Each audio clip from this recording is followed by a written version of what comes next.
Chapter 1429 Reunions, 12. As Wang Wei watched Jinbiu depart, he suddenly remembered he hadn't implanted Tao seeds into his chosen Taoist and Buddhist avatars. A few of his future plans require a deep understanding of these two religious/spiritual beliefs, but he does not want to spend millions of yuan epochs studying them, so the Tao seed is his best approach. I can choose one of their participants from the trial, but the issue is Buddhism, Wang Wei thought. He did not believe his method could be hidden from Maitreya, even after improving it by including his knowledge of existence blueprint. Maybe be above board about the truth, and she might understand and allow it, Wang Wei thought. He ultimately decides to do it and allows Maitreya to choose how to respond once she discovers it. How she responds will also reveal much about her personality. Maitreya is currently on their side, but a part of Wang Wei still remained vigilant that everything was a facade. He checked his message talisman and knew he still had 2 more guests, and he was slightly surprised by the second group. Interesting. I wonder why the Grand Sect Alliance wishes to see me. Despite his curiosity, Wang Wei still saw the Great Qin court as a small power move. So, 2 people flew into his mountain. The first person looked slightly similar, but Wang Wei could not place where he knew him. Where will I know a small and weak Tao ancestor? More importantly, why is the Qin court using him as a guide to meet me? This person must have some connection with him, but he couldn't immediately recognize him.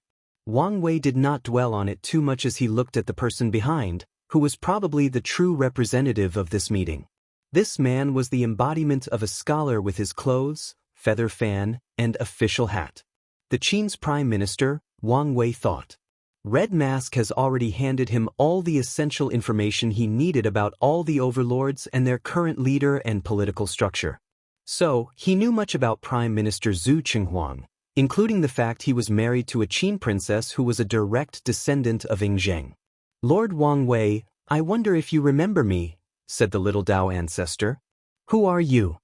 Wang Wei asked. I am Ji Honghu from Great Zhou. Oh, the traitor, Wang Wei suddenly remembered. During his supreme outlaw trial, the Great Zhou dynasty's crown prince wanted revenge for his brother, Ji Song, so he schemed with one of the ancestors to destroy the dynasty. Ji Honghu was at the core of that rebellion and successfully ascended once freed from his burden as a guardian. Wang Wei didn't remember him because his mind was occupied during the trial, and he did not pay much attention to what happened to Great Zhou since it did not affect him much. Ji Honghu was embarrassed but was also thick-skinned and would not let such words affect him. Yes, that's me. How did you get entangled with the Great Qin dynasty? I have rebuilt Great Zhou, and we are an affiliated dynasty of Qin, Ji Honghu explained. Never thought of you as the ambitious kind, but I guess I didn't know you well enough to make such an assumption, Wang Wei nodded. I reckon you're here for the court. He looked at the Prime Minister. Yes, this Prime Minister Zhu Qinghuang. He's here to represent Great Qin. After saying these words, Ji Honghu stepped aside and moved behind the Prime Minister. Young Master Wang Wei, it's a pleasure to meet you. The pleasure is all mine, Wang Wei replied calmly. But I need to stop you here. I can tell you act like a scholar, meaning you will speak in circles before you get to the point. I don't have time to waste here, so let's be as straightforward as possible. You're just as the report stated, Zhu Qinghuang smiled. Very well. I'm here to alleviate the tension between our 2 factions. Then you can start by releasing Honghua. Young master, you're wise enough to know that's impossible, Zhu Qinghuang calmly replied, and Wang Wei just looked at him. Ms. Honghua is our great guest, and we are even granting her one of the spots for this trial. Oh! Wang Wei muttered before a look of realization flashed in his eyes. So, the minor Heavenly Emperor title is not enough, so you want to raise her into a Paragon and have her take all the risk of raising the title to a higher level? That's not a bad plan, but aren't you afraid of losing your asset? We are not. Wang Wei glanced at him. Your calm demeanor tells me that Zheng has realized he can no longer hide what his transcendent path is to the world, so he decided to be more upfront, direct, and aggressive. Dong Tian did not do justice to the pressure of conversing with this man. Zhu Qinghuang contemplated quietly, but his facial expression remained the same. We are powerful and have been preparing for a long time, so it makes sense to be more confident and aggressive. True. So, you can understand how important she is to us, the Prime Minister continued. Alright, since you don't want to release her, what else can you do to alleviate the tension between us? The fact you charge us 7 pills per ticket and limit our numbers to 5 is unfair, so, no talking in circles? Yes. We will offer you a life dragon protection talisman in exchange for being treated fairly. Oh. Wang Wei was immediately interesting. This particular talisman was a unique resource of the Great Qin Saint Court created using their deep understanding of luck Dao. Upon activation, the talisman will release protection around a person's existence, and for an extended period, no damage can affect the existence. It's the perfect talisman for the Paragon Immeasurable Tribulation. Are you sure about this? Wang Wei asked. The value of that talisman was numerous times that of what the Qin court would have to pay for the trial's participants, even if they had a 20-place quota. Like I said, we are trying to build bridges, Zhu Qinghuang stated. I have to say, I'm surprised, Wang Wei said as he leaned back on his chair to get a better look at the man before him. I thought your dynasty's approach toward me would be less friendly. It seems you may have some misunderstanding about us or our emperor, Zhu Qinghuang replied calmly. Maybe you're right. Wang Wei had to admit he had some hidden animosity toward Ying because he's also from Earth and the prehistoric world. He always felt this man had invaded his territory despite the fact the latter was here before him. Well, I have no reason to object to this deal, Wang Wei agreed. However, I'll say it beforehand. Don't give me a shoddy product or one of those talismans that have an extremely short duration. That would contradict our intention to make peace, wouldn't it? I just wanted to be clear, Wang Wei stated. And I have one more requirement. Zhu Qinghuang frowned. Go ahead, but please do not go too far. It's nothing that important. I just want you to establish a meeting between Honghua and her wife. You can be in charge of the entire operation, and I won't interfere, but make sure nothing happens to Hua Shui. That can be arranged, Zhu Qinghuang agreed without an issue. They need to give Honghua enough hope so she does not compromise their plans, and this meeting can help immensely. Excellent. Let's get everything in writing, Wang Wei nodded before proceeding with the next step of signing a binding contract. Once everything was established, he did not escort them out but calmly watched them depart. That bastard Ji Honghu is truly unfortunate, Wang Wei thought while shaking his head. After hearing some of Qin's greatest secrets, this guy will not live for long. Under normal circumstances, Zhu Qinghuang might be merciful and only erase his memory, but sadly, the information he learned involved Ying Zheng's path of transcendence. Although Qin has decided to be bolder, that does not mean a little Dao ancestor ant can spy on their secrets. Forget him, Wang Wei thought as his mind shifted to something more substantial. I forgot about the Yama kings. These bastards despise me, so I doubt they would feel any less about Ying Zheng. So, unless he plans to make an enemy out of them, it's futile for him to pursue the Earth Emperor position. However, it's another story if he uses Honghua as a proxy. If Honghua is this valuable to Great Qin, it might be impossible to save her and turn her against them. There is also the fact that she was the perfect experiment subject to test whether his transcendent path was feasible. Honghua already has 3 of the positions, so Ying Zheng only needs to grant her the 3rd using Shu Ren's nether hell and experiment on her to deduce a feasible transcendent cultivation technique. Ying Zheng has become a greater threat in the race for transcendence, Wang Wei summarized with squinted eyes. If you find any errors, ads pop up, ads redirect, broken links, non-standard content, etc., please let us know reports so we can fix it as soon as possible. Chapter 1430 Reunions, 13. Wang Wei invited his next guest, and the leading person was an old acquaintance. It would be better to describe him as an old opponent, one of the few worthy ones he had in the lower dimension. Wang Wei slowly watched as the two flew over to his small pavilion, and he glanced at the introducer. You're weak, Wang Wei said. Indeed, Chu Luo sighed deeply. In the lower dimension, they were once the two most powerful geniuses of that era, but slowly he had to watch as Wang Wei surpassed and reached heights he could never fathom. Wang Wei looked at him. Chu Luo's cultivation was only 63%, not even an Empyrean. However, with a single look, Wang Wei could guess the reason such a genius could not even reach the peak of the Emperor realm. Do you regret your decision to ascend early? Wang Wei asked. Not at all, Chu Luo replied firmly. After ascending, he discovered his parents were undercover agents for the Grand Sect Alliance serving in the rebellion. Things went horribly wrong in one mission, and they were severely injured. Chu Luo's cultivation is so low because he had no merit and world source from the lower dimension since he ascended early and because he had to support his parents' healing and cultivation. The Grand Sect Alliance is the biggest faction, meaning they have the most elite members of all overlords and the second highest number of people after the Limitless Exchange Hall. Chu Luo's creation Dao brought him much benefit in the alliance, but it did not help that he was not a Dao overlord. As such, he was treated decently but not enough to develop his potential fully. That's good to hear, Wang Wei nodded. It appeared Chu Luo's filial piety was still a core of his personality. Wang Wei condensed a fishing rod and said, "Go fish on that pond. Consider what you catch as a gift from an old opponent." Chu Luo was confused but still politely accepted the gift. Meanwhile, Wang Wei focused on the second guest. "You're a member of the XIII clan?" he asked when he saw this man had no eyeballs but 2 pure blue gems in his sockets. "That's right. I thought your kind was extinct," Wang Wei commented.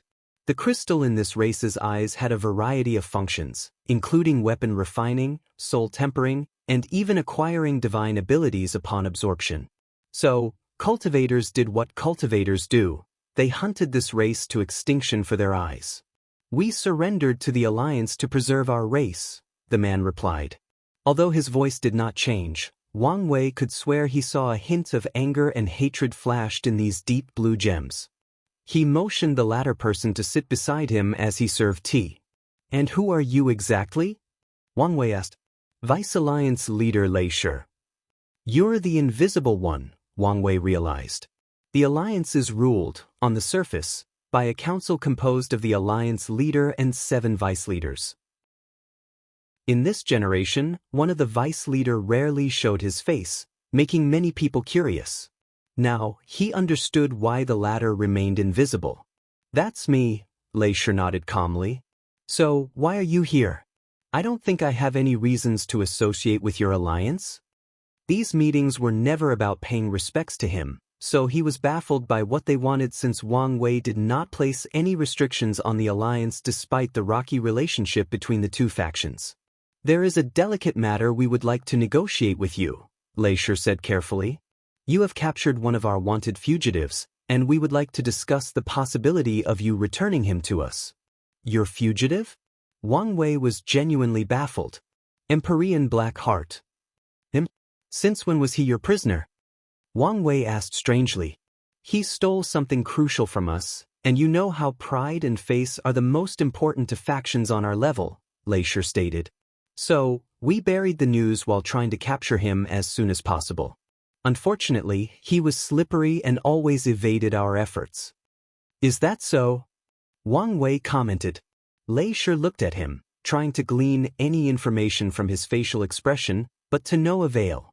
Regardless, he continued with his objective. "We understand you're the one who captured him, so we're prepared to reward you for handing him over." Wang Wei sipped his tea. He did not believe a single word out of this man's mouth. The previous Grand Sect Alliance might have been able to hide such a significant event, but that was simply impossible in the 7 Moon era. Furthermore, as soon as this man named Empyrean Blackheart, Wang Wei had an inkling of what they were after, the Desire Heart Palace. The question is whether the Grand Sect Alliance has any connection to the Desire Heart Palace or wanted Blackheart because they are desperate for a transcendent path and thought they could peek at the palace's secrets through him.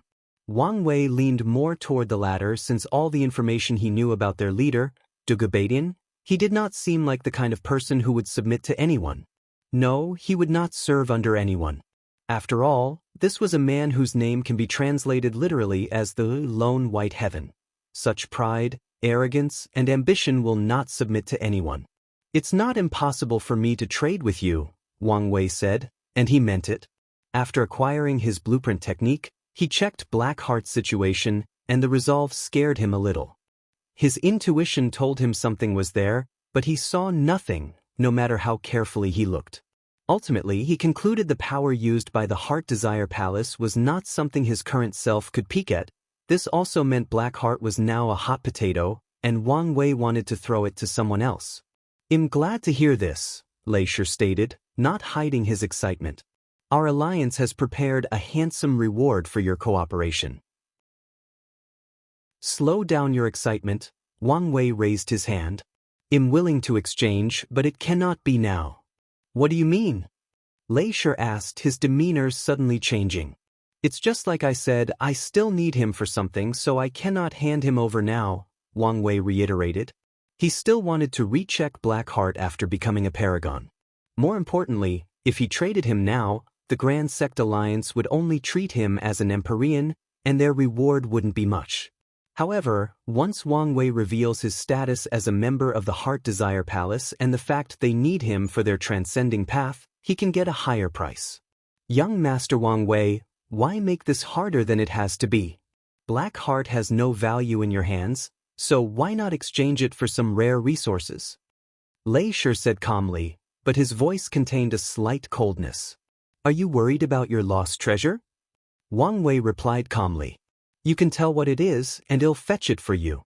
This involves our alliance secret, so we cannot do that. Aren't you guys worried I'll take the treasure after you reveal its existence? Well, you don't have to, since I'm willing to hand it over directly now to facilitate a better relationship for our future trade." Leisure's lips twitched. "It would be in our best interest to take Blackheart back and retrieve our treasure ourselves." "It seems this treasure is more valuable than I thought," Wang Wei commented. "How about this? Although a bit invasive, I'm willing to sign the highest binding contract to erase my memories of all knowledge about this treasure. This should satisfy you, correct?" "This?" Leisure was momentarily speechless, but Wang Wei only smiled. "Have you realized your eagerness has revealed too much information?" he stated. Leisure took a deep breath, calming himself down. He seems to be contemplating or weighing something. "Don't even try to use your eye ability that can twist people's will," Wang Wei warned. "Otherwise, your fate will be the same as your clan brethren." Leisure felt a chill down his spine, followed by a tinge of pain in his eyes. "What do you want?" he asked directly. "Like I said, I'm not opposed to selling him, but you have to wait after the trial and pay something that truly reflects his value." Wang Wei has already calculated Blackheart's value to the alliance was comparable to a few rare Paragon resources, and if he pushed it, maybe even some valuable information about transcendence. However, he also had to sell it before the catastrophe, since his value would deteriorate with more transcendent-related things appearing. "Are you sure you want to do this? Is this supposed to be some kind of threat?" Wang Wei laughed. "Very well," Leisure said as he took a deep breath. "I will relay your requirements, and we will contact you in the future." Leisure stood up and left with Chu Luo, who did not forget to thank Wang Wei for the gift.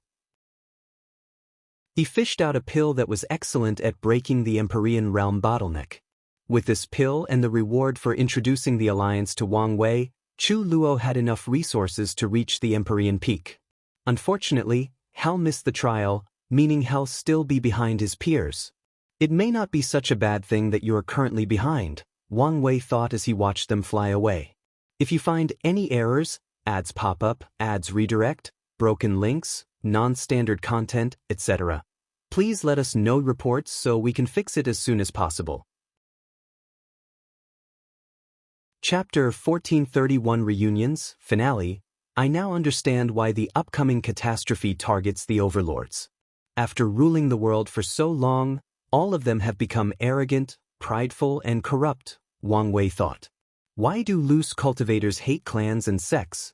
It's not just because they hoard all the wealth, but also because dealing with their members is a nightmare due to their overinflated pride and ego.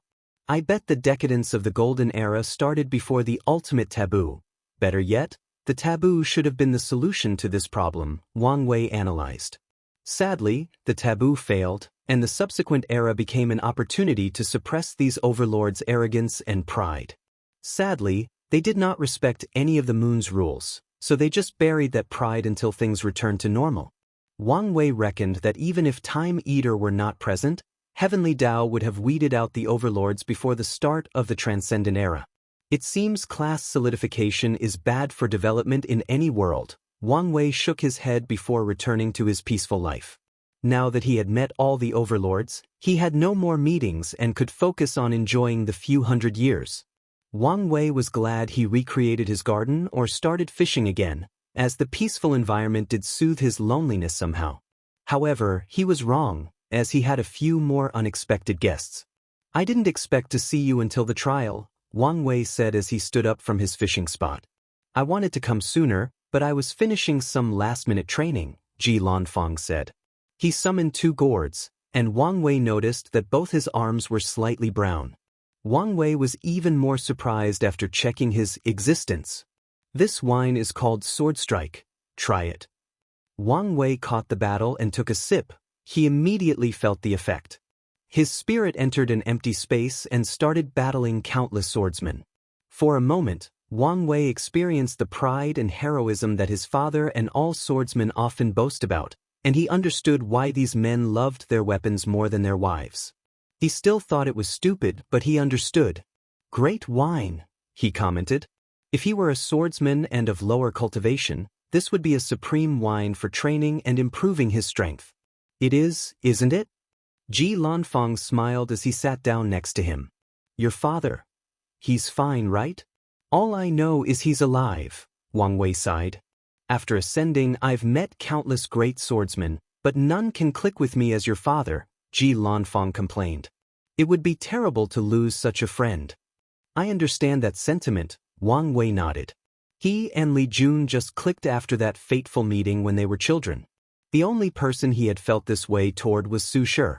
Still, their different factions made it impossible for their relationship to develop genuinely. Since they were not as pure as those swordsmen, their conversation usually had too many underlying things, especially after ascending. The two chatted for a few minutes, reminiscing about their experience with Wang Tian. Wang Wei even learned some things about his father that he previously did not know, realizing that while he had his own adventure, his father had a life outside of being his father. Wang Wei, after allowing himself to get a little tipsy, asked, "Are you here for the power of nothingness?" "I knew I couldn't hide it from you, not as I was trying in the first place." Ji Lanfang nodded as he showed his 2 arms, which were a bronze color compared to his fair skin on the other parts. "My sword has only one purpose, absolute speed. However, if I want to achieve that, I cannot have any resistance when I slash."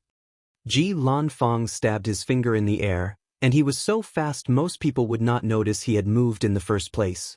"I've conquered resistance, inertia, matter resistance, space-time resistance, and even countless other conceptual resistance, leaving only nothingness. Only when my sword can move in an area of absolute nothingness can I reach the speed I want. But nothingness is a bitch, and every time you swing your sword, you lose your arm," Wang Wei commented. "Exactly," Ji Lanfang nodded. "I was inspired by you and changed my body refining method to adapt slowly to the power of nothingness. Surprisingly, it allowed me to enter the Emperor Taboo Battle realm, so I figured I could do the same in the Empyrean realm.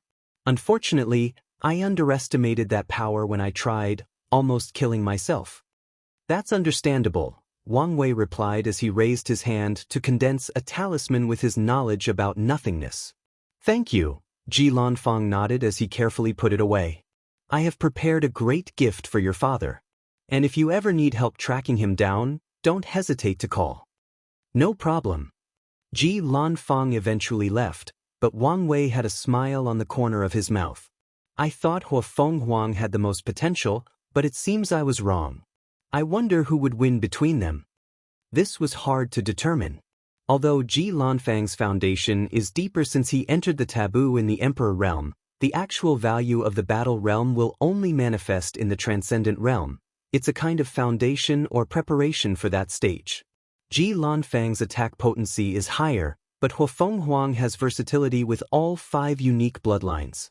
However, Ji Lanfang now follows the ultimate sword path, meaning he no longer has the flaw of a weak body. Meanwhile, Huafenghuang's cultivation is 1% higher than his, and given how close their other attributes or stats are, it's enough to make a difference in this scenario. On paper, a battle between these two looked 50-50, but if Wang Wei had to bet, he would bet on Huafenghuang, and that's because of their battle experience. He could tell from his battle with her that she had pushed herself in her training, experiencing countless battles, even life and death, in the past 10,000 yuan epics. Meanwhile, Ji Lanfang's aura tells me his battles were mostly learning experiences. He has probably fought countless swordsmen but only to absorb the essence of their sword Dao to complement his. So, in a life-and-death battle, Wang Wei would put his money on Huafenghuang. Everything can happen, so they might fight during the catastrophe. Wang Wei smiled as he continued his rest. However, a little over 5 years later he received a request from another unexpected guest. Is he trying to ask for compensation? Wang Wei's lips twitched before accepting the request. Old Ma, how have you been? Wang Wei asked while checking the latter's bloodline to see if he was related to the Ma clan. Sadly, they only had the same name. It's a shame. I could have claimed Ma Likius' reward immediately after the trial. I'm not here for your sweet words, Old Ma said directly without even sitting down. You gutted our rebellion, leaving nothing but crumbs. The Lord sent me to get recuperation. All right, we're old friends, so why are you saying things to ruin that? Wang Wei said as he poured out the tea. However, Old Ma refused to sit down or drink. You should be here for the trial, right? I'll offer you 3 free spots. Only 3? What do you mean only 3? Wang Wei argued. That's 3 future paragons. That's 3 spots that your broke lord cannot afford. Old Ma's face turned red. He wanted to argue and yell, but he was telling the truth. Paragon Jimin was new, which also means he was broke. He came so late because they were trying to accumulate the wealth for the tickets, but they failed. Luckily, Old Ma's face was thick, so he quickly recovered. After everything you've done, you only give us 3 spots? Aren't you ashamed? What have I done? Wang Wei asked with pure and innocent eyes. Those men I took wanted to follow me since your leader was absent. You can't blame me for that. You. Old Ma never thought he would meet someone more shameless than him. What about what you did to our leader? You mean saving his life? You bastard. Don't play innocent. You could have saved him instead of forcing him to cast that curse. The situation was complex, and I realized the only way for him to escape was death. I just ensure he was a normal death instead of a true death, Wang Wei argued. In fact, he should thank me since I made his death worth something. Didn't he receive some luck for assisting in eliminating one of 5 Feathers' lives? You have an answer for everything, don't you? Old Ma said with gritted teeth. I don't lie, so I usually have an answer for everything, Wang Wei boldly lied. Old Ma almost exploded. 3 is not enough, he nearly yelled. 3 is quite generous, Wang Wei countered. And tell Jimin that he owes me for saving his life. Wang Wei did not previously use any karmic threat after saving Jimin since he did feel a little bad, but now he blatantly used it in front of Old Ma. You? Trying to take advantage of me? You're 1,000 yuan epic too young, Wang Wei thought. All right, you have overstayed your welcome. Tell Jimin to choose his candidates wisely since he should understand how terrifying the Paragon Tribulation is. Old Ma's demeanor suddenly changed as he bowed to Wang Wei. As you wish. Life is truly like a play, and the best actors are the winners, Wang Wei murmured as he watched Old Ma fly away.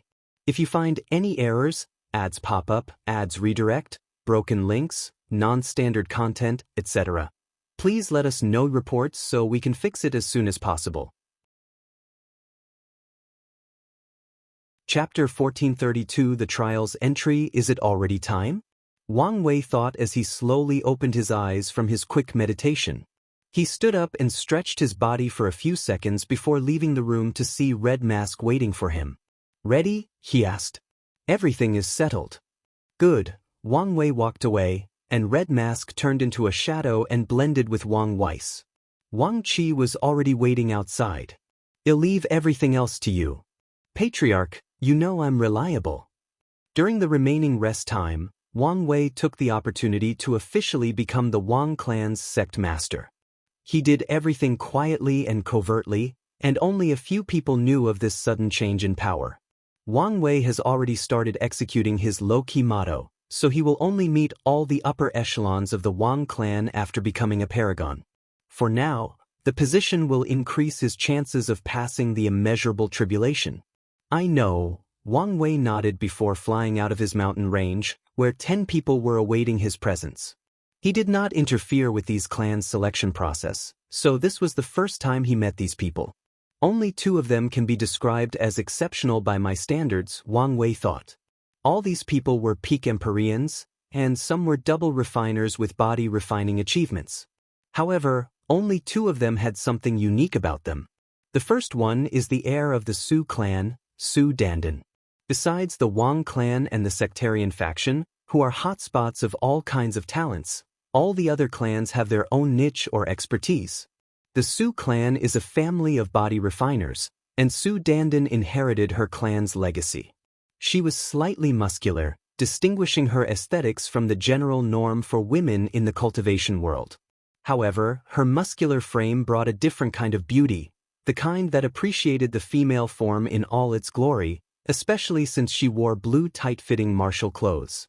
Her hair was shoulder-length, and her body naturally released heat and excessive yang energy. Such a terrifying blood energy, Wang Wei thought. Wang Wei found her cultivation technique fascinating.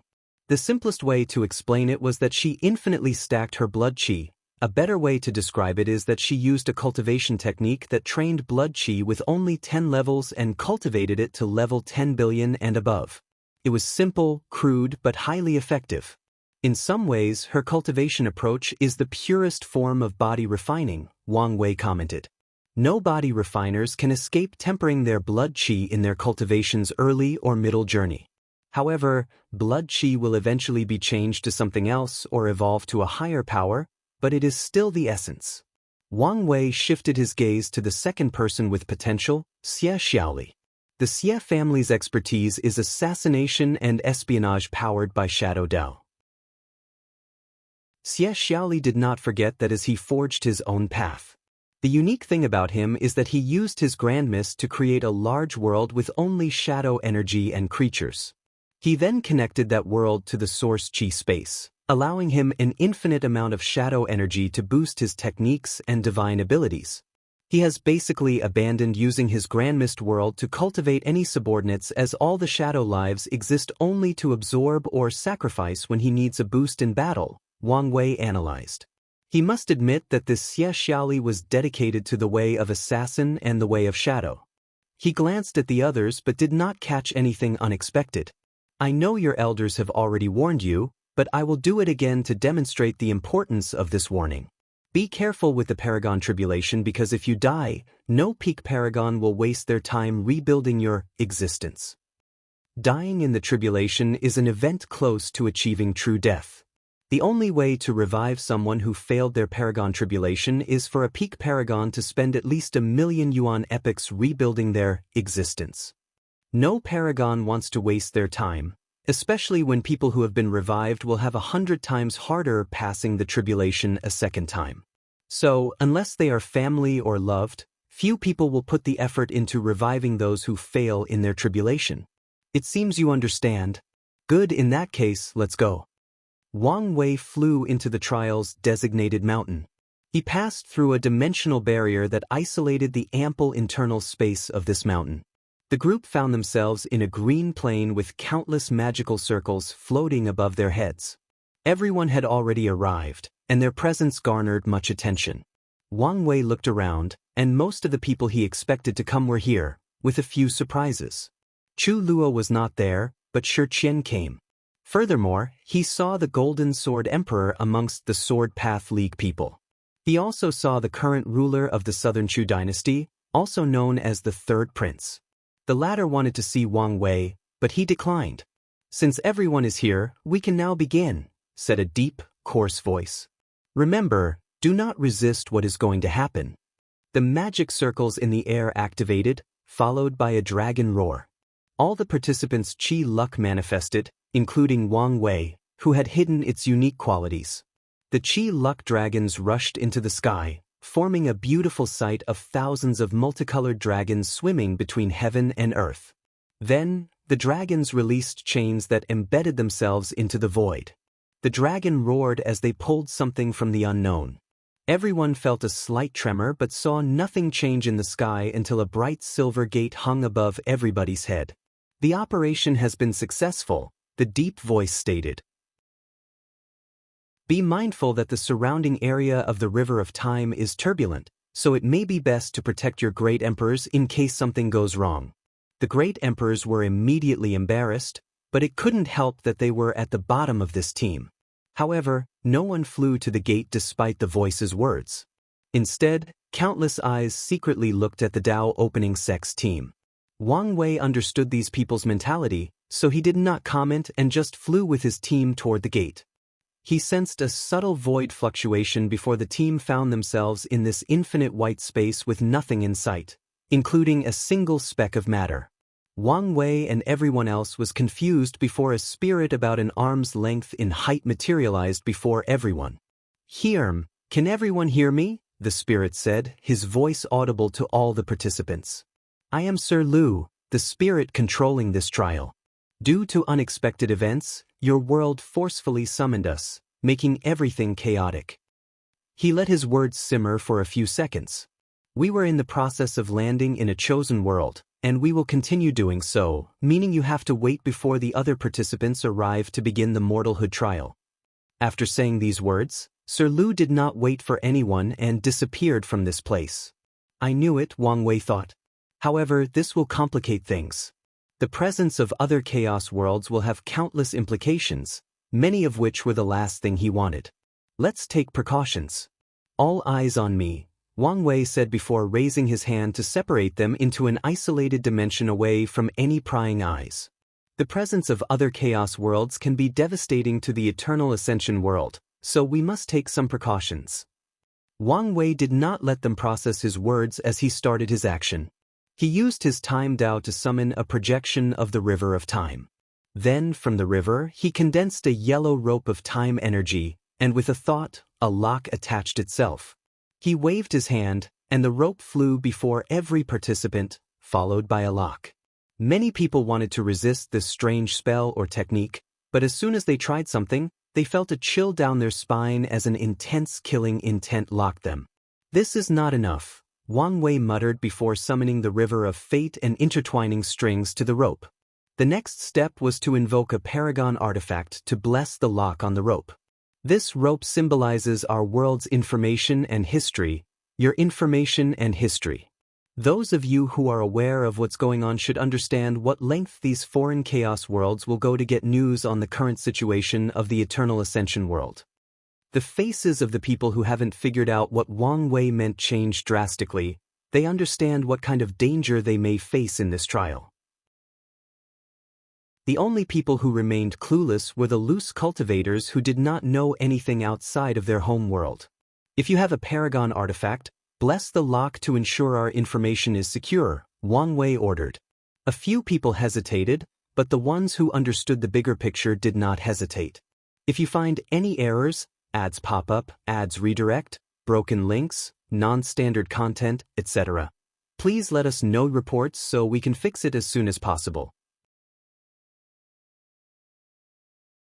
Chapter 1433. The trial begins. These geniuses, powerhouses, no longer hesitated as they summoned their Paragon artifact to bless this history timeline lock, ensuring their privacy had the highest level of protection. Wang Wei said, pointing at 12 people. "I know you have an artifact. Don't waste people's time." The people chosen had an ugly expression, wondering how this bastard knew such information. One of them, an ordinarily dressed scholar, who remained calm after Wang Wei's accusation, smiled before saying, "Lord Wang Wei, not all of us are lucky to be from a powerful faction. Possessing a Paragon artifact is a luxury that many cannot afford." Wang Wei glanced at him and immediately knew this was a two-faced scholar. Although he appeared kind and approachable, the hidden stink of blood on his body could not be hidden from his senses. Wang Wei did not say another word. He did not mention that just by coming in contact with a Paragon artifact, These people's existence had some lasting traces even if the artifact's aura had long been erased. The two-faced scholar felt a terrifying pressure weighing on him. He felt his intestines and his soul were being squeezed together. "What's the meaning of this?" he yelled, trying to rally more attention toward him. However, instead of backing off, Wang Wei became more blatant as his killing intent manifested to suppress him. The scholar opened his mouth to say something, but the pressure was too much. He had a feeling that if he pushed his luck, he would die. "Mer, sigh," he uttered with difficulty, and Wang Wei decreased the pressure. The scholar did hesitate to summon his greatest trump card, a hairpin with a few broken spots. With gritted teeth, the scholar blessed the timeline. The other 11 learned from his mistake and did not try their luck, so the process soon ended. "It's still not enough," Wang Wei muttered before pointing at the floor to manifest a magical circle and a small altar. His Qi luck dragon materialized before shrinking to a size small enough to rest on the altar. Wang Wei clasped his hand and bowed 90 degrees. "Heaven and earth above, I would not contact you if the fate of our world were not on the line. I besieged you to manifest in this humble dimension." All the participants felt a terrifying will descend on this place, and they knew who it was: Heavenly Dao. Luckily, it did not fully materialize in one-eye shape, or many couldn't bear the pressure. Wang Wei was an anomaly. That's why he had so many encounters with Heavenly Dao and Grand Dao. For most of these cultivators, the closest they've come to Heavenly Dao is when facing tribulations. Some don't even know Heavenly Dao's true form of one eye. "Please, protect our information from being leaked," Wang Wei stated.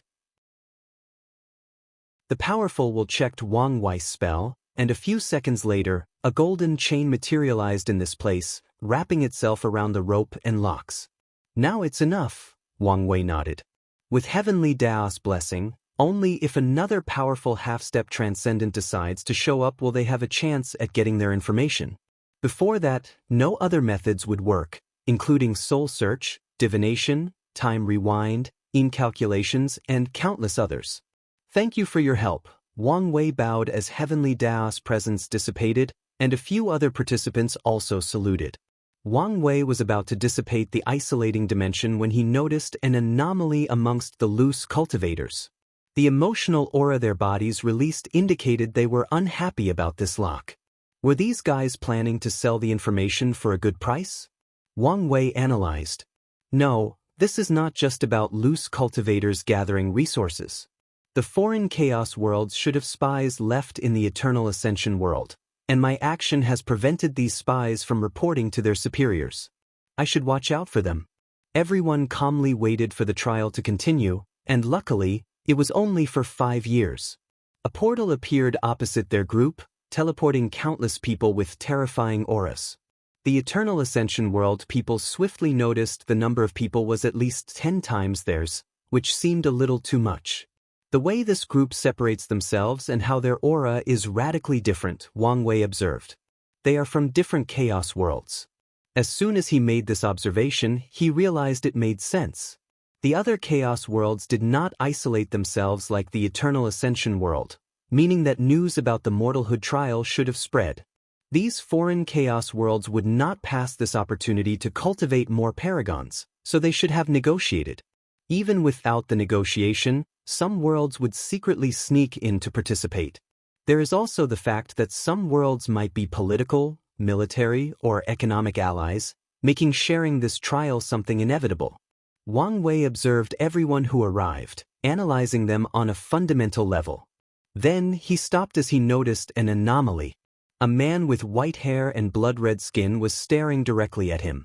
The stare was laced with such an intense killing intent that you would think Wang Wei had killed this guy's parents. However, this man's strange appearance and hostility were not the weirdest part of him. Something is blocking my technique, and this power is so familiar. What is it? Oh, right, it's the power of obsession. With this information, he had put 2 and 2 together, deducing the latter's identity and why he hated him so much. However, Wang Wei did not approach or pay more attention as he continued his observation. Then he discovered a second anomaly when observing a handsome young man who screamed that cockiness and acting like a young master were his personality. Not only was Wang Wei unable to read his existence, he felt a terrifying sense of danger from this man. Although it was fleeting, the danger was present, and it was overwhelming, Wang Wei thought. No, it was too overwhelming to be coming from an Empyrean. Even if it was a Paragon, I doubt it would be so intense. He squinted his eyes, trying to think of this person's identity. Wang Wei moved his eyes to stop at a blind old woman dressed in pure black. He immediately detected the power of fate around her and decided her identity from this, the all-seeing temple. I did the right thing to hide my information. The few anomalies have proven this trial will be an annoyance, and their presence further reinforced Wang Wei's decision to remain low-key and act from the shadows. Wang Wei observed and analyzed. For a moment, he thought there would be no more surprise until the last person passed through the portal. A man more handsome than words could describe slowly flew from the gate. His pure white clothes, a symbol of his etherealness and purity, floated with the hair, along with his long, luscious, black hair. Dao rhymes followed him, and upon observation, everyone could tell this was not a show, but the laws of heaven and earth simply loved this man to such an extent. All eyes were on this man, including Wang Wei, but he stared for an entirely different reason. The moment he laid eyes on this bastard, he sensed a natural repulsion, followed by a thread of fate he never discovered connecting them. Wang Wei immediately knew their life was destined to intertwine whether he wanted to or not. My destined enemy, the son of Grand Dao, Wang Wei figured out. What the hell is going on? However, he immediately had an answer after asking himself. Grand Dao was trying to stop his rise before he reached the level of becoming a genuine problem. In other words, I'm once again fucked by my future self, Wang Wei groaned internally. He wanted to curse, but since this was not the first time, he was calmer this time. Sir Lu had appeared, meaning it was time for this trial to begin officially. Can everyone hear me? Good, Sir Lu nodded. We have amassed a tremendous amount of destiny, so we decided to raise the stake of the trial. There it is, Wang Wei complained. However, before we begin, I should give anyone who so wishes a chance to decline their participation, Sir Lu continued. Once you enter, the only way to leave is to become a Paragon or meet stringent requirements that you would probably die before accomplishing. He let his words simmer while giving the participants their last chance to save their lives. However, everyone present was the elites among elites, so they knew the risk of coming here and would not cower now in the face of danger. Even if someone wishes to, they can't back down now in the presence of their peers. This is not the time to let pride rule your decision, Sir Lu warned, but his words had no effect. Well, it's your choice. He snapped his finger, and everyone teleported to another location. If you find any errors, ads pop up, ads redirect, broken links, non-standard content, etc., please let us know reports so we can fix it as soon as possible. Chapter 1434 The trial's rules. As soon as they arrived at the destination, no one had the time to look around as they sensed their bodies experiencing a tremendous change. Many people immediately sat down cross-legged to check this change, Wang Wei included. Most people failed to detect anything. If they did, it was only surface level. But Wang Wei saw everything. He saw how an unknown power directly suppressed all the characteristics in his existence that granted him his eternal lifespan before squeezing these characteristics for an unknown pure energy that is divested into the ground. Is this trial some kind of secret plot to steal people's power? Wang Wei thought. Such thoughts stopped him from enjoying the superb application of existence that this trial just exerted. It doesn't make sense. Only a powerful half-step transcendent could make such a trial, and the power from these Empyreans should be nothing to them even if it has been storing it for ages. Wang Wei kept his skepticism, but he did not make any conclusions.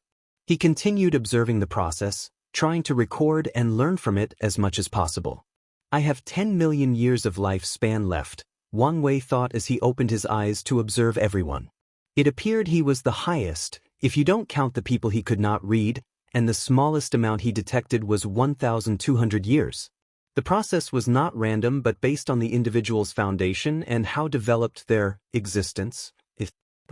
He doesn't look too happy. It seems his lifespan is not much. Although he could not read any information from the cocky young master, the latter did a terrible job of hiding his emotions. "How is everyone doing?" Sir Lu said with a smile as his voice spread to every corner. However, no one was in the mood to share his jovial enthusiasm. "Now that you have acclimated to the environment, let me introduce the rules," Sir Lu continued. "You are now in the residential area, and it's also the safe zone. No fighting and killing is allowed here." Everyone looked around, and nothing was nearby besides a few enormous towers in the distance. It appeared they needed to build their own accommodations. "Outside that barrier is the hunting area, divided into 2 levels," Sir Lu continued. "The hunting area contained a creature unique to our trial called the Bestowal Monster. Level 1 hunting area contained Empyrean tier creatures and level 2 for Paragons." Everyone listened attentively, not wanting to miss a single word. "Hunting creatures is everything in this trial," Sir Lu smirked. "You want to cultivate? Hunt monsters. You want to increase your lifespan? Hunt monsters. You want a token to allow other members of your faction to enter the trial without being summoned? Hunt monsters." Many people frowned as this was not what they expected from this trial. However, Sir Lu was not about to explain or alleviate their concerns. "There are a few rules when hunting. You cannot summon your elders or power beyond your capabilities unless it is to save yourself. However, be warned, we can exile you from this trial if you go too far. You can use artifacts higher than your realm, but puppets are not allowed, unless you refine them yourselves." Sir Lu did not care about these people's complaints. He waved his hand, and a token appeared in everybody's hands. Every monster killed will reward a certain amount of points based on their individual strength, and the token will record your current and accumulative points, both important, Sir Lu continued. "Points will be used in the towers over there." Everyone looked at the towers. There are 8 towers. The Dao Tower will make understanding the Grand Dao source easier and help break bottlenecks. You are allowed to use the resources you brought for additional boosts. The Soul Tower will make it easier to build a Paragon soul. The Heart Tower will allow you to experience samsara to cultivate your mind and willpower. You can also stimulate the time-erasing tribulation and read about the experience of former trial takers. The Luck Tower will help you achieve White Chi Luck Dragon. The Tribulation Tower is where you underwent your transformation. The tower can accelerate the time of your tribulations while minimizing the backlash. A Paragon tribulation can be as fast as a few million years to a few Yuan epochs, so the participants understood the need for this tower. The Essence Tower is for all the indestructible Empyreans. This tower has everything you need to reach higher levels, including cultivation techniques and the experience of former participants. The Life Tower is where you heal your injuries after hunting or after the tribulation. Of course, like everything else, it's accelerated. Lastly, it's the Battle Tower. This is where you fight for honor or wager your trial points. The top 100 will receive rewards in the form of points, and I will tell you a little secret. The Battle Tower is the only place besides hunting where you can receive other rewards like a life increase or trial token. However, to do so, you must have an unbeatable fighting record or stay at the top spot for an extended period. These participants' eyes shone brighter than the sun. They are the darling of their worlds, always competing to be the best. Now, they can prove they are better than people in other chaos worlds. There is also the fact that winning a battle is the best way to take people's destiny and increase theirs. In other words, the Battle Tower can replace the Luck Tower, saving them points. "I'm glad you're excited, but there is more," Sir Lu chuckled. He snapped his finger, and 2 scrolls appeared above the towers, one of them explicitly located above the Battle Tower. "Remember when I said your accumulated points mattered?" Sir Lu asked. "The first list will keep records of the top 100 participants with the most points. These 100 seeded individuals will be granted a first selection pass, meaning they can use any of the towers whenever they desire." Everyone squinted at this revelation as they processed the implications. Yes, that means seeded participants can kick non-seed out of the tower to use it, and the higher the rank, the higher the power, Sir Lu chuckled. "I'll tell you another secret. The rooms at the top of the tower are exponentially better than the others, and there is such thing as the best room. The eyes of these participants glowed with the unbridled power of ambition. They wanted one thing and one thing only, to be the number one and have the best of all the towers. The ranking in the battle tower will be based on your fighting records. I think that's it for all the rules. I don't think I missed something, Sir Lu stated contemplatively. Well, any questions? I have a question. Someone raised their hands. Go ahead. Can we hunt in a team? Yes, that is allowed, but the distribution of points will left to you since the token will only register the person with the final kill. Sir Lu's words were simplified. Still, they also revealed information that intrigued certain grifters who planned to steal monsters. What about killing? Is that allowed? Someone else asked. It's allowed as long as you don't do it in the safety zone, and you will receive 3/4 of the dead participants' points, Sir Lu nodded calmly. That's good to hear. Can I sell longevity pills? Someone asked. You can, but I can tell you it's useless here. This was terrible news for the people who thought they could use their deep background and resources to compensate for their lack of lifespan. What if I exchange my lifespan for points? Someone asked. That is allowed, Sir Lu nodded. You mentioned stringent requirements to leave this trial early. What are they? Hunt 10 Paragon Bestall monster or have 5,000 undefeated streaks, Sir Lu responded calmly, making countless people shake their heads. More people continued asking questions, trying to understand the rules better. Then, out of nowhere, Yang Guowei, who had hidden his identity and blended with the loose cultivator crowd, raised his hand. Some of us like anonymity, so is it possible to hide our names in the seeded list? Confident, aren't we? But that is to be expected, Sir Lu joked. Your name can be hidden, or you can use another identity. However, your homeworld origin cannot be hidden. The questions continued for a few more minutes before everything ended. Now that these questions have ended, it's time for the last section of this introduction, Sir Lu said with a smile. Remember when I said this particular trial had amassed a great deal of destiny, so things would be more interesting? Now it's time for me to give you a great surprise. Sir Lu coughed lightly to clear his throne. Usually, a participant must exit this trial after becoming a paragon. However, for this trial, we have extended the staying limit to the Paragon realm's 5th heaven, or 95% realm, as you call it. Sir Lu, are you saying? That's right. You can continue using our facilities until you reach a cultivation of 95%. People were immediately salivating after hearing this. Such news meant they could reach the middle level of the Paragon realm at a record time. Don't get too excited since there are more rewards and more rules, Sir Lu continued. If you find any errors, ads pop up, ads redirect, broken links, non-standard content, etc., please let us know reports so we can fix it as soon as possible. Chapter 1435 on the move. The rules are only one person can cultivate to the 5th heaven, and once that happens, there will be no more, Sir Lu continued. These participants became more excited.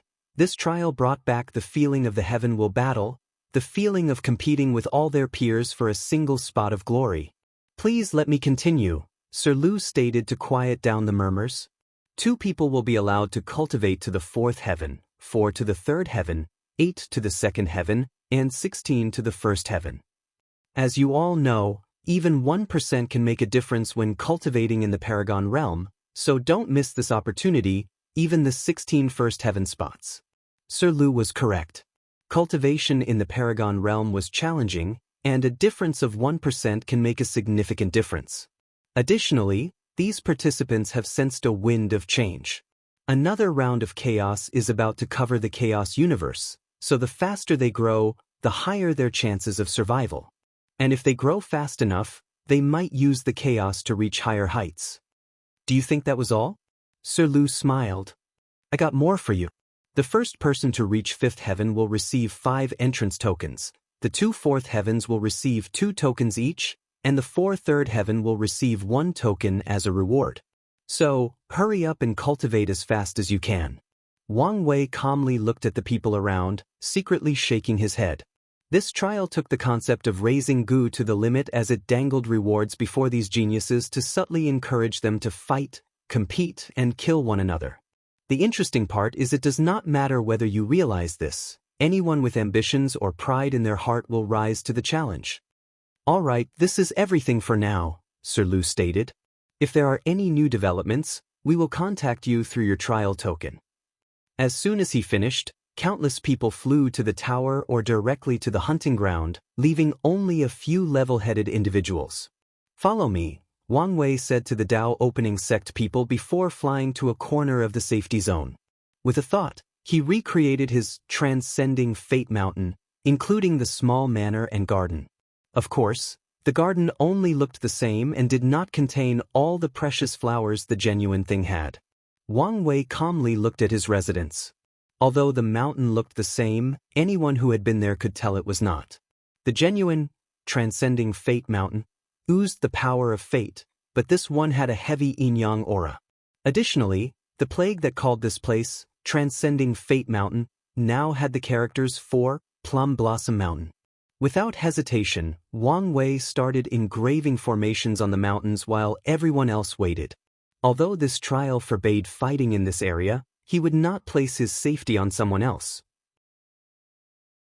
It took Wang Wei a few hours to finish, but he did not hurry. Look at you. The word impatient might as well be engraved in your faces, Wang Wei said as he walked inside the manor to his team. He sat on the main cushion, looking at this group. I must remind you your primary objective is to become paragons, not compete with others. You can compete with others after overcoming the immeasurable tribulation. Wang Wei let his words simmer, but it seems only a few of them heed his warnings. He frowned but did not say anything else. For the beginning of the test, you must move in a group. Hunt the monsters in the first level from the weakest to the strongest. This should give you an idea of how strong they are for when you start solo hunting. Young master, is this really Nises? The person hadn't finished his words when he felt a terrifying pressure weighing on him, and he immediately shut his mouth. Su Dandan will be the team leader, followed by Xia Xiaoli as the vice leader, Wang Wei continued. Remember, your task is to allow your team to measure these monsters' strength and know how to hunt alone.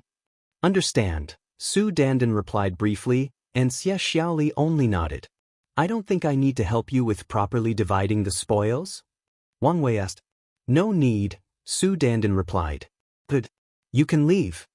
Wang Wei calmly watched them exit the premises, and once they were far gone, he uttered, You can come out. The void in the room parted due to a terrifying sword will, revealing an ordinary man in blue with extraordinary eyes. Xianxia, right? The man nodded, but Wang Wei frowned. The way you hide your original sword will is full of flaws. He pointed at him, and the tip of his hands released a blue light. Xianxia's body instinctively operated in a strange manner, and his disguise drastically improved. Even if his master was here, he might not be able to identify Xianxia's sword aura and will. Thank you, Xianxia said with a flash of surprise in his eyes. It seems you're as quiet as your teacher, Wang Wei commented. Anyway, your target is the Myriad Clan Union, the Pre-March Origin Temple, and the Limitless Exchange Hall. These three have the highest number of participants, and we can't allow that. Start by killing the weakest members and work your way up. As long as you reduce their number, you don't have to fight their elites unless you wish to. I understand. One more thing, Wang Wei added as he released a light into Xianxia's body. I have a few loose cultivators under my wind, and I have left a way for you to detect them. If you can encounter them, you can choose to work together. Very well. Wang Wei waved his hand to dismiss this boring guy. His next focus is on the anomalies he noticed during the entrance. No need to worry about them since they will be easier to deal with once I'm a paragon. In that case, let's focus on domestic trouble. His shadow morphed into Red Mask. Lord, what's your order? There should be a few spies amongst the loose cultivators. They'll transmit a list of suspicious individuals, and you can start from there. What is my objective? Killing? Apprehension? Or information gathering? Red Mask asked. Your primary objective is to gather information. From there, you can decide what to do next. It will be done, Red Mask declared before dissipating from the shadows. Wang Wei took his token and received the information inside, which was primarily about the prices and rules of the towers. The lowest service was 1,000 points. The best usually went for 100,000. The first spot has too many powers, so I must take it, Wang Wei thought. As soon as he knew the first spot could use the Tribulation and Life Tower simultaneously, he knew he had to have this spot since the Immeasurable Tribulation was crucial for his plan. Let's pick a name first, Wang Wei muttered before indicating to the token that his chosen name was the Yin-Yang Plum Daoist. Then, he no longer hesitated before flying to the first hunting area. Far in the distance, a man with red skin locked his gaze on Wang Wei's mountain. As soon as he flew out, the red-skinned man almost lost control of his killing intent. Are you finally out, coward? Good, I can finally have my revenge. He flew after Wang Wei, but mid his fight, he started talking to himself. What do you mean to wait? He's right here. Are you doubting my strength? Don't worry, I've been planning those for too long, and with your help, I cannot lose. We will skin this bastard alive and use his bones to make soup. You say you don't doubt me, but your words say otherwise. But he's so close. I only need a few minutes, and we will be free from our torment. I'm not being stubborn, it's just, all right, you're right as always. It will indeed be more satisfying to crush him with absolute force after becoming a paragon. We might even see him beg for mercy. Don't worry, I'm not mad. Anyway, I've waited so long and can bear a few more years. The red-skinned man changed his destination and no longer followed Wang Wei. However, the determination to kill has not abated in the slightest. On the contrary, it has grown deeper, like a root with an abundance of nutrients. He's no longer following me? Wang Wei thought. Interesting. I didn't think he could control his killing intent. He did not pay attention to this man and continued his journey. He noticed one more eye on him, and it was Grand Dao's son. It appeared the latter was also starting his hunt. Oddly though, the man only briefly glanced at Wang Wei before continuing what he was doing. Things are getting even more interesting, Wang Wei thought. If you find any errors, ads pop up, ads redirect, broken links, non-standard content, etc., please let us know reports so we can fix it as soon as possible. Chapter 1436. The top 3. Wang Wei entered the first level. He did not immediately rush to the higher hunting ground. He observed these bestoward monsters. Most resembled the demon race, with a few humanoids. I thought the special rewards were deeply hidden inside these creatures, but it seemed I was wrong. He had observed countless of these creatures, but he saw no entrance token or life-increasing opportunities. Wang Wei locked to a monkey creature with flaming hands and slapped him into non-existence before checking his token. The weakest Empyrean only gives 0.1 points? Isn't this a little too ruthless? The minimum cost to use any tower is 100 points, which means each participant must defeat 10,000 Empyreans for the lowest access level. However, if they are not a seeded player, they may not even have the opportunity to use them. Wang Wei locked into a peak Empyrean monster that resembled a blue fox with 11 tails. He annihilated with a glance, and his token increased by 1 point. Truly pitiful. Wang Wei shook his head before directly heading to the second level. He observed briefly, trying to see if he could detect any creatures with hidden rewards. So, it's a different reward mechanism, probably not something related to luck, Wang Wei analyzed. Everyone here could be called a darling of heaven and earth with ample luck and destiny. The trial would lose a tremendous amount of resources if they used luck as their reward mechanism. Wang Wei locked onto a blue humanoid creature with enormous bat wings. He attacked it, killing it in 10 moves. 1,000 points? Are they trying to encourage participants to hunt above their realm?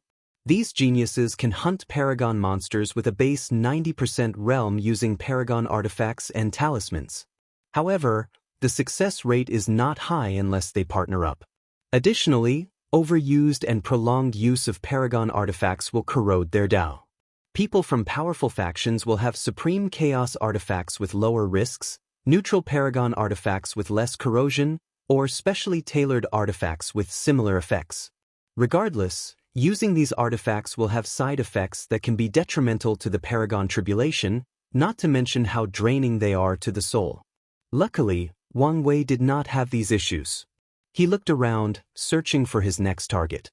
His Taboo Battle Realm strength was previously 94% with a temporary 95% in Desperate mode, but after acquiring that technique, he has perfected his application of all his techniques after studying them on a micro level. He now could display 95% strength normally and reach 96% point in a desperate situation. Let's compare how many points each monster will give and the time it takes to defeat them, Wang Wei planned. It took him a few hours, but he had the data, which indicated that hunting creatures between the 2nd and 3rd heaven was better since it took too long to defeat 5th and 6th heaven creatures. Let the hunt begin, Wang Wei muttered before starting a massacre. He did not stop for 5 straight years before checking on his points and ranking. I'm only ranked 2nd? At the very top of the list were the bold characters. First, Tian, True Origin World points. Tian? Chosen by heaven? The name is a little on the nose, but I wonder whether it's his real name or the title he chose, Wang Wei thought. That didn't really matter, so he didn't pay too much attention to the name. He's only a few thousand points ahead, so if I speed up, I should surpass him. However, as long as I leave this area, he'll soon overtake me. I can't have that. Wang Wei waved his hand to summon a dozen bodies from his meat puppet pools. He injected them with his spirit particles before granting each of them Paragon artifacts. Go and hunt, he ordered. With a disposal team under his command, the speed at which Wang Wei racked up points drastically increased. Tian immediately noticed this change and increased his pace, too. Unfortunately, whatever method he used was not as effective as Wang Wei's meat puppets.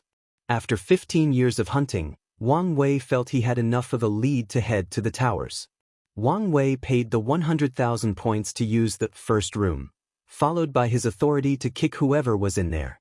He also spent an additional 1 million points to guarantee his rights for the next 100 years.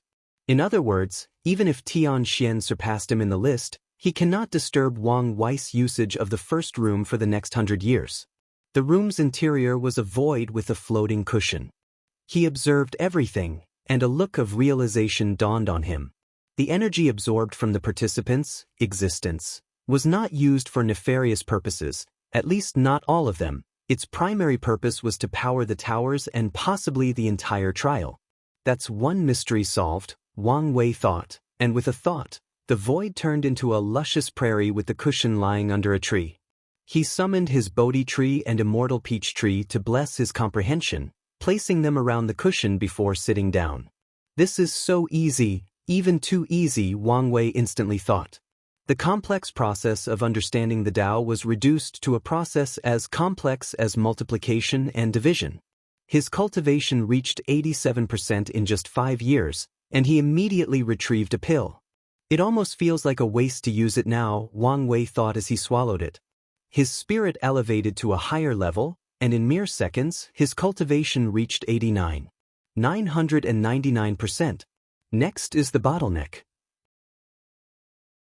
He could easily break the bottleneck by removing the seals in his sea of consciousness that contained his previous epiphanies or knowledge nourishment, but it would be a terrible waste to use them now.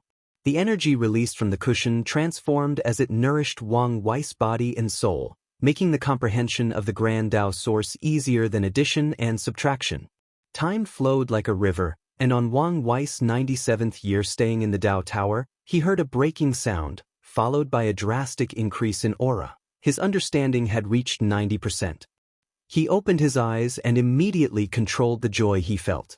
He was not a paragon yet. This was just a great turn in that direction.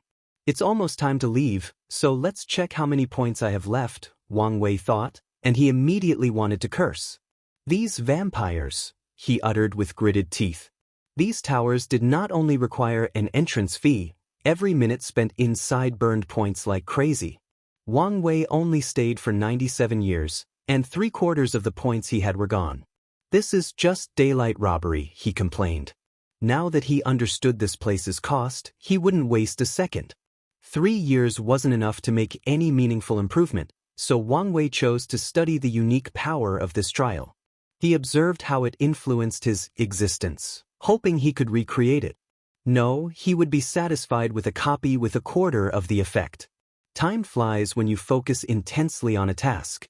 As soon as the 100th mark arrived, he received notifications he was no longer the number one and had to vacate the first room. Wang Wei chose to leave the tower, meaning he did not bump into Xianxia. The first thing he did outside was send more meat puppets to hunt since the previous batch had already collapsed.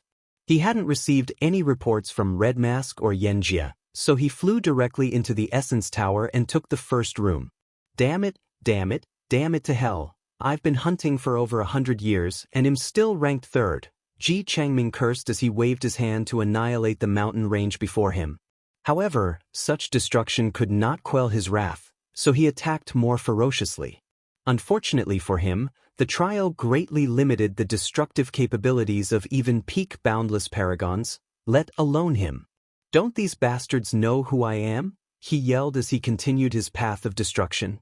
Chengming was already on edge when he realized he might fail his mission to get information about the Eternal Ascension world due to a stupid lock on these people's bodies and souls, but now he was humiliated by ranking third.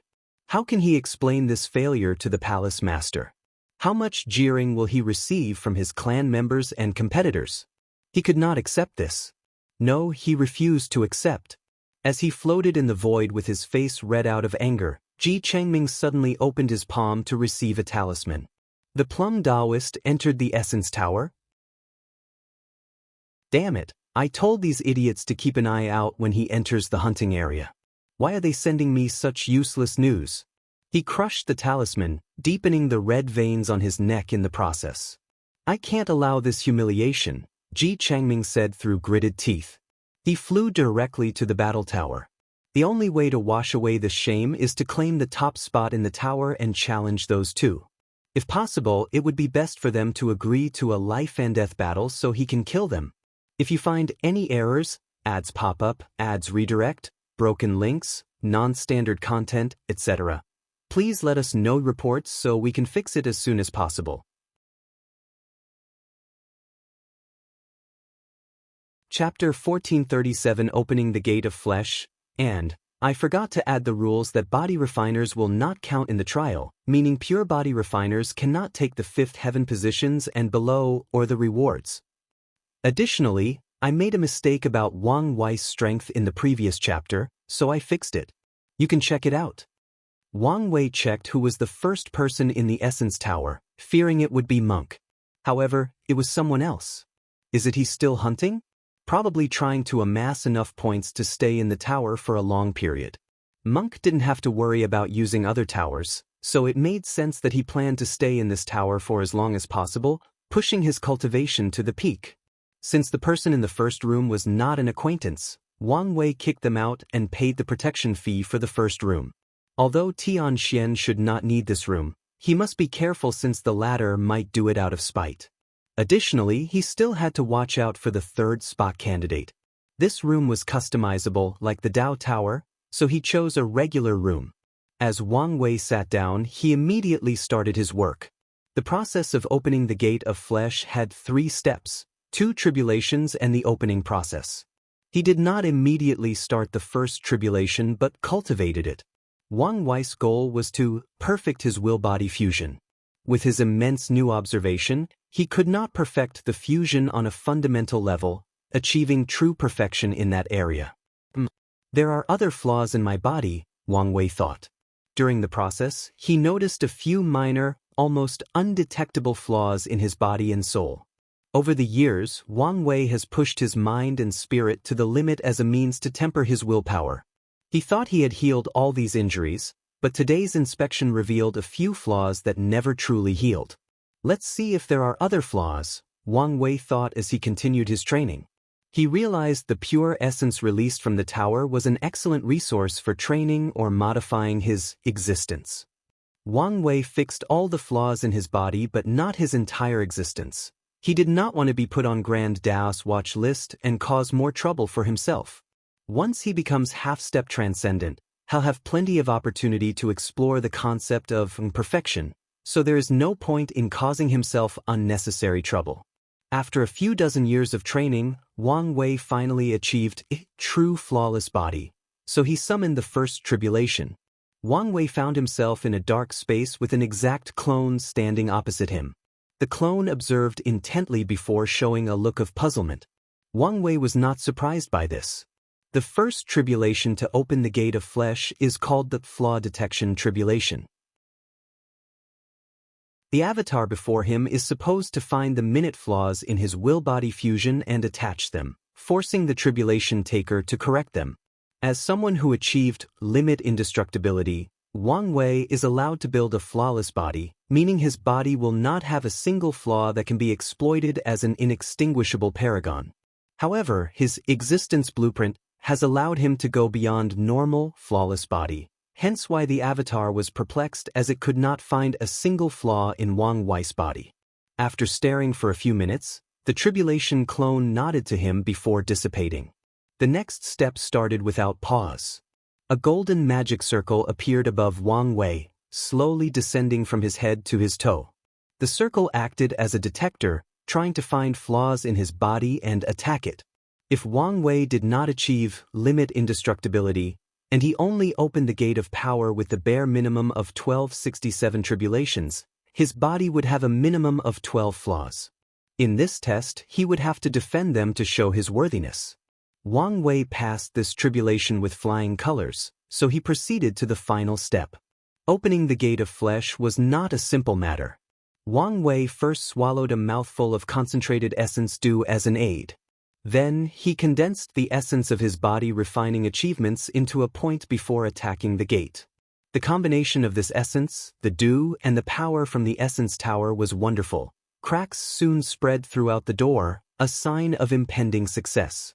However, things were not simple. Wang Wei spent years attacking that door, but it could not fully open, so he added his willpower manifestation to the mix. A massive chunk of the door was instantly destroyed, and Wang Wei saw hope. But that did not last long as he noticed his spirit had drastically weakened, meaning he could not stay in a state of deep concentration for too long. This door is not supposed to be this challenging to open, Wang Wei thought, as he realized there were some consequences to achieving true flawless body. However, he would not regret his mission. He was not supposed to open the door before the Paragon Tribulation in the first place, but he had to for his plans. So, the more powerful his body refining tribulation is, the higher his chance of success will be. As he removed more and more chunks of the door, Wang Wei started sweating, but he remained steadfast, ignoring how tired and sleepy he felt. He was so close to the finish line that he focused all his attention on finishing the task. Bang! The gate's last obstacle crumbled, and a terrifying power rushed deep from Wang Wei's body. He felt as if he had broken certain limits, and the very essence of his life was dramatically elevated. At a existence level, the characteristic of will immortality was perfected, followed by the designs for his physical strength becoming more complex. Once these two processes ended, the characteristics of the power of nothingness changed, embedding themselves deeper in this existence. This was good news for Wang Wei since it meant his body could not bear more of this power, but that is something for later. At an atomic and cellular level, his body transformed into a higher form. Every part of his body, including cells, tissues, blood drops, organs, bones, and muscles, became an unfathomable source of power. Even his hair follicle ascended to a higher level of existence. What is this? Wang Wei thought as he noticed a resonance between the gate of ascension, gate of power, and gate of flesh. It was so subtle that Wang Wei only noticed it because he observed it because he directly saw his existence. The fourth gate does not appear randomly but through the resonance of the previous three gates. That's why Grand Dao removed it, to cut off body refiner's transcendent path, Wang Wei realized. The three gates represent the ultimate potential of the flesh, and only by combining them can the fourth one be created, allowing the flesh to transcend all rules, power, and limitations. That's good news, Wang Wei smiled. With this information, he now had a clearer path forward. The transformation took some time, but with the aid of the Essence Tower, The process was drastically accelerated. After only 200 years, everything ended. Wang Wei stood up from his sitting position and clenched his fist.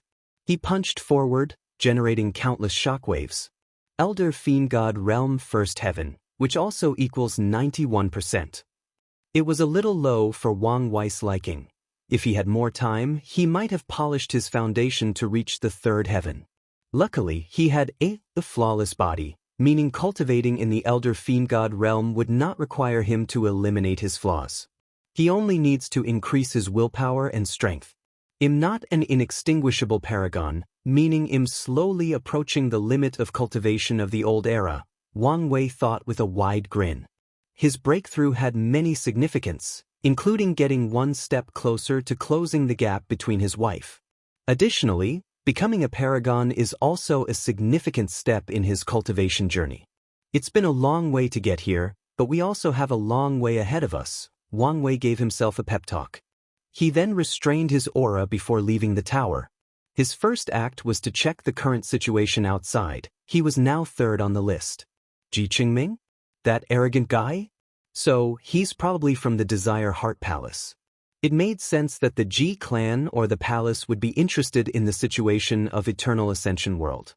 However, why did they send such a useless candidate?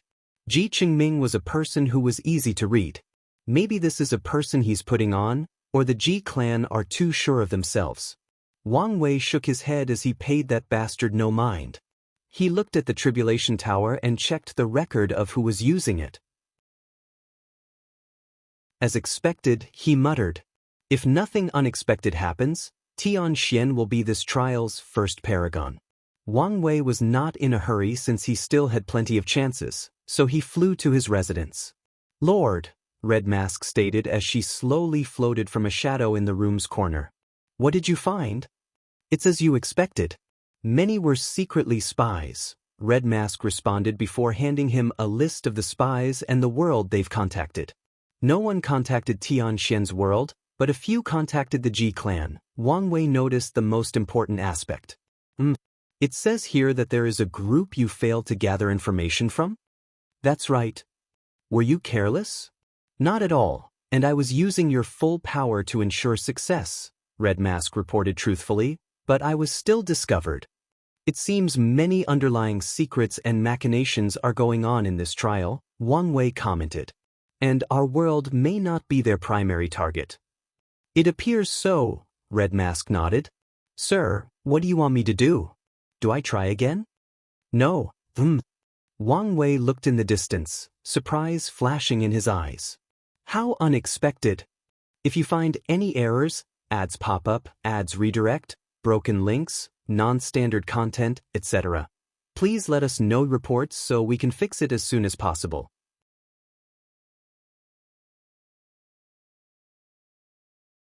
Chapter 1438 Boundless Paragon, I. Unedited chapter. A terrifying sound emanated from the Tribulation Tower, followed by a vision of golden auspicious clouds and heavenly music. Anyone who saw these visions would know they were celebrations for the birth of a new paragon, albeit the most rudimentary vision due to the trial's location. All the participants had their eyes on this tower as the visions symbolized the birth of the first paragon, the first boundless entity. However, the Eternal Ascension World's participants were shocked because many recognized the person's aura. Emperor Kong.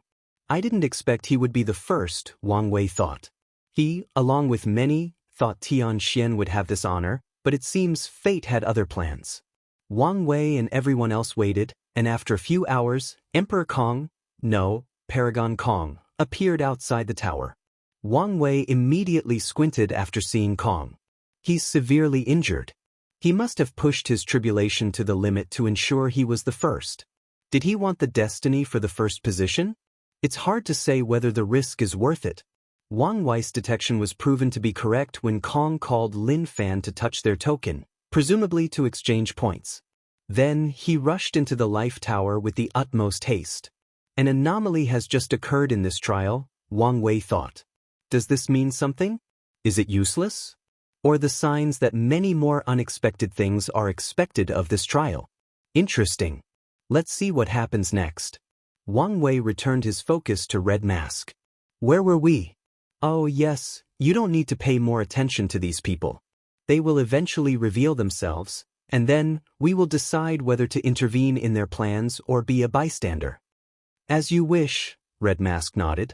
Your next task is to help me hunt, Wang Wei continued. I don't want to be disturbed during my tribulation, and I must use 2 towers simultaneously. I'm ready, sir, but there is another minor matter you might want to address? Did Xianxia come by? Wang Wei asked. No, the last I heard, he was still fulfilling his task. Oh, he's not in a hurry to compete? He seems to have taken your comment to mind and wishes to truly temper his sword between life and death. Not bad, Wang Wei commented. So, what minor problem were you talking about? The second rank, Chengming, publicly challenged you and Tian. He said some nasty stuff about you two to lure you into fighting him. Is that so? Wang Wei muttered, not surprised Chengming would do such a thing. However, it's still hard to determine whether this is his genuine personality or a persona. If nothing unexpected occurs, Xianxia will be the second Paragon and Tian will be the third. Their ego and pride should be at their peak after the breakthrough, and they will need a way to test their current strength. I just need to stay out of it and they'll fight each other. Your task will be to record their battles since I may not be responsive, Wang Wei ordered. Wait, don't just record them, use this. He raised his hand to condense a golden eye. With this thing, Wang Wei hoped he could peek at these two's existence, since it was easier to do during battles due to energy leaks or mistakes in concealing their information. No problem, Red Mask responded, and the two flew to the second hunting area to start one of the largest massacres of the bestowal monsters. Wang Wei did hold back as he also used his meat puppets. If not for the rules that he could not use his creation lives to hunt, he would have released another massacre in the first-level area. In 130 years, Wang Wei not only returned to the first spot, but his accumulated points were 5 times that of Tian. Swish! Red Mask appeared out of nowhere to cut a little assassin into million pieces, and Wang Wei calmly observed. No matter how much I look, I still find it fascinating. In his eyes, this man had died, including the collapse of all his avatars and the existence of his vault. This trial was not a joke since the suppression of these participants' eternal characteristics meant they truly died. This should be the power of transcendence, being able to influence existence directly, Wang Wei analyzed. He was so glad he asked Grand Dao for that specific reward since this technique benefited him too much. Sir, there is an entrance token, Red Mask stated. Finally! He's been hunting for so long but only received an additional 5,000 years of lifespan. If I get first place, he'll have 6 tokens, not bad. These tokens will be extremely valuable whether he traded with the sect or others. Wang Wei suddenly sensed something and looked in the distance. Finally, he uttered. He's been waiting so long, and Tian finally finished his transition. Now, he can use the first room. Under normal circumstances, Wang Wei wouldn't mind lowering his requirements a little and using the second room, but Chengming had taken that room, and Wang Wei wanted a potent tribulation for his plan to work, so he could not accept using the third room. Let's go, Wang Wei said before returning to the safety zone. Tian's aura immediately locked on him. Such obvious hostility? Did he become confident after his breakthrough? Wang Wei thought while ignoring this poor provocation. Despite Tian's great background, he doubted the latter would dare break the rules and attack in this safety zone. So, Wang Wei went about his business by entering the Tribulation and using his authority and points to get the first room. The Tribulation Tower had no customization ability since everything would be destroyed in the Tribulation, so there was only a cushion floating in the void. As he sat down and had the intention to start his Tribulation, a potent will descended in this room, checking his body. It first checked his comprehension, ensuring it had reached 90%, followed by checking whether his soul and luck had reached the requirements. Then, Wang Wei's mind was taken to a room with golden pierces of lights. Infinite permanence, Wang Wei thought. These lights represented a new branch of the eternal path/eternal characteristic, which started by comprehending eternal, followed by true self, and now, infinite permanence. Infinite means without bounds, endless, or without limits. The mind must become infinite or capable of holding all things. To evolve the true self to a higher level. Permanence means remaining unchanged indefinitely. With the power of these two, infinite will remain constant and unchanging for all eternity in my existence. With an infinite mind, I will have an infinite soul and an infinite body. I will be boundless. Wang Wei understood infinite permanence, with record time due to his previous background and the help of the trial's energy. However, he was not happy.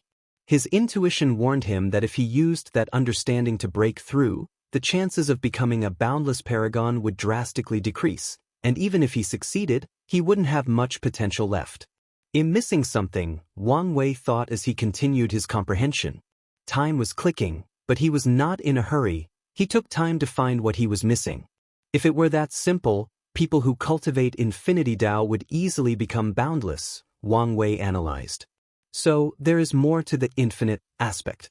Just like when he first absorbed the heaven will, Grand Dao had to display the concept of infinite permanence before him to comprehend, so Wang Wei placed all his focus. The only constant and eternal thing between heaven and earth is change, Wang Wei comprehended. What I need is not merely the concept of infinity, but infinite change, infinite opportunities, infinite growth, and infinite potential. Once these things are engraved into my existence, bound to forever remain a part of me through permanence, then I can truly become boundless. Wang Wei felt something clicked in his mind, and followed by some kind of transformation. His eye technique allowed him to see new building blocks being added to his existence. However, there seems to be a lack of energy or power to complete the transformation. It's not that there is no energy, but something is blocking it, Wang Wei realized after close observation of his existence. And he did not have to think long to know who was responsible, Grand Dao. Of course, the latter was not suddenly attacking him. All participants must experience this process. Before they pass the other tests and prove to be worthy, they cannot transition into a higher life. Wang Wei took a deep breath to steady himself. He did not hesitate to activate the tower's ability to reduce the effect of the next tribulation. He only wanted the immeasurable tribulation to be as destructive as possible and was fine with any aid for the others. His spirit appeared in this darkly lit corridor, with a walking passage and no end in sight. "This place reminded me of the Road of Heart from the void-shattering realm," he commented. He took a second deep breath before he started walking. If you find any errors, ads pop up, ads redirect, broken links, non-standard content, etc., please let us know reports so we can fix it as soon as possible.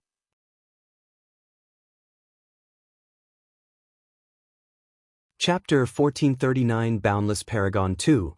Time-washing tribulation. Wang Wei did not hesitate to walk on this endless path.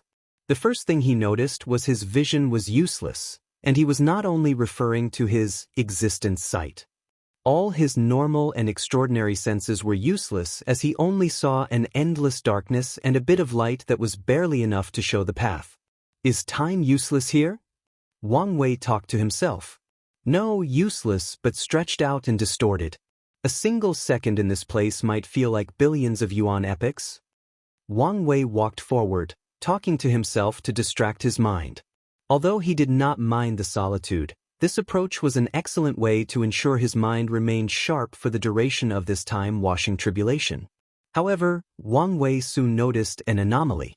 "My memory is eroding," Wang Wei muttered. His memories were not disappearing but fading. In other words, their effects on his personality and being were slowly being stripped away. If I let it happen, my personality will forever change into heaven knows what. Now he knew the problem. Wang Wei set out to solve them. Instead of talking to himself, he started reviewing his memories from his time on Earth to his reincarnation.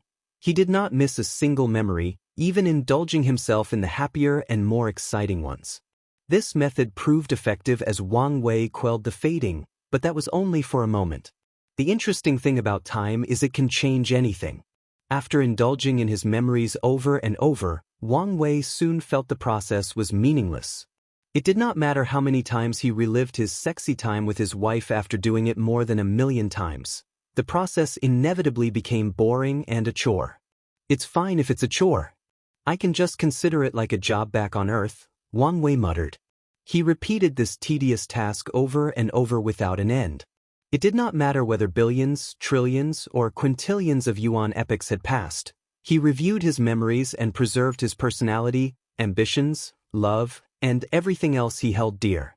Before this test, Wang Wei could have proudly said his mind was harder than steel, and he had long conquered the negative emotions known as loneliness. He could even push himself and said he did so with the pagoda trial. However, this tribulation showed an even more horrifying level, loneliness with boringness. It was difficult to describe the pain of repeating the same task without stopping for infinity. At many points, he felt he was just a robot whose sole purpose was to repeat these tasks. He almost believed his free will and agency were non-existent, and his sole purpose in this world was to do this task. Such a thought induced tremendous fear in a man who pursued absolute freedom. The good news is he survived and held on to his humanity. He preserved his memories, personality, and all his dreams and ambitions. Additionally, there was an additional benefit. He had learned a new form of torture. In the future, when he meets powerful, inextinguishable paragons who do an excellent job protecting their timeline, he'll torture them with his own version of this tribulation to break their willpower. Wang Wei continued walking forward. He had long lost hope of seeing the light at the end of this path. He could not distract himself from his task, and he had to prevent the task from consuming him. With all these things on his plate, he abandoned looking ahead to see if he was close to the exit. Luckily, he did, since this tribulation had just started. When time failed to erode his memories, it did not give up. Instead, it targeted something else: his emotions. One of Wang Wei's core personality is his love for his sect and all its people. He considered them his people and thus had some level of affection for everyone, including the lowest of maids. The tribulation started with these people. When reviewing his memories, Wang Wei had subtly become indifferent to these people, and he did not even notice it. In his mind, these people become nothing but aids, and their importance to him or the world in general was so small that it made them insignificant. He convinced himself it was more than enough that he remembered their faces and names. Once he became indifferent to these minor individuals, time became bolder and more potent, targeting the people he already hated or indifferent to, like his grandfather, Ying. Then, without knowing it, Wang Wei no longer cared about his enemies that did not have a great impact on his life or that he respected. The next target was people he loved but mostly respected because they were his elders. There has always been a seniority and power dynamic between him and these people, forming a barrier that prevented Wang Wei from forming deep bonds with them. These people included Origin 1, Sword 1, and his former Dao protector Yanqin. Wang Wei's view on these people slowly changed to appreciation and care for their years of dedication to the sect and the protection they provided to his growth to being indifferent to their presence. In his mind, they were people of different worlds. He would never meet these people again in his life, and even if they did, the difference between them would be so vast that it was impossible to have any meaningful relationship, so it was pointless to be attached to their existence. Wang Wei was in a weird situation. His eyes indicated he was reminiscing deeply about his past and everything he's experienced. Simultaneously, his eyes showed no affection for these memories. On the contrary, his eyes become colder with each passing moment. The next thing he lost was not his enemies/competitors, with whom he had a slight friendship developed out of respect. No, the next target were people whom he respected tremendously as elders and had a deep bond with. To be precise, he lost his feelings for Ancestor Wuxia. Wang Wei was walking aimlessly like a zombie, reviewing the time when Wuxia sacrificed his life to protect him. However, he felt nothing, except maybe Wuxia was doing his job as a Dao protector. His sacrifice guaranteed the sect an era of prosperity, unlike anything the lower dimension had ever seen. Wang Wei was about to move on when he paused. "Something is wrong," he said in a hoarse voice. He sounded as if he had spent too long not talking and no longer knew how. He reviewed the memory again, but he could tell what was wrong. He was far too gone and could not tell. However, Wang Wei did not give up and chose to listen to his intuition. Since Wuxia was the source of this anomaly, he chose to review all the memories associated with him. And out of pure logic, he realized what was wrong. He is supposed to be my favorite ancestor, but I don't feel anything for him, Wang Wei muttered. Now that I think about it, I also don't feel much about the other ancestors. These people have been instrumental to my success, but how I feel about them seems ungrateful beyond words could describe. That's when it dawned on him. He was losing his emotions. Wang Wei did not hesitate to sit down and enter a deep meditative state, reviewing his memories for the umpteenth time, focusing on the emotions associated. He was immediately scared of how cold and indifferent he had become. The worst part was the loud voice in the back of his mind telling him it was all right if he remained like that. If I can lose my feelings for Ancestor Wuxia, I can lose the ones for my mother, father, and even Wu Hong, Wang Wei thought to quiet the damn voice. Plus, how dare a mere tribulation dictate how I feel? How dare it try to mold me into something I'm not? Wang Wei's rebellious nature derived from his obsession to be free was instantly aroused, quieting all doubts or suggestive murmurs in his mind. He focuses intently, slowly regaining all his lost emotions and even intensifying some. Although Wang Wei did not cultivate 6 emotions 7 desire Dao, he had the soul Dao, which also involved emotion manipulation. When Wang Wei opened his eyes, he immediately discovered the surroundings were brighter than before. Additionally, he saw an illusory door in the distance, presumably the exit. He calmly walked toward it while remaining on guard. He had read countless records about the time-washing tribulation, and he knew much. Most people will face a similar tribulation to what he did, with minor variations. However, things will become different once the exit shows up. This part of the test has more room for variations, and it's when the unexpected could occur. I hope nothing too bad, Wang Wei thought. He had reached the point in his life where he must expect the unexpected.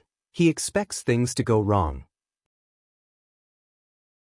So, he can only hope whatever is coming is not too bad. If you find any errors, ads pop up, ads redirect, broken links, non-standard content, etc., please let us know reports so we can fix it as soon as possible.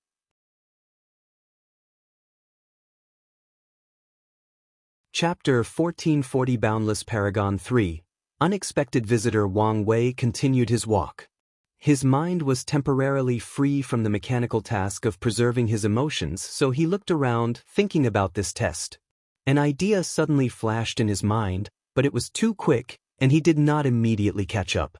Wang Wei was about to focus on realizing whatever inspiration was coming, but something unexpected occurred that required his attention. "It's you! Long time no see," said a young man with the same visage as Wang Wei, except with a natural smirk and evil aura surrounding him. "Aren't I too old to be having heart devil?" Wang Wei asked calmly. "I feel the same, but here I am," the heart devil sighed. Wang Wei looked at him before ignoring him. He continued walking, trying to catch the idea that eluded him. "Don't be like this," the heart devil said. "Since I'm here, I must do my job." "No one is stopping you," Wang Wei replied calmly. The heart devil walked side by side with him. "There is no point in attacking your character since you seem content with who you are, both the good and all the bad." Wang Wei said nothing. "Maybe start with your relationship," it continued. "You consider many of your peers a friend, but you have no hesitation manipulating them or hurting their factions. I guess you probably wouldn't hesitate to kill them if they get in your way. That's how friendships in the cultivation world are," Wang Wei said calmly. "Factions are placed above everything, including interpersonal relationships." "That's true," the heart devil nodded. "Let's take your ancestor, for example. Although she has a great relationship with Wu Hong, she would not hesitate to cut her down if it meant protecting the Dao opening sect." Wang Wei did not take the obvious bait of trying to get him riled up. He simply nodded. "But shouldn't you know better?" The heart devil continued after not eliciting any reaction. "You're not the same as these people. You have knowledge about another civilization with different values. So, shouldn't you be better than them? What can I say? I have been assimilated, Wang Wei shrugged. So, that's it? You just used this weak reasoning to justify who you've become? Who you are? Isn't it normal for me to become like this? Wang Wei responded. If I grew up as a loose cultivator and had to struggle for everything in my life, I may have preserved more of my morality and values from Earth. I might even have tried to change the cultivation world. However, I was born with a golden spoon. The world and system were designed to give me all the best advantages. So, isn't it normal that one of the aspects of my assimilation is that I acquired the values and mortality of the cultivation world? No, no, no, you are speaking as if you have no free will, the heart devil countered. As a man who pursues being free and unfettered, shouldn't you resist this kind of assimilation? Shouldn't you be angry that such an aspect of your life has been slowly eroded over time? That's where you made the mistake. You assumed this was not a choice, Wang Wei stated. I knew long ago assimilation was inevitable and actively chose which part to allow.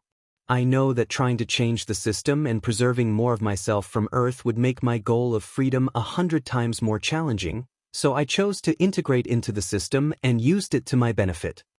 So, you chose the easy way out. I chose the most efficient method, the one with the highest chance of success. But at what price? The heart devil countered. Even if you finally achieve your goal, the you then will not be the same you from Earth. Tell me, do you think I can achieve my goal without sacrificing anything? Wang Wei asked. It's possible. Be realistic. I stand by this statement. It's possible, albeit very challenging. All right, let me rephrase my points in another way, Wang Wei stated. Do you think I could perfectly preserve the person I was on Earth? The cultivation world's primary theme is power acquired through violence. It's a path destined to be full of death, meaning the moment I killed my first person, the innocent young man from Earth was gone. Wang Wei has never forgotten his first kill. Although these prisoners were insignificant in the grand scheme of things, he still remembered their eyes vividly when the last light of life disappeared. That's different, the heart devil rebutted. You were just adapting to this world. I can use the same argument, Wang Wei countered. My decision was not to abandon my former self but mold it to adapt to this world. The core of who I am is still there, just now in a new package that allows me to thrive in this world. The heart devil sighed. I can't argue with your golden tongue. However, his eyes shone with a cunningness that indicated he hadn't truly conceded yet. Since you value your sect or the system so much, what would you do if they turn on, let's say, your best friend, Li Jun? Would you support the sect or him? That answer is obvious. I would choose Li Jun. It's not to me, the heart devil responded. I thought you value the benefit of the system above everything, including your morality? That's not what I said. I said I chose it because it benefits me the most. But your choice contradicts that. At the end of the day, the sect is an institution, and if its safety and even prosperity is threatened, they will sacrifice anyone. Meanwhile, I know Li Jun, and he would not do anything to endanger the sect's safety or prosperity. I'm aware enough to understand I'm not yet above the institution, and since they can sacrifice Li Jun for their preservation, they can do the same to me. Meanwhile, I know Li Jun would give everything to me, including his life, love, and loyalty to the sect. The choice is obvious. The heart devil was briefly silent before chuckling. You were right, you have preserved the essence of your former self. Did you really need all this talking to understand that? What can I say? You are not as weak as the last time we met, so the information I can gather on you is no longer perfect, the heart devil shrugged. Plus, this is a tribulation and I need to check. That would explain why I feel you're not as much of a threat as before. Your mind and Dao heart are not as they used to be, so cut me some slack, the heart devil added. But don't count me out yet. How are things going with Wuhong? Good. Are you two together yet? We are still figuring out our situationship, but everything should be fine, Wang Wei answered nonchalantly. Not biting, huh? The heart devil uttered as he looked at him. Alright, let's try something else. You're about to become a paragon. Do you know what that means? What? You can travel to the prehistoric world. You can return to Earth. And? Wang Wei asked calmly, do you think your parents are alive? Do you even care? Unless the time difference between the two worlds is extremely vast, their chances of being alive are slim, Wang Wei replied, still calm. So, you no longer care? Wang Wei looked at him. You said it yourself, I'm a paragon. So, I can just travel to their time period and meet them. They are mortals, so the consequences of saving them should have minimal backlash, especially if I do it correctly. What about Hongjun? Do you think he'll let you do as you wish?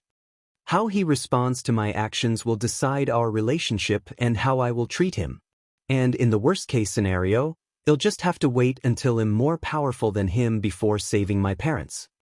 You have an answer for everything, don't you? I've figured out since childhood that a powerful cultivation was the key to returning Earth and ever seeing them alive. Your words almost made me believe you care, the heart devil sneered. What makes you think I don't? You have always been too logical about your Earth parents' affair, the heart devil explained. You spent most of your life not thinking about them because you convinced yourself with pure logic that you could see them one day once you were powerful enough. Were there never moments of doubt? Moments of hesitation, moments of fear for their unknown fate, moments of longing for the past? There were. Well, you could have fooled me or anyone who knows you. Wang Wei sighed. What do you think a child with an adult mind spends his time thinking after being reincarnated into a new world? The heart devil did not answer. At first, there was the excitement of this new and magical world. But then, none of that mattered when the loneliness of knowing you have left many people you love and care about behind. Can you understand the fear of realizing your life will never be the same again? Wang Wei shook his head. Reincarnation is a complex thing with many challenges. Wang Wei's early days were not only full of jovial stories about his loving parents and loyal friends. He had his demons to overcome, and since he feared the consequences of revealing his reincarnation, he had to deal with it alone. I had to develop a coping mechanism, or with the laws of that world, I would have developed a heart devil as a child, he explained. I had to preserve their memories for my deepest intimate and personal moments. I had to think about them logically, otherwise, I would have been driven insane. Of course, it also helped that I eventually unconsciously repressed many of their memories. Wang Wei remembered the first time he lost the burden of his reincarnation. His family never publicly acknowledged his reincarnation except for one time when his grandmother, Yun Yaojun, had a conversation with him at the behest of his mother. That conversation not only lifted his burden but was the key for him to fully integrate into the sect and accept his new parents as his parents. I want to believe you, but something tells me you're beautifying things. What makes you say that? Well, you didn't have the best relationship with them before your reincarnation, the heart devil continued. Now, I know you have had plenty of time to think about your relationship and understand your emotions. What are you getting at? Wang Wei asked with a raised eyebrow. I think you've abandoned these people. You no longer see them as your parents. When you see them again, you will all feel indifference. Maybe you'll repay their karma for raising you, but nothing more and nothing less. Maybe you're right. Oh, you may also be wrong, Wang Wei added. I don't know how I will respond when I see them again. That chapter of my life has yet to be written, and you are the last person who knows how it will go. I got it. What? The thought that eluded me, I finally caught it, Wang Wei said. If you find any errors, ads pop up, ads redirect, broken links, non-standard content, etc., please let us know reports so we can fix it as soon as possible.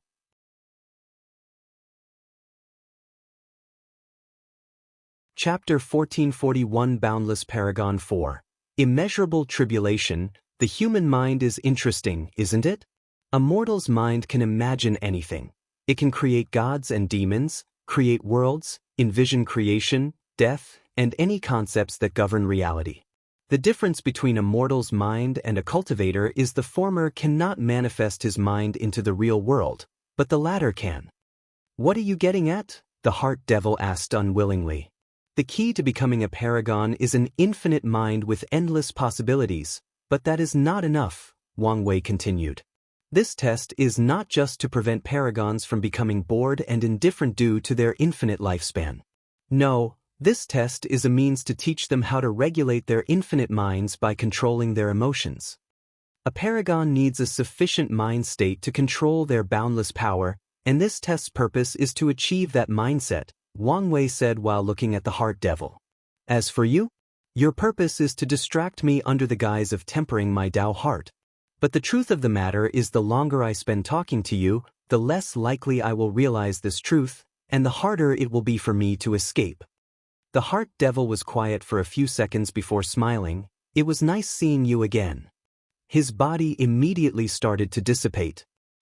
You too, Wang Wei nodded. Just so you know, it was not a guise. My existence is to temper you and misdirect your attention. That's good to hear, I guess, Wang Wei said as the last specks of the devil disappeared. An exit instantly manifested not far from within, and he entered it without hesitation. Wang Wei's mind became clearer than he had ever felt. Many of the previous emotions he was struggling with, like his loneliness, were now easier to manage. They were not gone but more bearable. My Dao heart and mind are not in perfect harmony, Wang Wei thought. Once I pass the tribulation, I can finally experience the transition of my existence to a higher level. Wang Wei raised his head to see a purple cloud flashing with lightning and the booming sound of thunder. Wang Wei squinted as he swallowed a handful of existence-healing pills. Now is the time for the plan. The cloud had its own consciousness, so after realizing Wang Wei was an inextinguishable paragon, the clouds turned a shade darker. Boom! A bolt of lightning descended from the sky, and Wang Wei raised his right palm to block it. His entire right hand disappeared, but he remained calm. As expected, the attack potency has increased while still neglecting my will immortality. In other words, he will die like everyone else in the tribulation, and his willpower cannot provide him with immortality. However, this is far from enough, Wang Wei thought. He inhaled deeply before screaming, "Grand Dao, is this the best you can do? How pathetic." The first rule of the immeasurable tribulation is never to antagonize the tribulation. Grand Dao will accept any provocation that the cultivator's state of mind has not met the standards to be a paragon and must be eradicated. Everyone knows that, and this thought has been deeply instilled in all the geniuses from top lineages. Yet Wang Wei broke this rule. Could he be stupid, or has he gone mad? Come on, haven't you always wanted to kill me? Well, in giving you the perfect excuse, Wang Wei continued, and with his words, the clouds swiftly turned dark red. Boom! A second bolt of lightning descended from the second, bringing the wrath of heaven. Divine punishment lightning is something that is common in the lower dimension, but heavenly Dao does not care much to use it in the upper dimension. However, it does not mean it does not exist. Wang Wei's tribulation is more than enough proof. His body and soul could not resist that single bolt as they were instantly annihilated. However, his disappearance did not leave his location devoid of any matter or signs of his existence. On the contrary, a scroll with countless dots, lines, and graffiti floated where Wang Wei previously stood. The first step is completed, Wang Wei thought. Although his body and soul were annihilated, his consciousness remained intact and functioning, an act that could be considered a minor miracle. Boom, boom, boom. The heavens became enraged that the little worm was still alive, and it unleashed devastating blows after another, trying to eradicate him. However, Wang Wei was prepared. When the first bolt hit, he used the technique he had already prepared to direct all its destructive power to the section of his existence that dictated his status as a fate seed. Wang Wei knew his power was not enough to free himself, and the longer he waited, the harder the process would become. So, he took the risk to use Grand Dao's power to remove whatever shackles were placed on him. Lightnings after lightnings descended on Wang Wei, turning this room of the tower into quite a dreary atmosphere. Grand Dao hasn't decreased the strength of the tribulation nor stopped it, meaning my bet is correct. It has to follow the rules.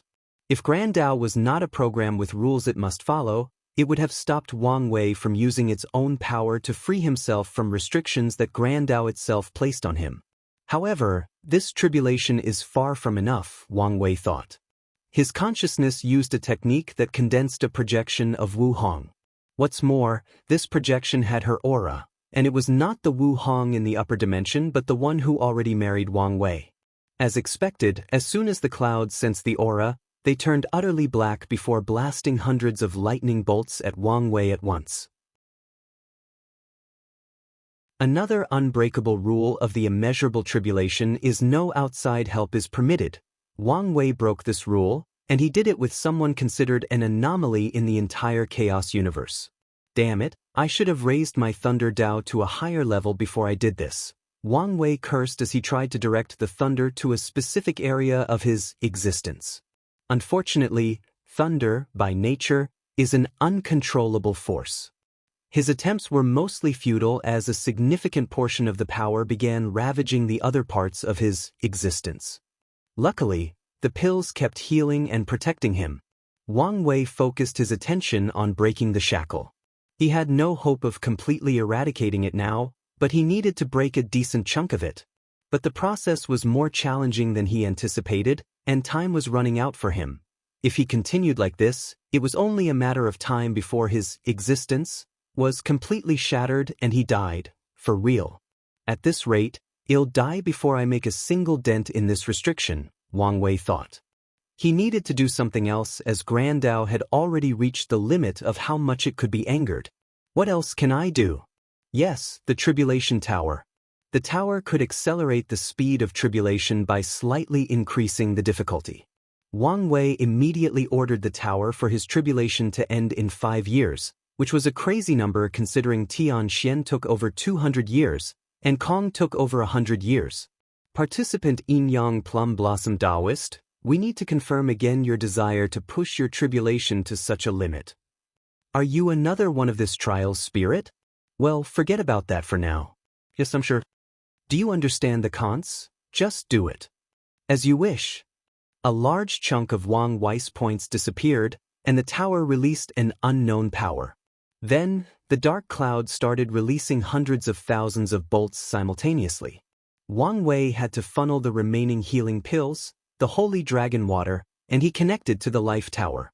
The combination of these three prevented his instant demise, so he took this opportunity to finish his task. Damn it, why is this thing so hard to remove? Wang Wei cursed. It's been 4 years of constant bombardment, creating deep cracks in this shackle, but he knew he would not succeed in the remaining year. I need something else, but what?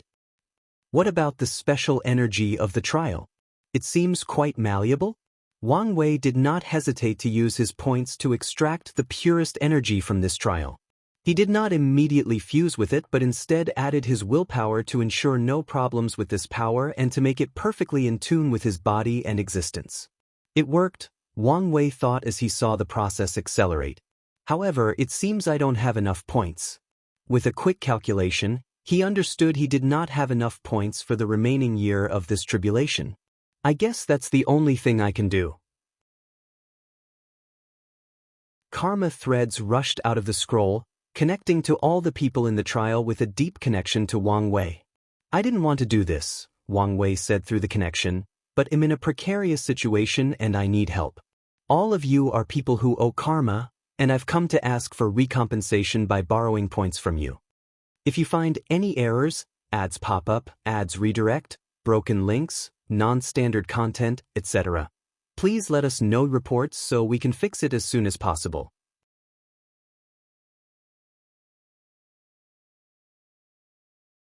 Chapter 1442 Boundless Paragon v. The final desperate counterattack. No problem, Ji Lanfang said immediately, with no hesitation. He sent his points before asking, if you need more, I can go hunting.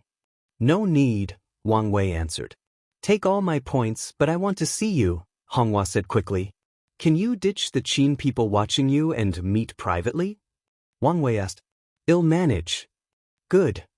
We got you, Monk and Dulgun said. This place is catered to Qi refiners, so most of my points are for the wife, and we have an excess. I know I could count on you too, Wang Wei replied after seeing how many points these two sent. However, considering Monk's strength, it was understandable, especially since he was ranked 6th on the leaderboard. "Don't forget to pay me back. I'm poor," Hong Miling complained, and Wang Wei just nodded. "I was helping my disciples hunt to return the borrowed points." "I guess you can have them," Emperor Kong added. "Thanks." "No problem." "Are you all right?" Su Shi asked. "The aura of your tribulation has leaked from the tower, and it looks like punishment instead of a tribulation." "Ill manage," Wang Wei replied succinctly, not explaining in detail what was happening to him. "I've guarded Time Eater's seal, sacrificed my golden body of merit, and now, I'll hand over my points without asking for return. Is that enough to repay my debt?" Aoshin asked. "Fine by me," Wang Wei answered. "Was this a fair trade?" "Probably not. The prosperity of the demon race in the lower race, which Wang Wei is primarily responsible for, is more valuable than any other favors Aoshin has done for Wang Wei. However, he would not lord over these favors over these people, or they would instead go to extreme lengths to cut off the karma between him. "Metu, I want to pay my debt with these points," Yi Dashu added. "Keep dreaming," Wang Wei burst his bubble.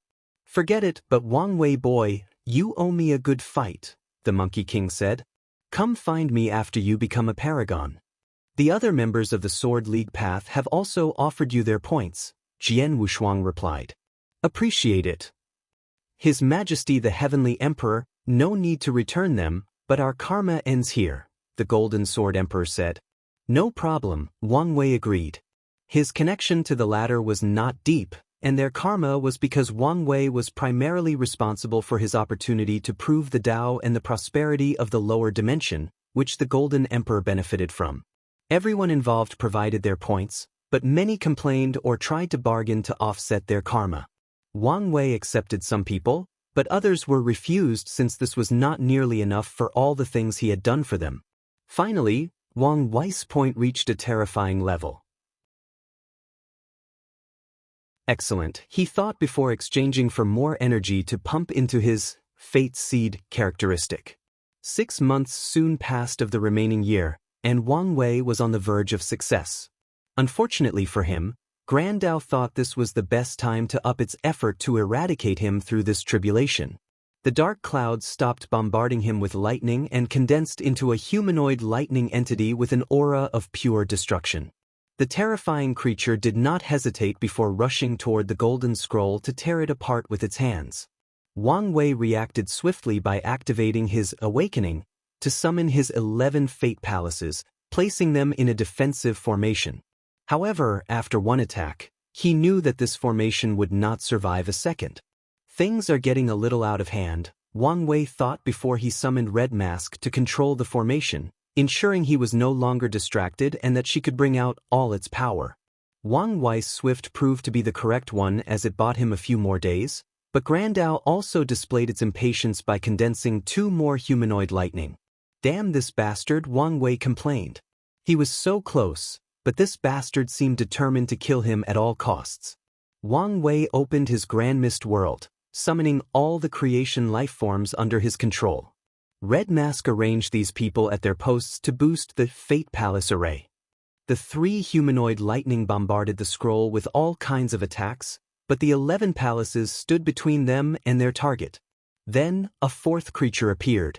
Wang Wei did not wait for the creature to fully condense before immediately sacrificing his Grand Mist world to boost the formation. His action brought him more time, but Wang Wei was not happy yet as he sensed a 5th creature brewing in the clouds. Something is wrong, Wang Wei analyzed.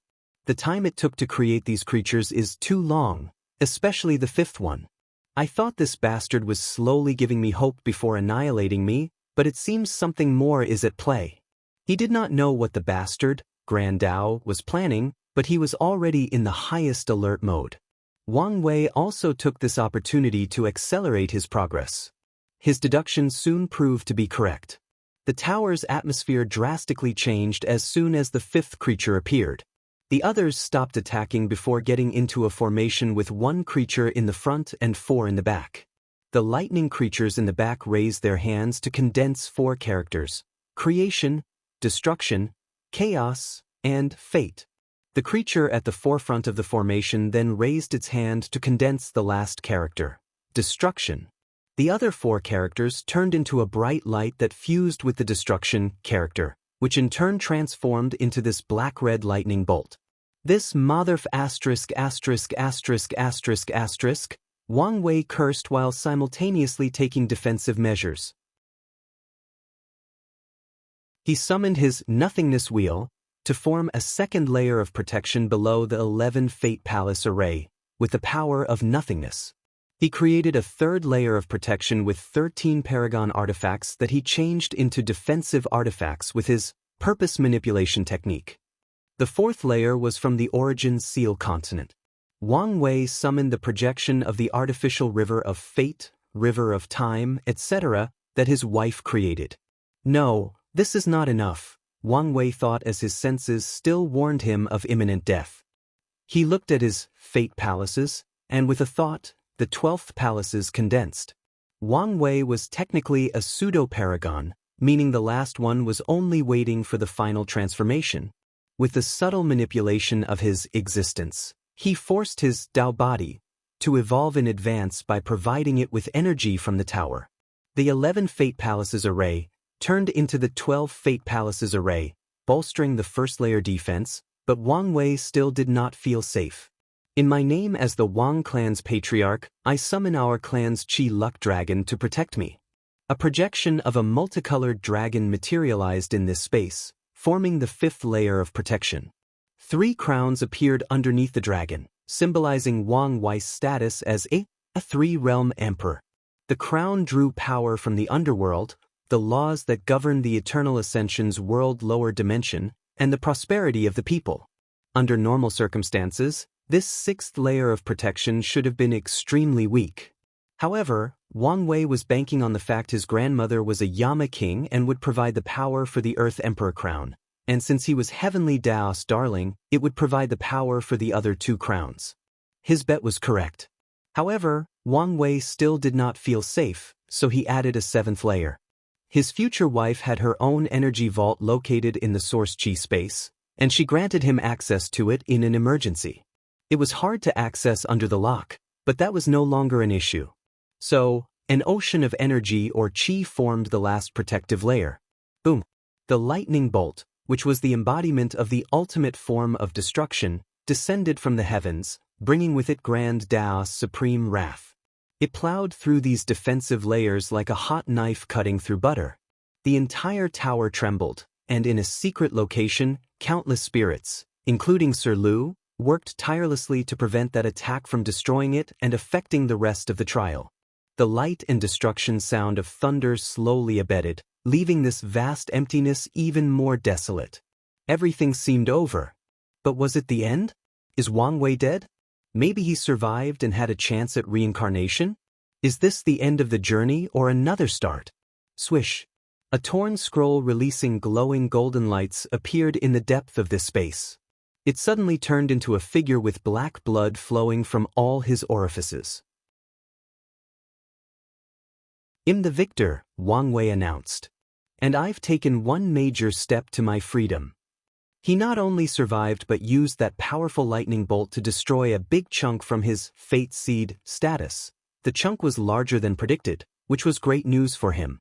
The bad news is my existence is beyond the simple description of injured, Wang Wei uttered as he wiped the blood from his nose, but that did not stop it. If he had not developed the prototype of an existence defensive armor, while on the verge of death, he would have been nothing but ash for now. If it were any other time, even the life tower would not be able to heal me, Wang Wei analyzed. Fortunately, a great opportunity is ahead of me. The final step of his transformation is to absorb power from the Grand Dao Source to become a genuine paragon, and that's the exact opportunity he needed to repair his existence. If you find any errors, ads pop up, ads redirect, broken links, non-standard content, etc., please let us know reports so we can fix it as soon as possible.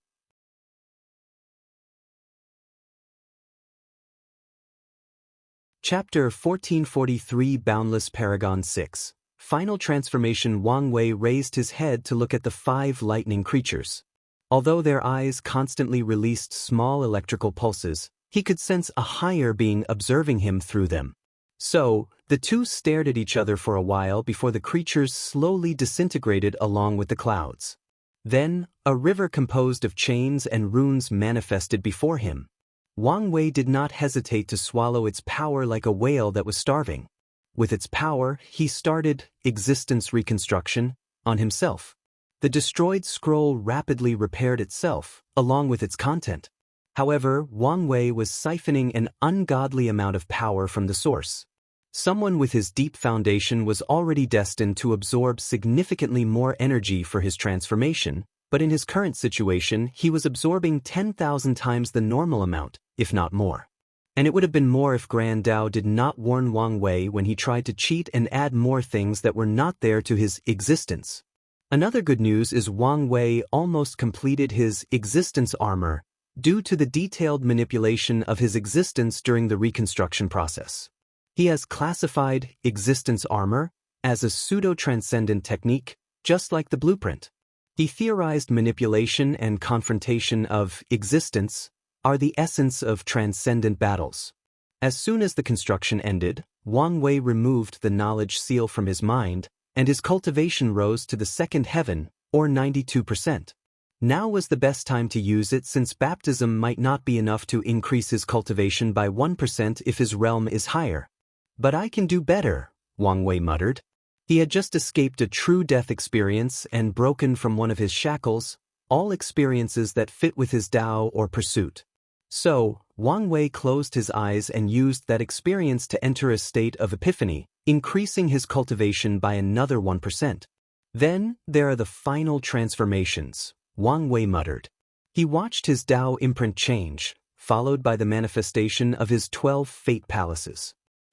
They are different from the fake one I summoned, Wang Wei immediately noticed.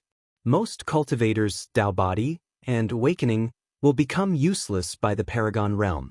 However, a few individuals with deep enough foundations and achievements can evolve great techniques or abilities based on them, and Wang Wei was one of them. He controlled the 12 palaces to resonate with each other, and to his surprises, they slowly turned into a river. A projection of the River of Fate? No, this is a prototype of the River of Fate, and am the source, not Grand Dao. A flash of enlightenment appeared in Wang Wei's eyes as he had an inkling of the way forward. His Dao body had evolved perfectly to suit his Dao in pursuit. Excellent, Wang Wei commented with a smile. The next step was to condense a new Grandmist wheel with a grander scale and boosted potential. Wang Wei did not focus too much on that as his body, soul, and spirit had completed the final transformation. His fleshly body reached the second heaven of cultivation, and his soul and willpower reached 98%. I expected a larger improvement, especially for my body. The lightning was ravaging all the aspects and characteristics of his existence, and the pills would heal the damage, thus achieving a form of tempering. However, it seems Grand Dao was cunning and ensured these aspects were not affected too much to prevent Wang Wei from benefiting too much in the likely case he survived. How stingy, Wang Wei cursed before closing his eyes to prepare for the last transformation process. He disappeared from his location, appearing in this river, and was a small fish. He started swimming upward without hesitation, and his body began to grow in size. It did not take him long to become a colossal creature as he reached the river's surface. However, a small voice in the back of his mind kept telling him to return as he was a fish and the top was dangerous. The voice insisted he was a fish and had no business on the surface. Wang Wei ignored the voice and jumped out of the water. He felt another shackle removed from his body, and in response, his fish body turned into an enormous bird that roamed the sky. Wang Wei flew for a few seconds before turning into his human shape. The River of Time looked different from a Paragon's perspective and the one I saw when I met my future self, he commented as he looked around. This river was not made of strings representing different timelines. Each drop was a super solid, both properties of liquid and solid, crystal that shone like glitters when glanced from a surface level. These crystals were the purest essence of time, and this river contained an endless amount of them. Have I broken free from the shackles of time? If the Empyrean realm is freeing the self from death and samsara, the Paragon realm's target is time, Wang Wei muttered. Wang Wei looked around as he experienced the difference in realm and life level. However, have we really completely freed ourselves? His gaze peered in the distance. He now could distinguish between the lower end of the river and the upper end. The lower end led to all past and present, and the upper end led to the future. However, the upper stream was blurry and chaotic to him. What about the infinite trichiliocosm? Wang Wei muttered, and his perspective changed. The river before him was surrounded by a golden hue, and countless other rivers or streams were flowing along with it. From another perspective, these rivers could be seen as endless small strings, but it was hard for someone of his level to truly see it that way. That golden hue should be the symbol and protection of the primordial timeline, Wang Wei realized. Should I take a look at the other timelines? It's a good place to hide my Dao mark. Boundless paragons have many ways to survive and revive. The most basic are the evolved, true avatars, and the 7 proxy avatars. The true avatars were no longer confined to one world, and they no longer needed to use the power of samsara to hide themselves. In other words, they did not need to remain mortals and could all cultivate. However, with the restrictions, they cannot be in the same realm as their creator. With all these clones scattered in different chaos worlds, killing a boundless paragon is already a nightmare, but this is not the end of their cockroach survival ability. Proxy avatars have the highest hiding abilities, are almost incorruptible, and their cultivation can be only 1% lower than their creators. Primal paragons can even have all proxy avatars, with a peak cultivation of 100%. But that's still not the end. Boundless paragons can move their Dao mark and hide them anywhere in the world. They could hide it in some random world in the chaos universe, the source chi space, samsara, or even another timeline. Moreover, the mark also acquired a parasitic ability that allowed it to attach itself to a weaker creature's mark and blend with it as if it were one. Boundless paragons were once the pinnacle of the hierarchy, and their survivability was one of the key reasons. Forget it, Wang Wei ultimately decided. He would need to do so in the future, but now was not the best time. Wang Wei did not immediately leave but glanced in the distance. Unlike before, he sensed countless terrifying auras, many of whom had similar auras as him, and a few who casually looked at him made his body instinctively tremble from sheer terror. Wang Wei realized that when he traveled to the past to kill 5 feathers, he was nothing but a small fish swimming among sharks. Although he had some bite in the grand scheme of things, he was truly small and weak.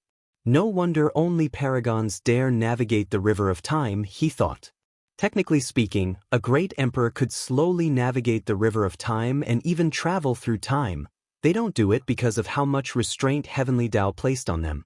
However, Wang Wei understood now these restraints were a protective measure for these emperors. He shook his head to remove these thoughts, focusing on what drew him in the first place. I can sense the location of the prehistoric world, Wang Wei thought. He frowned briefly before closing his eyes to sense the karmic thread connected to Earth. His mind traveled through the thread to a distant place, but midway through the journey, Wang Wei stopped. His intuition told him he could send a projection to the prehistoric world and immediately return home in this manner. However, he was not ready yet to meet or confront Hongjun, so he stopped and cancelled his action. Better safer than sorry, Wang Wei uttered as he opened his eyes. He did not stay long in this place as he returned to the tower. He used his best technique to reduce his aura to the first heaven. He wanted to hide even more but remembered Su Shi's words. People would be suspicious if he survived such a terrifying tribulation and his cultivation was the bare basics like everyone else. Furthermore, he had a perfect explanation for his terrifying tribulation. He forced it to end in just 5 years. Most people will think he is a madman who did something extreme to ensure he took first place in the trial and should not look too deeply into his actions or behaviors.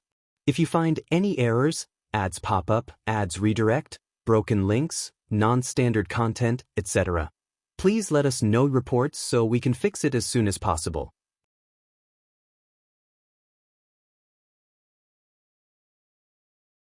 Chapter 1444 Humbling Experience So Soon? As he expected, many people were waiting outside the tower when he left. Wang Wei calmly observed these people, even taking a little walk into their sea of consciousness to peep at their thoughts. Most of them think the terrifying tribulation was due to the severe time increase, but that witch from the all-seeing temple has some suspicions. No matter, she probably won't leave this place alive. He sensed many people looking at her with animosity, so eliminating her wouldn't immediately paint a target on his back. Wang Wei shifted his gaze, locking directly into Tian. Why has his animosity decreased so much? Interesting. Wang Wei did not stay long before he teleported to the battle tower. He had no interest in challenging others, but he needed to use the tower to stimulate opponents to test his strength. Let's slowly adapt, Wang Wei thought as he designed an opponent with 90% strength. He sealed his power and experienced the battle in that realm. After battling a few Boundless and inextinguishable Paragons, he increased his opponent's strength by 1%. He repeated the process until he had completely adapted to his new cultivation. Then, Wang Wei selected a fourth heaven opponent and started testing his battle realm. Wang Wei spent more than 5 years inside the tower, testing the limit of his power and improving his techniques. I do have a 10-fold strength, but I seem to be on the lower end of peak Paragons categories. There can be a significant gap between peak Paragons, especially between Boundless and non-Boundless, and this tower mad made Wang Wei realize the training he had done with Wu Hong before could only take him so far, and he still had much to learn and improve. As for taboo? Well, Wang Wei smiled wryly. Entering the third taboo battle realm was the most challenging. First, Wang Wei needed to become a primal. Then, he needs to develop his skill and power to defeat primals while sealing his strength at 90%. This is going to take a while, Wang Wei sighed. After observing his existence, he noticed the taboo battle realms had their own section and should experience a fundamental transformation at the transcendent realm, so no matter how terrible the upcoming world catastrophe is, Wang Wei will not rush to become half-step transcendent and ensure he has the best foundation. What should I train next? Wang Wei contemplated. I still have plenty of room to improve on skills and technique, so my focus should be survivability. Good, it's decided. He asked the tower for an opponent it considered the best regarding chronospirit battles and finding a person's time mark. Then, a humanoid creature manifested before Wang Wei. He could not see its face due to the tower's protective measures, but he noticed that his opponent had 2 horns. This should be interesting, Wang Wei commented, and he was more correct than he could ever dream. The battle lasted 30 minutes before his opponent found his time mark and killed him. Wang Wei looked at the result in shock. Impossible! He refused to accept this result and fought a second time. He lasted 27 minutes in this round. Well, this was a humbling experience. He exhaled before starting the third match.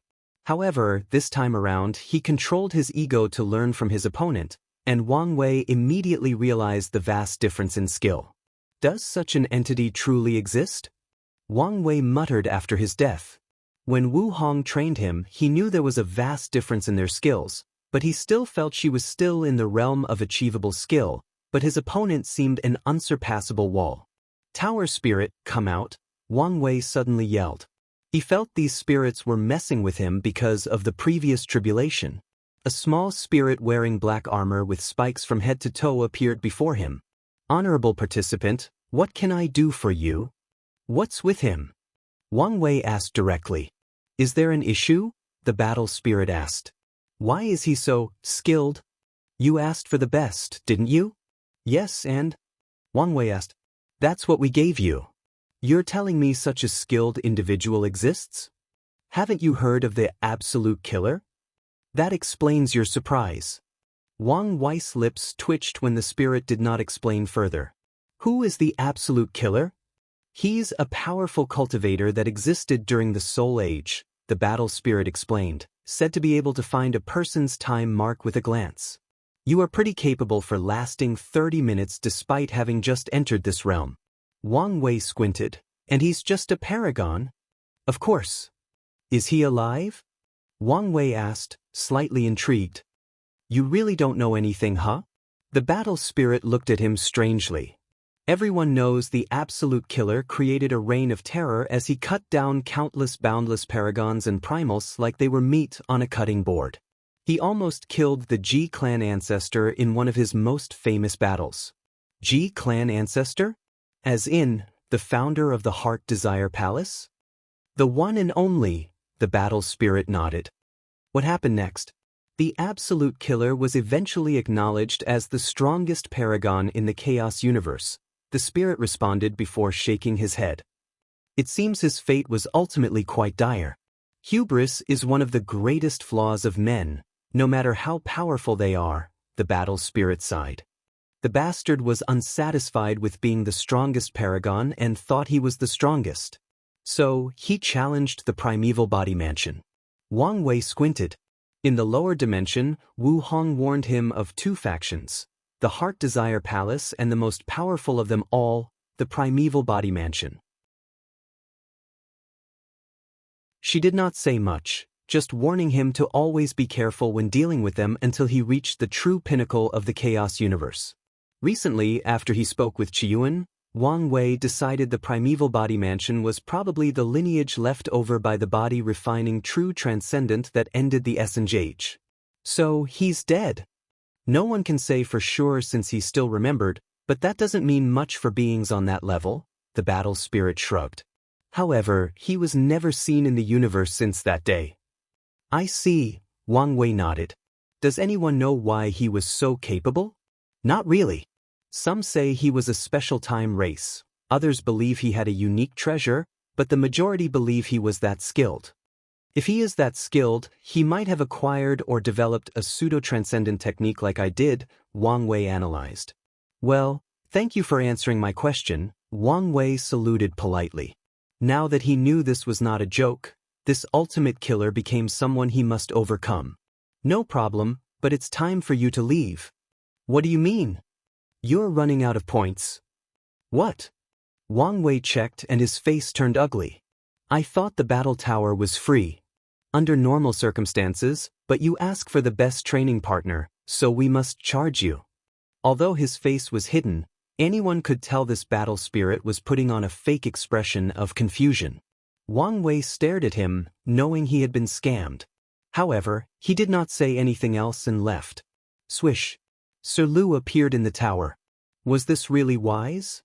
He's basically this trial's victor, so we can only do this if we want him to stay longer and use more points. The situation is already complicated as is. Do we really want to make more enemies? Sir Lu sighed. This cannot be considered making enemies, it is just a small confrontation that we can make up to him if necessary, the battle spirit responded. I hope we don't regret this decision, Sir Lu said before disappearing. An irresistible bait, huh? Wang Wei thought. He had to admit he could not stop using the battle tower. His pride or the idea that someone was skilled enough to kill him in less than an honor will not accept his current skill level, so no matter what, he must use the tower to improve. However, I'm the one who cons other people, not the other way around. A glint flashed in his eyes as he flew to his mountain. As soon as he arrived, the first thing he did was open a portal to another dimension with a black cocoon at the center. The cocoon was releasing an intense aura, but it kept fluctuating, a sign of someone undergoing a transformation. It should take a while before Red Mask is done, he thought. During the Tribulation, he sent a small piece of her soul to the tower at the last minute. And now that he had become a paragon, she too would transition into one due to the Lord Shadow technique. However, she was severely injured and needed more time to heal and transform. It's a shame I've lost my hunting companion since I have such a massive debt, but it couldn't be helped, Wang Wei muttered. If you find any errors, ads pop up, ads redirect, broken links, non-standard content, etc., please let us know reports so we can fix it as soon as possible.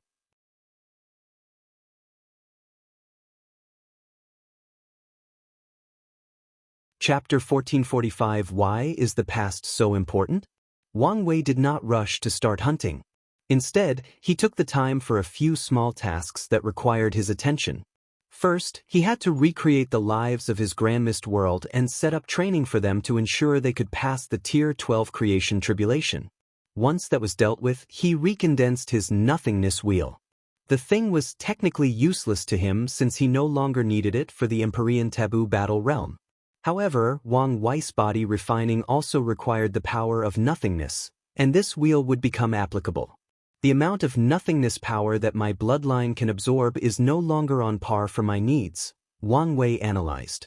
So, it's probably best to fuse the wheel into my blood, turning it into an ability. Since he had a plan, Wang Wei did not hesitate and took action. The process was smooth, with no interruption or trouble. Now, that's better, Wang Wei thought as he sensed the optimization of his bloodline. However, I still need to start considering the 12th revolution of my bloodline. His human fiend god was technically only Tier 11. Wang Wei frowned as he thought about the direction of his bloodline. As long as he updates his previous abilities, which involve will tempering and strength increase, the bloodline should be enough to take him to the peak of the elder fiend god realm. But is this all a fiend god bloodline can do? I would be disappointed if it were. Wang Wei shook his head. It was not time to be thinking about these things. He knew the sect had fiend god blood in reserve, so he'll know the answer once he's home. Next, let's check my existence. He closed his eyes and reached the fundamental blueprint of his existence. Wang Wei focused on the fate seed aspect. The entire thing was not completely removed. After all, this was something that Grand Dao planted on him probably during his birth/creation on Earth, so he did not expect to remove all of it when he was just a small and weak paragon. Regardless, this tribulation allowed him to take a major step toward his freedom. The fact that he could break such a good portion while in the Paragon realm meant subsequent removal would become 1,000 times easier, and not just because his cultivation would be higher. The question is, what immediate effect will this thing have on me? Wang Wei thought as he sensed the changes to his existence due to the Fate Seed status. My affinity with Fate Dao has decreased by at least 15%. Wang Wei could say few people were as compatible with their Daoists as him. He even created countless physiques and fused them to ensure maximum affinity. But now, this was no longer the case. That's not an issue, Wang Wei thought calmly. A maximum with a Dao has its perks but also its downfall, primarily that his affinity with other Daoists was reduced. The previous maximum affinity meant I had a lower affinity with Daoists involving free will, independence, or choice. Now that it's no longer the case, I can make better improvements to my Freedom Dao. Wang Wei hasn't used his Freedom Dao much in combat since he took it from Zheng, but this situation could be the start. Let's see what else. He observed and sensed the changes in his existence. My destiny is no longer full of ups and downs, Wang Wei thought excitedly. Trouble was drawn to him harder than magnets, and he had deduced two primary reasons that were interconnected. Fate wanted to mold him into the perfect inheritor to take the Fate Cardinal's place, so it threw challenge after challenge at him as a training method. Meanwhile, his future self was doing the same to ensure he grew up to be that version of the future and escape all the shackles on him. It's good that my life will have less trouble following it, Wang Wei mused. But something still bothers me. Why does my future self care so much about the past? Shouldn't someone in his life have already transcended the shackles of time and space? If someone has transcended time, then two things should become true. First, their past is locked, and no one can change or affect it. Second, which is the most likely scenario, their past is irrelevant to them. They are beings whose past, present, or future events cannot influence them. So, even if someone traveled to the past and killed young Wang Wei, future Wang Wei would be completely fine and not affected in any manner. Could there be some rules in this chaos universe that limit transcendent on that level? Or is something like people on the same level can influence each other's past? Wang Wei frowned. These explanations made sense logically, but his intuition told him some unknown shenanigans he was unaware of were happening. I should put this on the list of things to investigate, he concluded before opening his eyes. Now that he knew his life would be more peaceful, he was more confident in his plan to be more low-key and move from the shadows. It's also about time I dealt with that thing, Wang Wei thought as he sensed the countless memories sealed in his mind, along with the horrifying amount of negative karma. Unfortunately, this task required time, so he'd have to wait until the lock was gone and he had more opportunities for leisure activities. "All right, hunting time," Wang Wei said as he stood up, ready to repay his debt. However, he suddenly sensed something and waved his hand to manifest 3 crowns. Then, these symbols of powers trembled before condensing the projection of an elegant and dignified figure. Interesting. Using your human and heavenly emperor position to communicate with me secretly, that's quite ingenious. These damn Qin people are stuck to me like leeches, Honghua cursed. She had a simple black robe on with dragon designs on her cuffs. Her attire was nothing compared to her former majestic emperor robes, but her demeanor still remained majestic. "I had to find a way to contact you in secret." "Well, adversity and stress is a good way to force creativity," Wang Wei commented. "Cultivators are a group of people that are most dangerous when they are desperate. I'm guessing you're here for your rescue." "That's right," Honghua nodded. "You're the only person who can help me." Wang Wei pondered. "When I negotiated with the Qin court, they were very confident you could not escape their grace. These people know my strength and what I'm capable of, but yet, they did not seem to fear that I would kill all your guards and take you away. What is the source of their confidence? They probably did something to me. Not long ago, they knocked me out, but when I woke up, I couldn't detect anything wrong with my body or soul," Honghua explained with gritted teeth. "I see. In that case, let's check your body." Wang Wei nodded as he pointed his finger to her forehead. He found the karma thread between the projection and the real body and used it to spy on the real Honghua. "You're right, they did leave something in you." "What did they do?" she immediately asked.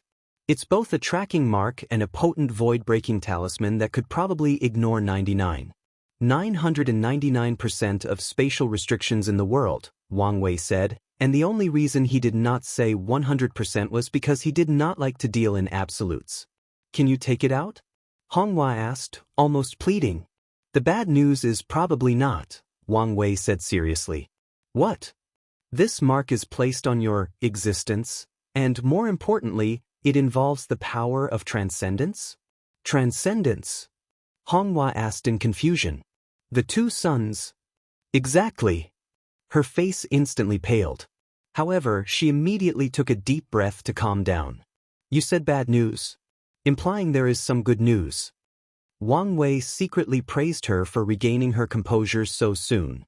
"Yes, there is some good news.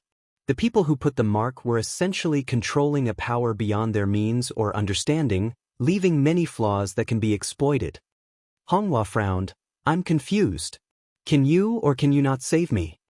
"I can't save you," Wang Wei shook his head. He could barely control his existence, let alone others. There was a reason he had to allow the tribulation to completely wipe out his body and soul so that he could revert to that scroll state and control his existence. And honestly speaking, if not for his experience during the Perfect Foundation establishment, his plan would not have worked. Honghua was about to be disappointed when he heard Wang Wei's following words. "I can't help you, but you can help yourself." "How?" she immediately asked. "Here is what you can do," Wang Wei uttered before explaining his plan. "Isn't this too dangerous?" Honghua hesitated. "Your situation requires this level of risk." "Fine, I'll do it." "I thought you would think about it more," Wang Wei replied, not hiding his surprise. "I can't stay in that damn place anymore," Honghua said with gritted teeth. "If you find any errors, ads pop up, ads redirect, broken links, non-standard content, etc., please let us know reports so we can fix it as soon as possible."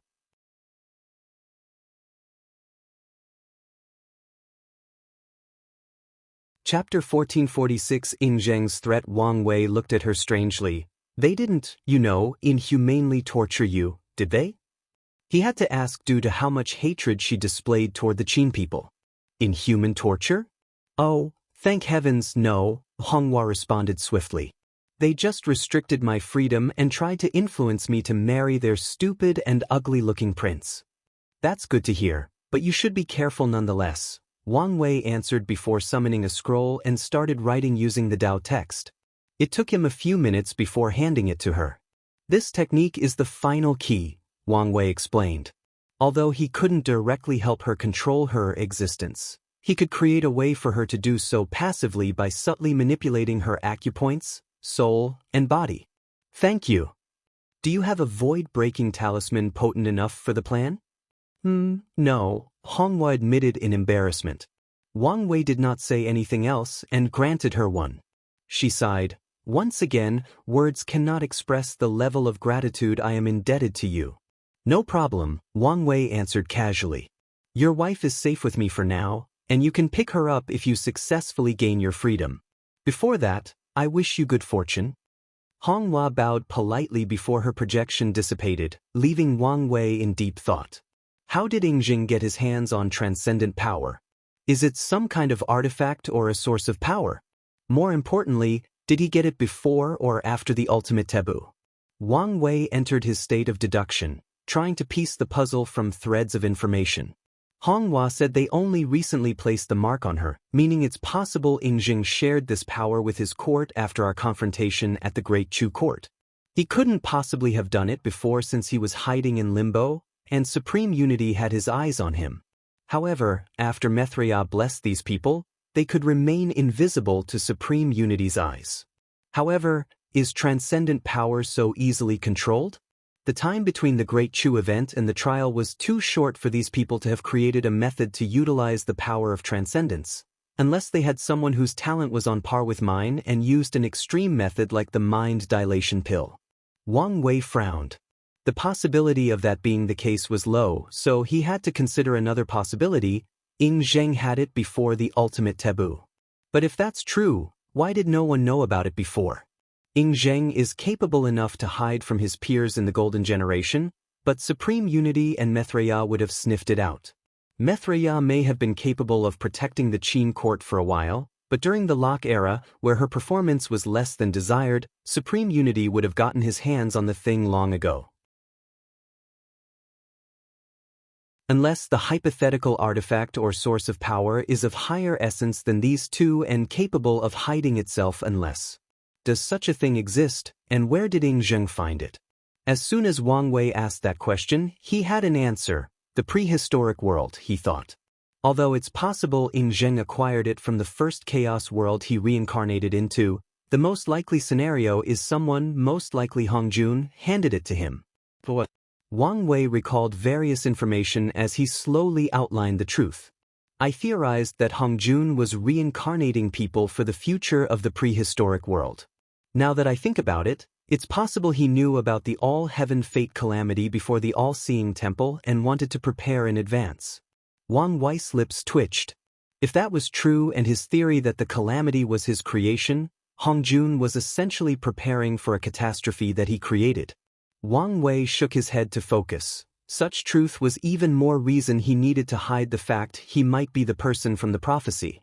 Chronologically speaking, Zheng existed 2,000 years before my time, so he was most likely part of Hongjun's early experiment at reincarnating people into other worlds. Wang Wei continued. Maybe Hongjun needed an item as powerful as that to allow the people from Earth to reincarnate into other worlds, or maybe he was more generous the first time around. Well, that doesn't matter too much. The key is the item. In all of the novels and myths written about Hongjun, his most remarkable artifact is always the jade butterfly pendant. In most iterations, this thing contains the essence of all 3,800 Daoists. Did he give it to Zheng? Probably just a piece, but even so, he must have had great hope on him to do so. Wang Wei sneered.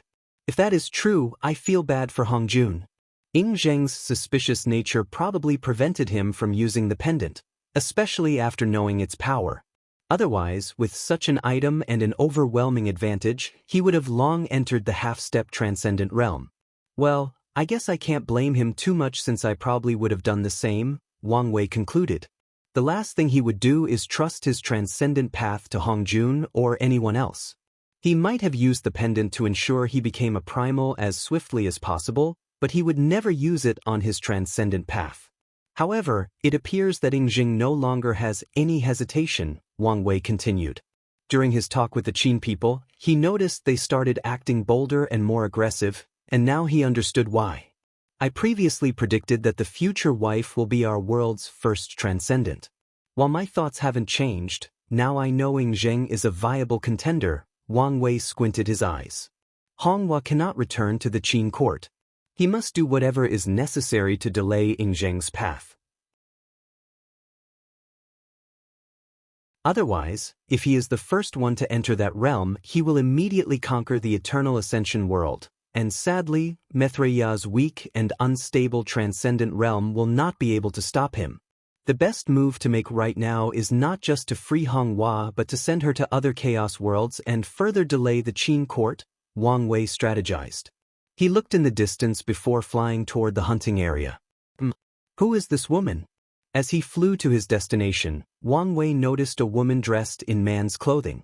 She had an all-red robe and flowing dark hair, but the tips were pink.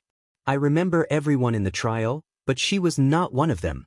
More importantly, she's just like Tian and Chengming. I can't see any information from her besides the surface level.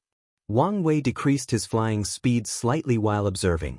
Her temperament reminded me of Suya. She probably has a similar physique and Dao. Is she also from the Heart Desire Palace? But why is she here and acting separately from Chengming? Wang Wei continued flying. Wait, she's not the only one. He instantly realized they were numerous people he had never seen before or people he had someone passively ignored. Luckily, his senses had drastically improved after becoming a Boundless Paragon. I see. These foreign transcendent factions have sent their descendants to this trial, Wang Wei realized. But why are they all acting so suspicious? A better question is, do they even need the use of the trial? A bolt of lightning suddenly flashed in his mind. They don't care about using the trial, they want complete control of it, Wang Wei analyzed. He was only thinking about analyzing and copying the trial's power, but these forces were already planning how to take it over. The power of this trial is indeed mystical, probably involving transcendent in one way or another. There are probably other secrets at play. Wang Wei deduced. They almost noticed me, Wang Wei thought. Two people almost noticed his spying. The woman dressed like a man and a tall, muscular man who was obviously a body refiner. Is he from the primeval body mansion? But why doesn't he give me the same vibe as that woman and Chengming? Wang Wei felt great danger from these people, probably because some transcendent powerhouse left some protective means on them. However, he did not feel the same as that muscular man. It's either the power is too high for even me to sense, he does not have it, or he's from the mansion, and they are proud and arrogant enough not to protect their heaven chosen because no one dares mess with their people, Wang Wei thought. Regardless, this trial just got a lot more interesting, Wang Wei thought with a smirk on the corner of his mouth. He loves danger and chaos when he's not directly involved since he can benefit from it from the shadow. So, he hoped he was right, and these factions were planning something big. I still need to prepare, Wang Wei concluded. He wanted to reach the fifth heaven as soon as possible so he could leave this place at a moment's notice and he wouldn't miss much. If you find any errors, ads pop up, ads redirect, broken links, non-standard content, etc., please let us know reports so we can fix it as soon as possible.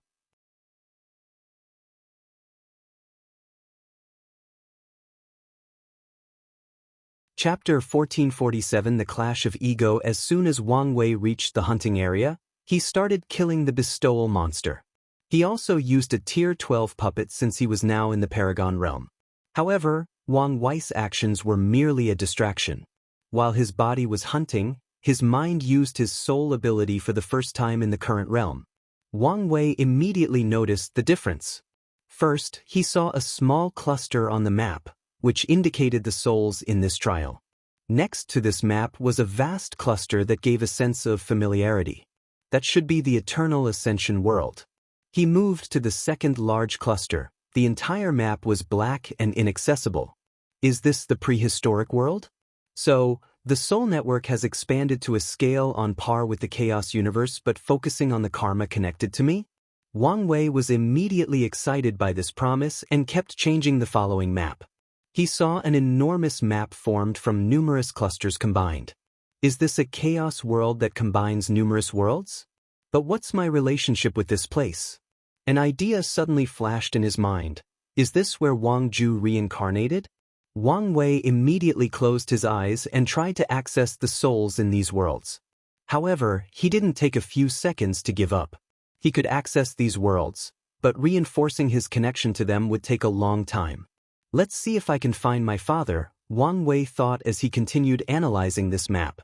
Unfortunately for him, he discovered many worlds he had connections with, making it more than challenging to determine whether his parents were somehow teleported to another chaos world. These worlds should be the result of Wang Ju expanding the Fate Shadow Guard and whatever my soul did in primordial chaos, Wang Wei groaned. After becoming a Paragon, he noticed his ancestors placed a seal on his soul to hide his identity when he was a soul in primordial chaos.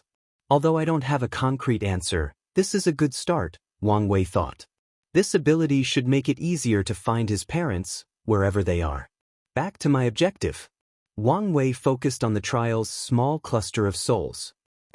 He noticed a few living souls he could not influence.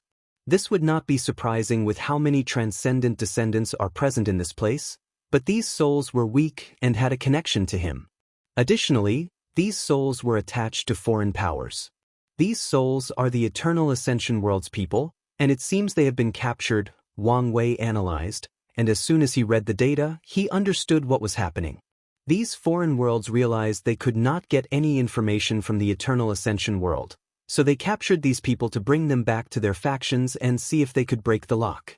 These souls must die, Wang Wei decided. However, he could not do it now as these people could just capture more. So, he has to wait until the end of the trial when most of the Eternal Ascension World participants leave to kill these captured individuals. Luckily, there is no power of transcendence protecting these souls, Wang Wei sighed in relief. These powerhouses did not care too much about these captured individuals, so the protection on them was not the best they could provide. Such a flaw was something Wang Wei could exploit. He continued his objective by pulling the souls of the Dao opening sect people and the participants he had a good relationship with into a hidden dimension for a minor assembly. What's going on? Someone asked, scared of how sudden everything happened. It's me, Wang Wei said, and everyone felt relieved. At least, it was not an unknown enemy. Did something happen? Emperor Kong asked. Yes, Wang Wei nodded. Some shenanigans are about to happen in this trial, and I decided to give you a warning. The people who came to this place without reaching the peak of the Empyrean realm, I implore you to leave as soon as you become a Paragon. For the peak Emperors, take a deep look within and truthfully assess whether you have a chance at those top positions. If not, you better leave after becoming a Paragon as well. Regardless, you all should be on the lookout. Everyone listened to him attentively with a frown. These words sounded too alarming, and some instinctively felt someone was fear-mongering out of nothing, but given the source, they had to control their initial jerk reaction and take it seriously. What exactly do you mean by shenanigans? Emperor Kong asked. I guess I can tell you, Wang Wei said before raising his hand to summon the history lock. With this protection, the chances of news leaking were minimal. I've detected a few transcendent factions have secretly sent their people to infiltrate this place. If I guess correctly, their target should be to take control of this trial, so you can expect chaos at some point in the future. Transcendent. I believe that's the realm of the two suns? Aren't we ants before these two, even if we become boundless? We are. With this short conversation, everyone understood the severity of this situation. Only 2, 3 if you count Monk, have entered the Paragon realm, but even scarier people were already involved. Are you sure about this? Emperor Kong asked. He didn't want to question Wang Wei, but he hadn't noticed much and wanted some reassurance. You're in my realm, and with a decent detection technique, you might not see the invisible ones, but you should be able to detect the ones who make you passively ignore them, Wang Wei replied. But don't reveal yourself, or you'll be dead. I understand. Anyhow, I've warned you, and it's up to you whether you listen, Wang Wei continued. And don't worry, I will still repay your points. Wang Wei did not wait for anyone else to speak and dismissed everyone.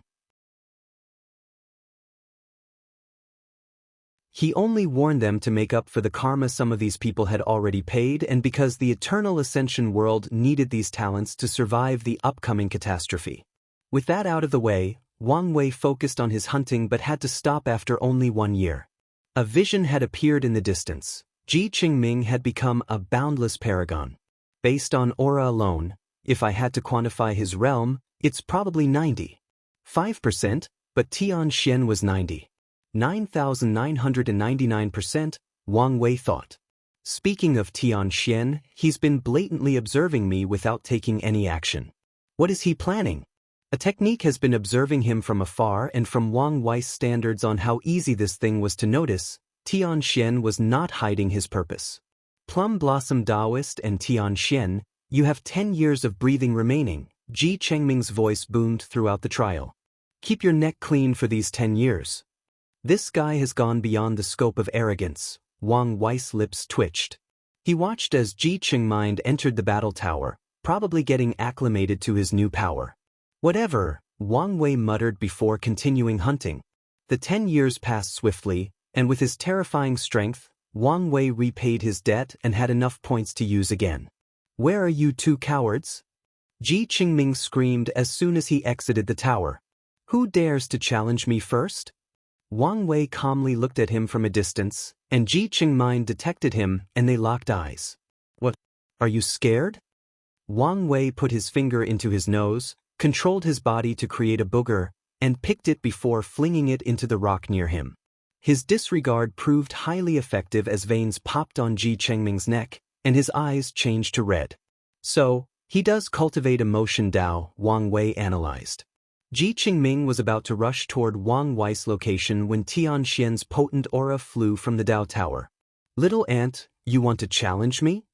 Xianxia asked casually, but his arrogance and disdain flew so effortlessly from his body that it felt natural. It was like it was a natural law of heaven and earth for this man to be arrogant, like it was his birthright to look down on all sentient beings. Interesting, Chengming said with a grin. The veins in his neck were gone, but the redness in his eyes intensified. Anyone who knew him understood his rage had reached such a level that it had transformed into this cold wrath. Someone dares to be more arrogant than me, Chengming said. Do you dare fight in a life-and-death battle in the tower? I don't care if you want to experience your funeral so soon, Xianxia calmly responded. But I won't fight you for a stupid thing like pride, so wager all your points. And please don't tell me you're broke. The void around Chengming twisted briefly before returning to calm. He waved his hand to send a talisman, and a few seconds later, he received a batch of points. I will enjoy destroying that beautiful face of yours. It's okay. You won't be the first ugly man who tried. I'm used to your kind's jealousy, Xianxia countered. Damn, Wang Wei thought. Who knew he had a mouth on him? If you find any errors, ads pop up, ads redirect, broken links, non-standard content, etc., please let us know reports so we can fix it as soon as possible.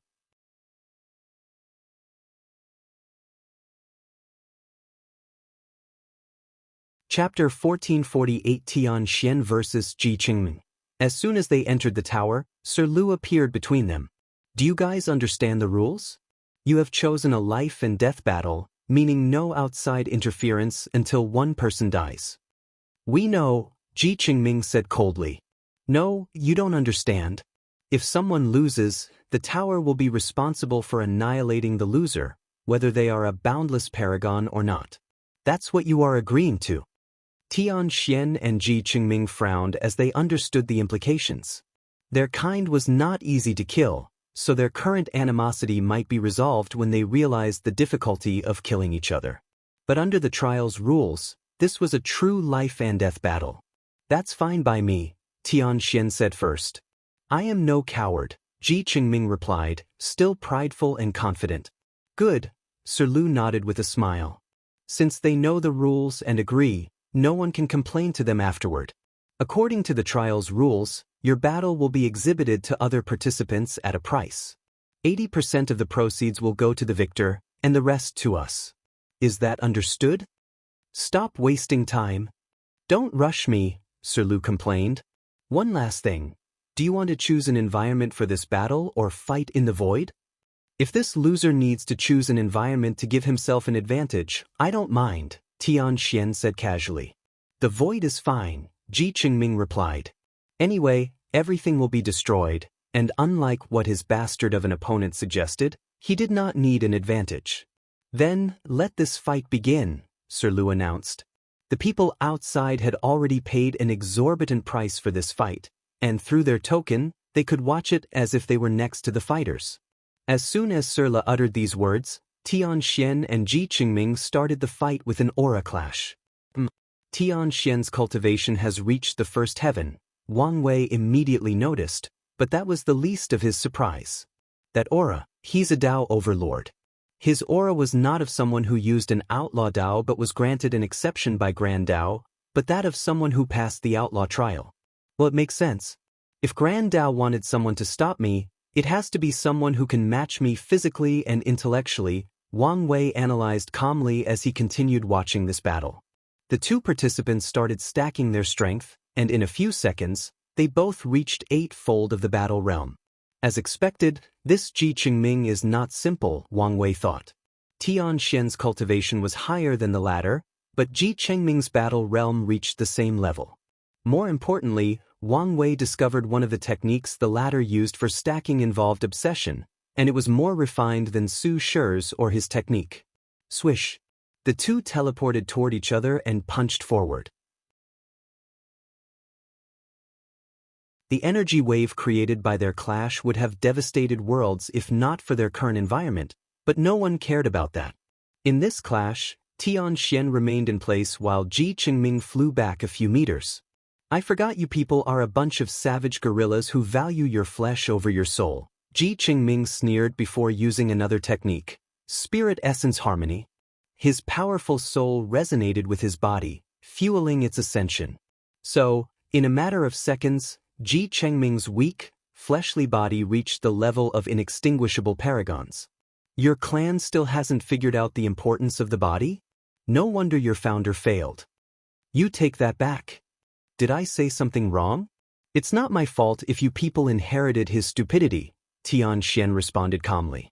It did not help that he said these words with such a handsome face and an aura that his words were the laws or truths of heaven and earth.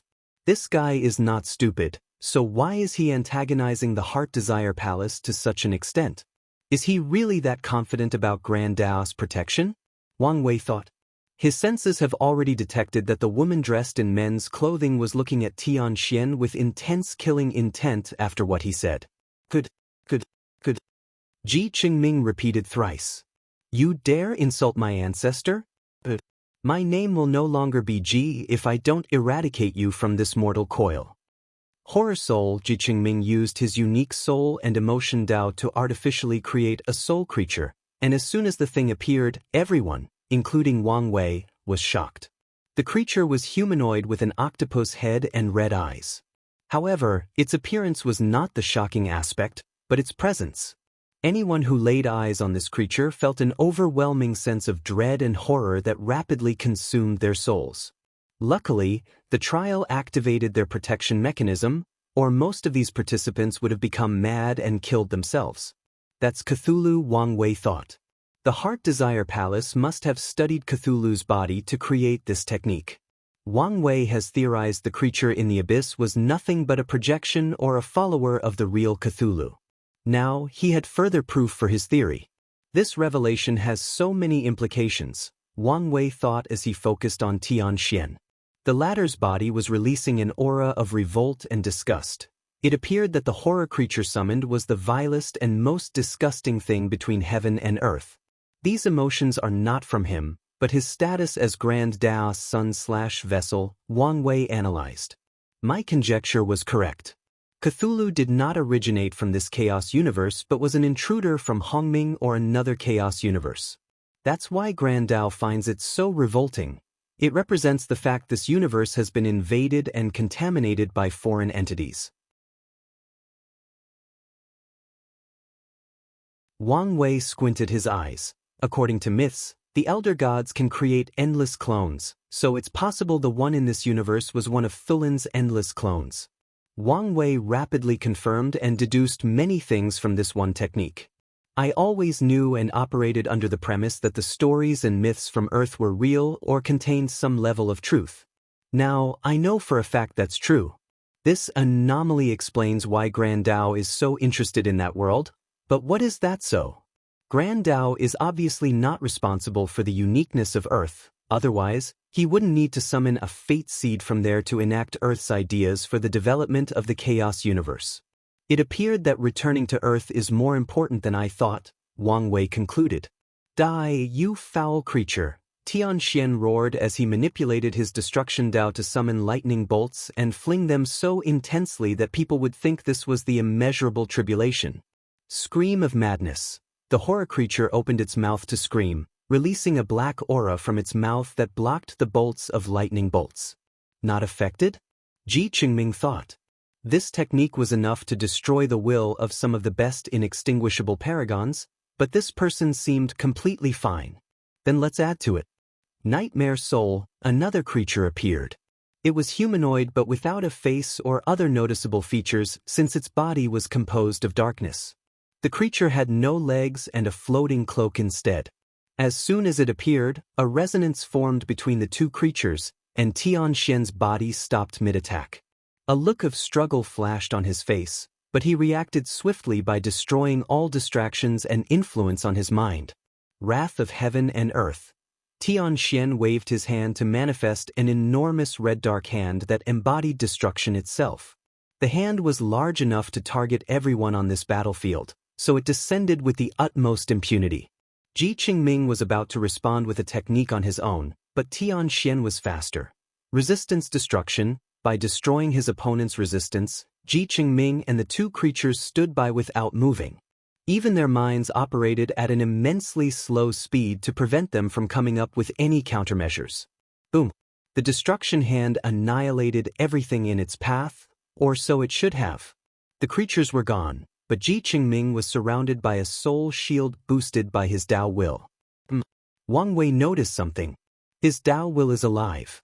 No, it's better to say Chengming instilled independent emotions and desires into his Dao will, creating a pseudo-intelligent creature whose sole purpose is to aid him in battle and protect him when necessary. What a brilliant application of Dao will. Such a level of technique is what he would expect from a transcendent faction, and of course, Wang Wei will steal all of them and put his own twist on them. Nice try, Chengming sneered. But your nightmare has just started. The destroyed creatures suddenly appeared once again, staring coldly at Xianxia. Fierce soul, Chengming summoned a third creature, which was another humanoid creature, except it had thousands of eyes all over its body. If you find any errors, ads pop up, ads redirect, broken links, non-standard content, etc., please let us know reports so we can fix it as soon as possible.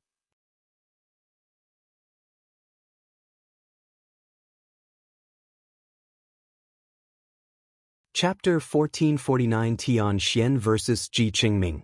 2. Do you understand your purpose? The reason for your existence? Yes, I won't let you down. Too slow. Your progress is too slow. Wang Wei has passed his supreme outlaw trial. I won't lose to him. Good, you have proven your intelligence is on par with him. However, it's not enough. His 9-extremity foundation is almost complete, but you haven't even started it. I will get to it. How can you be so useless? You are the son of Grand Dao, born with the greatest blessing between heaven and earth. What did I do wrong this time? Wang Wei has become the second mortal emperor in the universe. If you want a chance at beating him, you must be the third. I will do my best. What? Are you satisfied that you proved the Dao before him?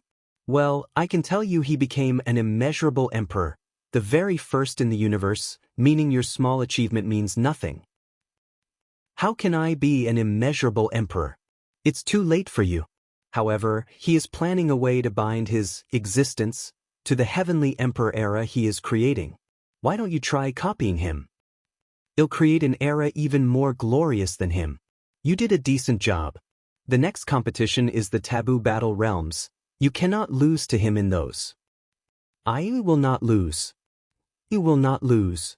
A hole appeared in Tian Shen's eyes as he flew into the distance. The horrible pain had awakened him from the nightmares surrounding his greatest fear. He noticed his mind was once again slipping and reacted swiftly by destroying all negative effects on his mind, soul, or spirit. Tian Shen now had control over his body, but this attack severely injured him. His Tao will is a nasty piece of work, he analyzed. The combination of Tian Shen's Tao will and willpower manifestation could barely seal Chengming's, and that's despite the fact his true will contained some of the essence of his destruction Tao. Luckily, his soul was well protected by an excellent soul artifact and many other techniques, so it was not affected. A Yang symbol materialized next to Tian Shen, transforming his destruction Tao into creation. Then, a new and perfect replica of Tian Shen appeared in the symbol. Tian Shen then transferred his soul into this new body, thus perfectly healing his previous injury. It's useless, Chengming said as his three summoned souls started resonating with each other for a second attack. Tian Shen controlled his former shelf as a puppet, forcing it to attack the three souls. Chengming raised his hand to create 3 pillars full of grievances. He planned to seal this shell and buy enough time for his attack to hit. However, Tian Shen was ruthless and immediately exploded the puppet, releasing a devastating amount of pure destructive power. This attack wiped out everything in sight except for the protective measures around Chengming. Swish! Tian Shen destroyed the distance between himself and his opponent, achieving a terrifying high-speed teleportation. He appeared behind Chengming, holding a sword condensed for destruction. Die, he yelled.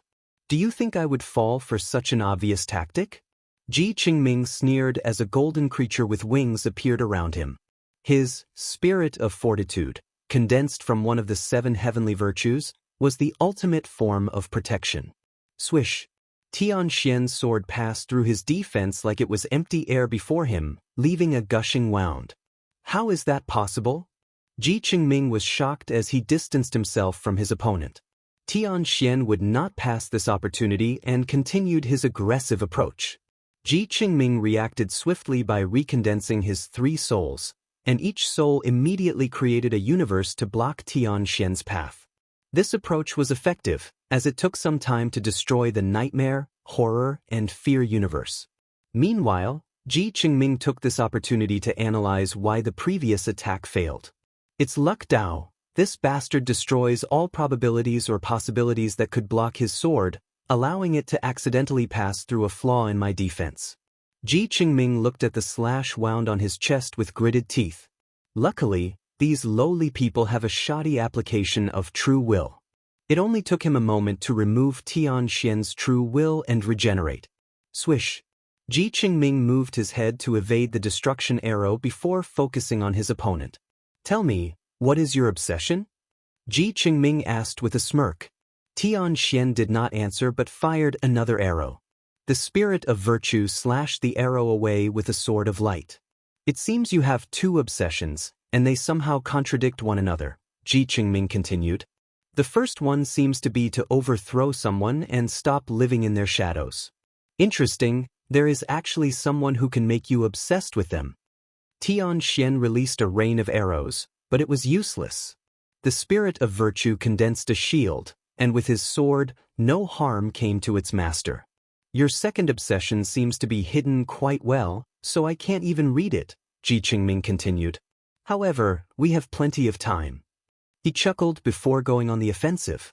He first combined the horror soul with the fear soul, turning into a humanoid creature with 4 arms, an octopus head, and numerous eyes on all parts of its body.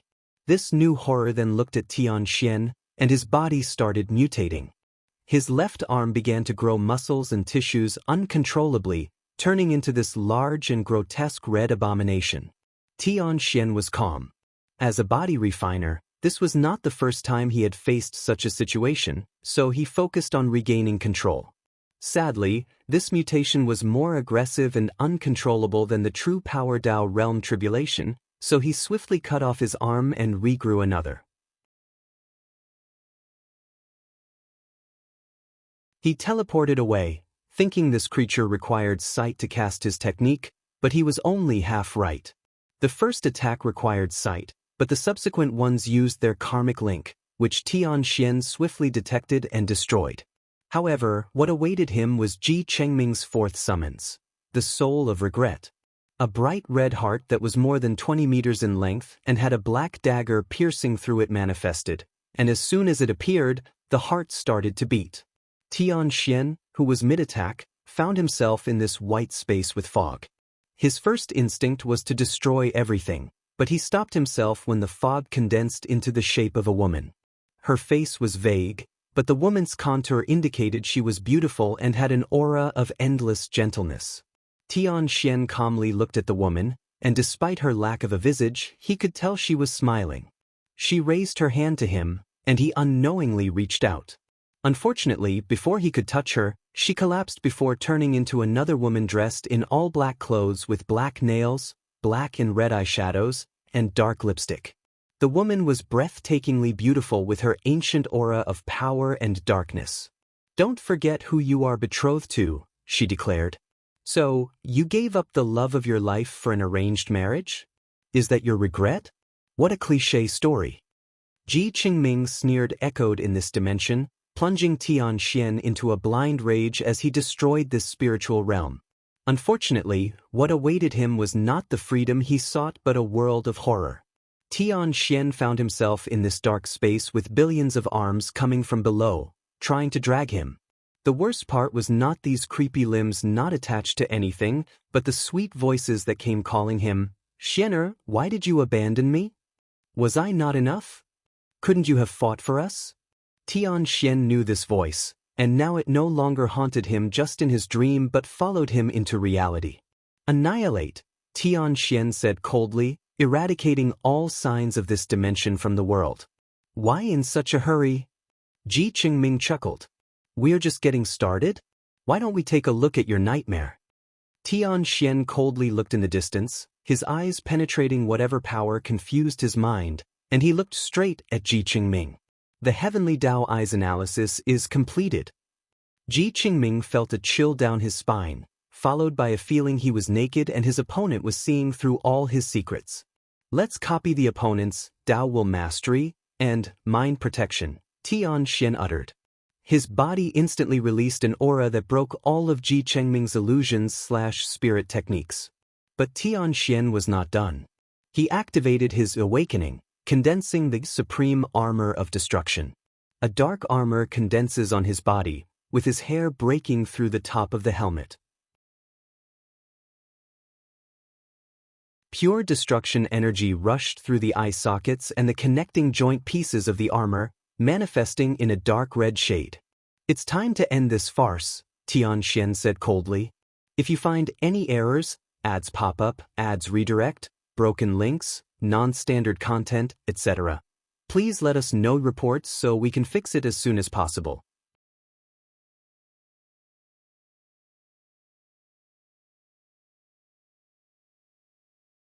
Chapter 1450 Tian vs. Chengming, 3. I guess even being the son of Grand Dao does not mean a life of leisure and happiness, Wang Wei thought after peeping into Tian's spiritual dimension. That woman in black. Did Grand Dao choose her as Tian's wife to counter my relationship with Wu Hong? Wu Hong is, and will always be one of Wang Wei's greatest strengths, so it made sense Grand Dao would pair Tian with someone of similar ability to prevent him from being tag-teamed by the two. If that is true, then she must be extremely talented and powerful for Grand Dao to choose her as someone that counters my Wu Hong, Wang Wei thought, remembering her name since she would be an enemy. Wang Wei muttered when he saw the horror world Chengming created. "I'm envious of this guy's background." He already realized that all of Chengming's techniques were the cream of the cream, and it was not entirely due to his talent.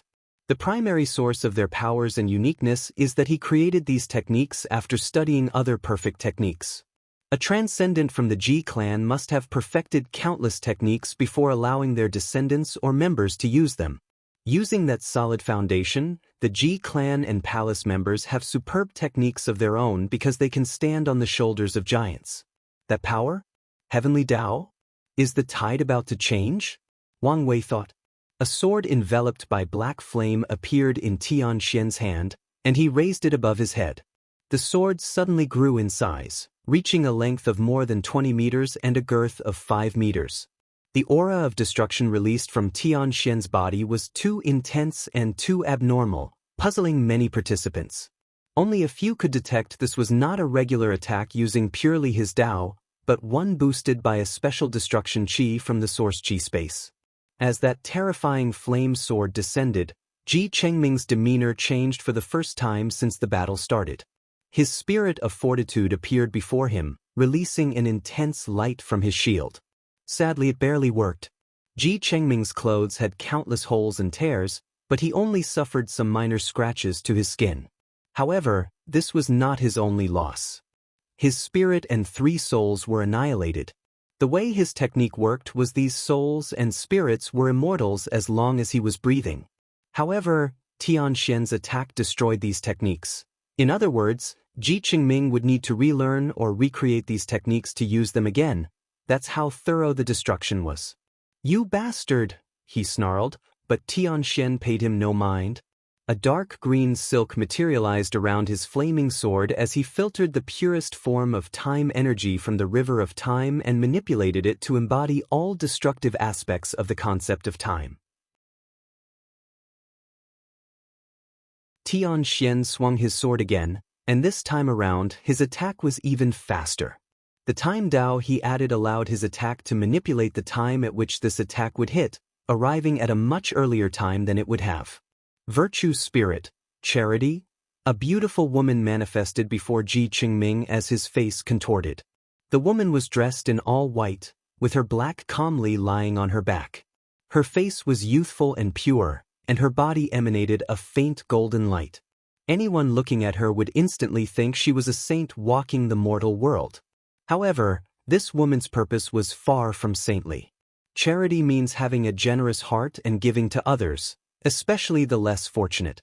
But what this woman was giving to people was all the damage Tian Xian was taking. To cultivate this technique, Chengming has already chosen countless benefactors to share the damage for him. What a bunch of waste, Chengming thought with gritted teeth. All the cannon fodders he selected died with this attack, along with his charity spirit. He glanced at his missing arm, and his anger elevated to a higher level. His arm was destroyed, and it was true destruction, meaning unless he used extreme means, he'd be forever armless. Only peak paragons should be able to tap into such a pure state of destruction. How come this bastard did it after just entering the realm? He complained. Chengming's complaint was warranted. Under normal circumstances, Tian Xian would not achieve such pure power. However, after copying Chengming's Dao will mastery, the boost his true will can achieve has reached another level. Tian Xian attacked for the 3rd time, and Chengming summoned another creature, the soul of hatred. A small face appeared above his left palm. It had no eyes and a mouth almost too big for its face, with 1,000 teeth and 100 tongues. Chengming did not hesitate to swallow this ugly creature from a child's nightmare before the sword enveloped him. Chengming was annihilated, with all apparent signs indicating he was defeated. However, Tian Xian did not buy it. His intuition had warned him the enemy was not vanquished, and soon enough, his eye technique detected signs of life. A black fog suddenly left Tian Xian's body as if someone had stripped something from him. Then, Chengming's body slowly condensed from the cloud. "You have a lot of hatred in you," Chengming commented. "And this hatred is odd. At first, it looks like it's geared towards someone who appeared to be in this trial, but there seems to be some underlying mystery to it." Chengming looked at him coldly, not affected in the slightest. Instead, he chose to obliterate his opponent. "Wait, this bastard was telling the truth when he said he copied my mental protection?" Chengming did not believe him and thought he was bluffing. After all, his clan took extreme care to protect his information, so how could any lowly techniques dare claim it could analyze and copy him? Unfortunately for the young Chengming, this arrogance is why Tian Xian successfully analyzed him, and he did it in a very short period. Before being eradicated for the 4th time, Chengming teleported the hatred's soul outside of the trial before returning to the tower once the attack abated.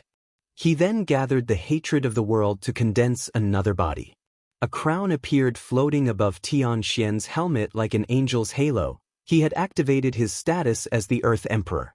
Death and destruction have always gone hand in hand, so Xian used his karma position to siphon the purest of death power from samsara to combine with his destruction, adding a bit of white to the sword. "I've grown to despise lowly scum like you who only play with the mind," Xianxia said coldly. "So die."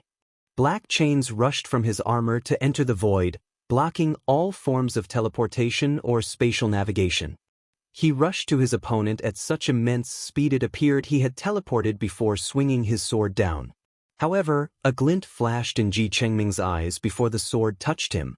Soul Switch Chengming made a calculated gamble.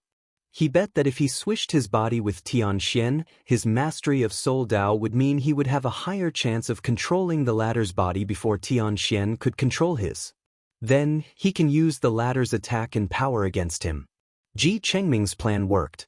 In a matter of milliseconds, he forcefully took control of Xianxia's body and forced it to continue the attack.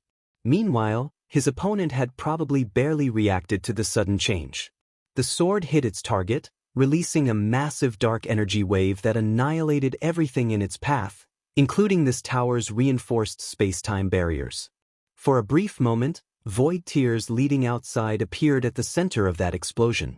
The spirit had to work overtime to reinforce this arena since they did not expect this level of pure destructive power.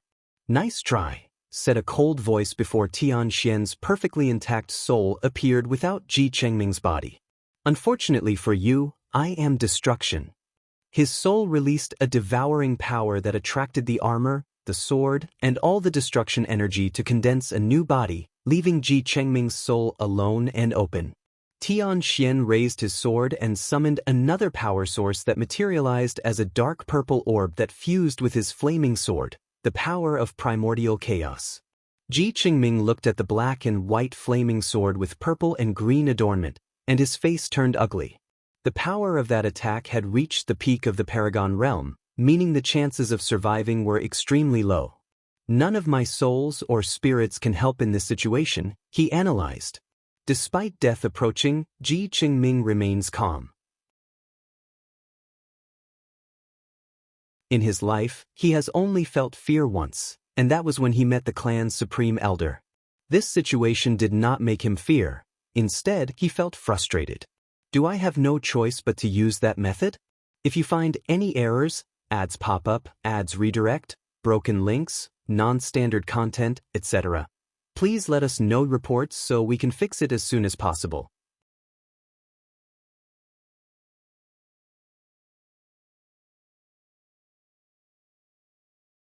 Chapter 1451 True Purpose. A breaking sound echoed deep in Chengming's soul, activating the protective mechanism left to him by his father, an enormous face that kept morphing into countless facial expressions to express thousands of emotions. The emotions varied, but they also had one thing in common: obsession. The obsession manifested in many shapes: the intense desire to survive, the intense anger to seek revenge by all means, and the rage of killing people who have wronged you beyond words can explain. It did not matter what the intense emotions/desires or the obsessions were, it manifested in this singular face. Boom! Xianxia's sword finally landed, but the effect could be described as ridiculously useless.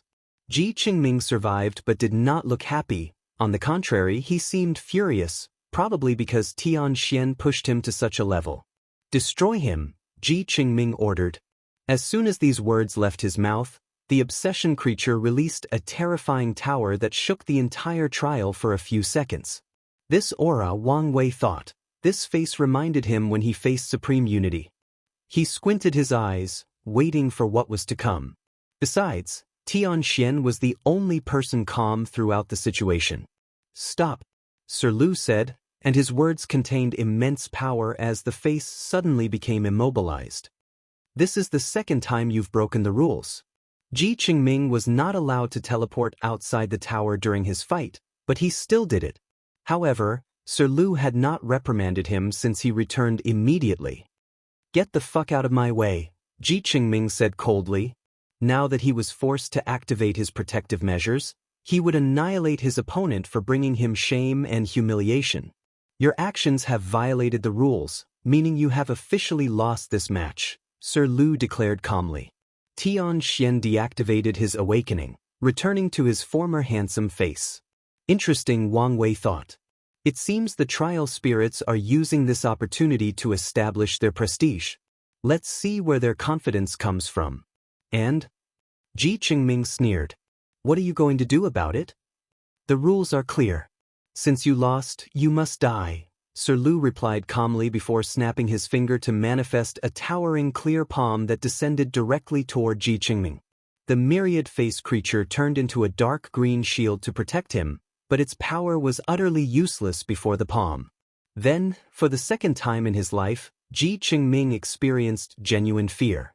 You are quite bold, said a gentle voice with a hint of laziness. The clear palm disappeared, replaced by a pair of eyes accompanied by a background of a universe full of vivid and bright colors like a rainbow. No, you're the bold one, Jiluyu, Sir Lu said calmly. You know the rules, but you send your people here and expect them to break them or act as if they don't apply to them. Cheng'er is young and brash, so it's normal if he makes a few mistakes, Jiluyu replied calmly. However, this does not mean you have the right to execute him. And what are you going to do if I insist? The two stared at each other for a brief moment. You know your situation, so why are you doing this? Jiluyu asked with a sigh. It's not your time to judge what we do, Sir Lu countered back. What do you want? Take your people and leave. Cheng'er is the only one who broke the rules, so why are you exiling everyone? Sir Lu frowned. He immediately realized these people would not give up. Fine, but you must pay to take him away. No problem, Jiluyu answered before a crystal descended from the sky. With a wave of his hand, the thing disappeared before anyone could see or detect what it was. Supreme Elder, I have no problem with your decision, Chengming suddenly said before pointing at Tianxian. But I must kill this bastard. The horrifying eyes did not even glance at Tianxian and asked, What do you say? Nothing can happen to him as long as he's in the trial. Why are you, teacher, someone is threatening to kill me. Please help, if not for my sake, for your face. Tianxian suddenly bowed. A pair of golden eyes that embodied all knowledge and secrets of the world materialized above the battlefield, looking down on the rainbow starry sky. The little brat from the Ji clan, it seems you are still acting as arrogant as ever, the Heaven Cardinal said. It's odd, given how Ji Dingxiang was quite the humble lad. Lord Cardinal, Jiluyu stuttered before regaining his calmness. My apologies, I did not know he was your apprentice. Your palace should remember that you are not the primeval body mansion. You only exist due to the kindness of Grand Dao. Understand? I do. Good, the Heaven Cardinal nodded. At his peak, Ji Dingxian was more powerful than him, so he had to give his descendants some face, especially since the bastard left some protective measures for them before his passing. He looked at his disciple but did not say a single word. His eyes had communicated enough. Tianxian nodded before bowing and the cardinal left. You little bastard, Jiluyu cursed as he looked at Chengming.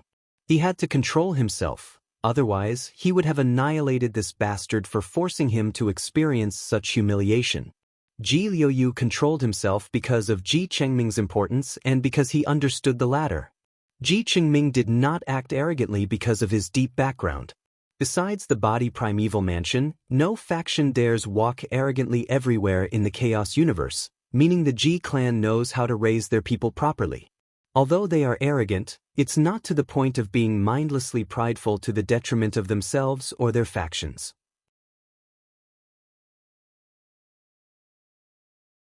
Chengming's situation is the result of a few things.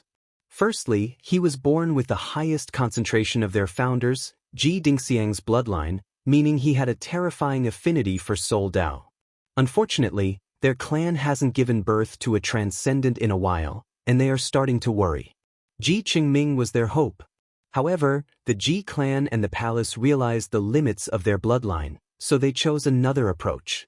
They allowed Chengming to use their study of one of the taboos, the abomination, to add variety to his Dao and break free from the limitations of his bloodline. This approach has shown some success so far, but the backlash was that Chengming's mind had become chaotic. They successfully suppressed most of it, but his pride, arrogance, and brash nature remained and even intensified. They sent him to this trial to use foreign means to become a paragon as soon as possible. Although their clans have similar methods, albeit not as effective as this trial, their methods also involved soul Dao, meaning it could aggravate Chengming's situation instead of improving it. "Come with me," Liuyu said before disappearing with Chengming. However, as soon as he left, everyone, except Sir Lu, Tian, the palace people, and the primeval body mansion people, immediately forgot the conversation they had heard or the fact that Liuyu had appeared in the first place. Some paragons, like Emperor Kong, felt something extra had occurred but did not notice anything else. Only Wang Wei knew his memories were erased. "What a pain," Wang Wei complained before teleporting to the first room in the Dao Tower. He borrowed the trial energy to condense a few needles he embedded into his acupoints and soul. Memories were part of his existence. It's the reason eternal emperors and above can revive themselves as long as someone remembers them. Wang Wei activated the part of his existence, involved memories, and he remembered most of the conversation, with a few blurry parts that he had to fill in the blank. "This is valuable information," he muttered, taking the time to analyze everything. "Something fishy is going on with Xianxia," he muttered. Before he could even proceed further with his analysis, he detected something. Someone was using the trial's power to hide something in this room. The odd thing is that the object would reveal itself only if another Dao overlord walked into this room. Wang Wei waved his hand, and a piece of paper appeared before him. He carefully opened it to see the content. "I need to see you in secret. Use your heaven deception array and this trial's power to create a secure location. Tian." Hee, Wang Wei chuckled. Things are getting interesting. Curiosity immediately got the best of him, and he did as the note said. After being powered/blessed by the power of this trial, this array could probably be hidden from anyone or anything, including Grand Dao. Once everything is set up, Wang Wei steals Hong's method by resonating his 3 emperor position with Tianxian's to summon his projection. If you find any errors, ads pop up, ads redirect, broken links, non-standard content, etc., please let us know reports so we can fix it as soon as possible.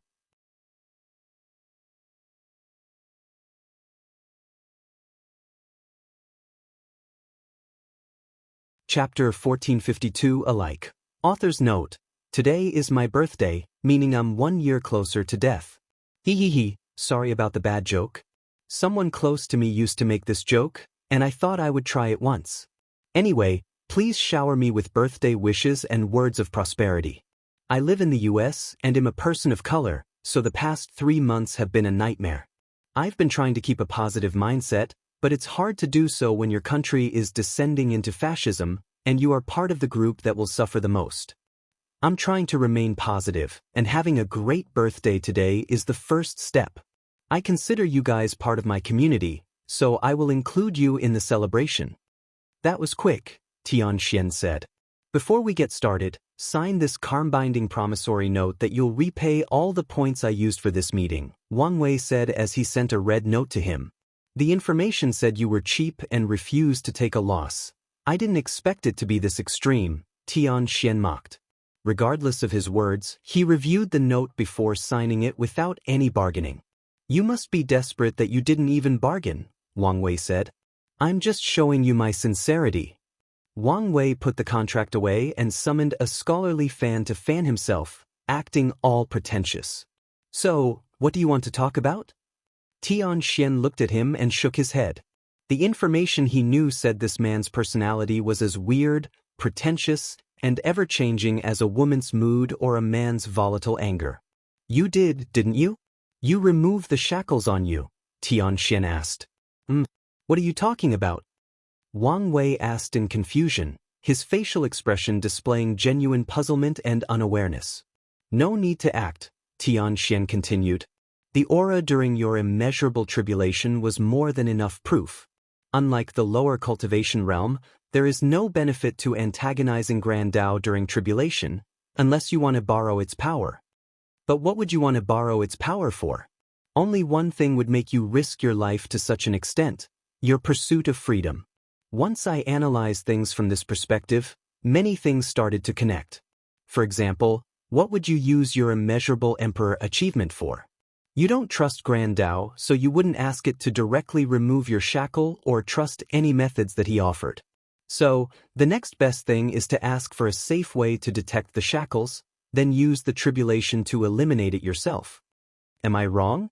The two stared at each other for a while before Wang Wei broke the silence by smiling. Interesting.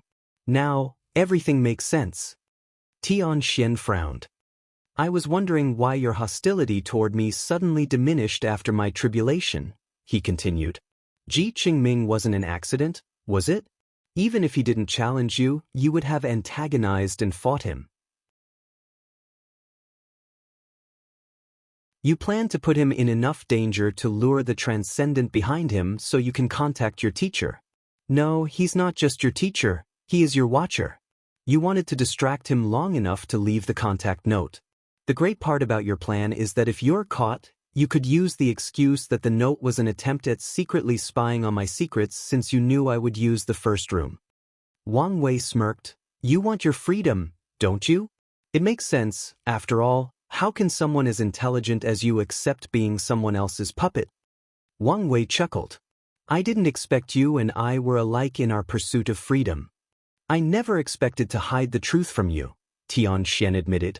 He knew what to expect when communicating and planning against his kind, so this little demonstration meant nothing to either of them. I'm intrigued, Wang Wei smiled as he fanned himself. Your goal should be my observation method, but what do you plan on exchanging with it? How about your life and safety? This should be interesting to hear. You give me what I want, and I won't reveal you are the mad fate emperor from the all-seeing temple's prophecy, Xianxia said calmly. Stop playing these useless games, Wang Wei countered. You uttered a word about me, and I will immediately contact Grand Dao and tell it what you're doing. He looked directly into his gaze.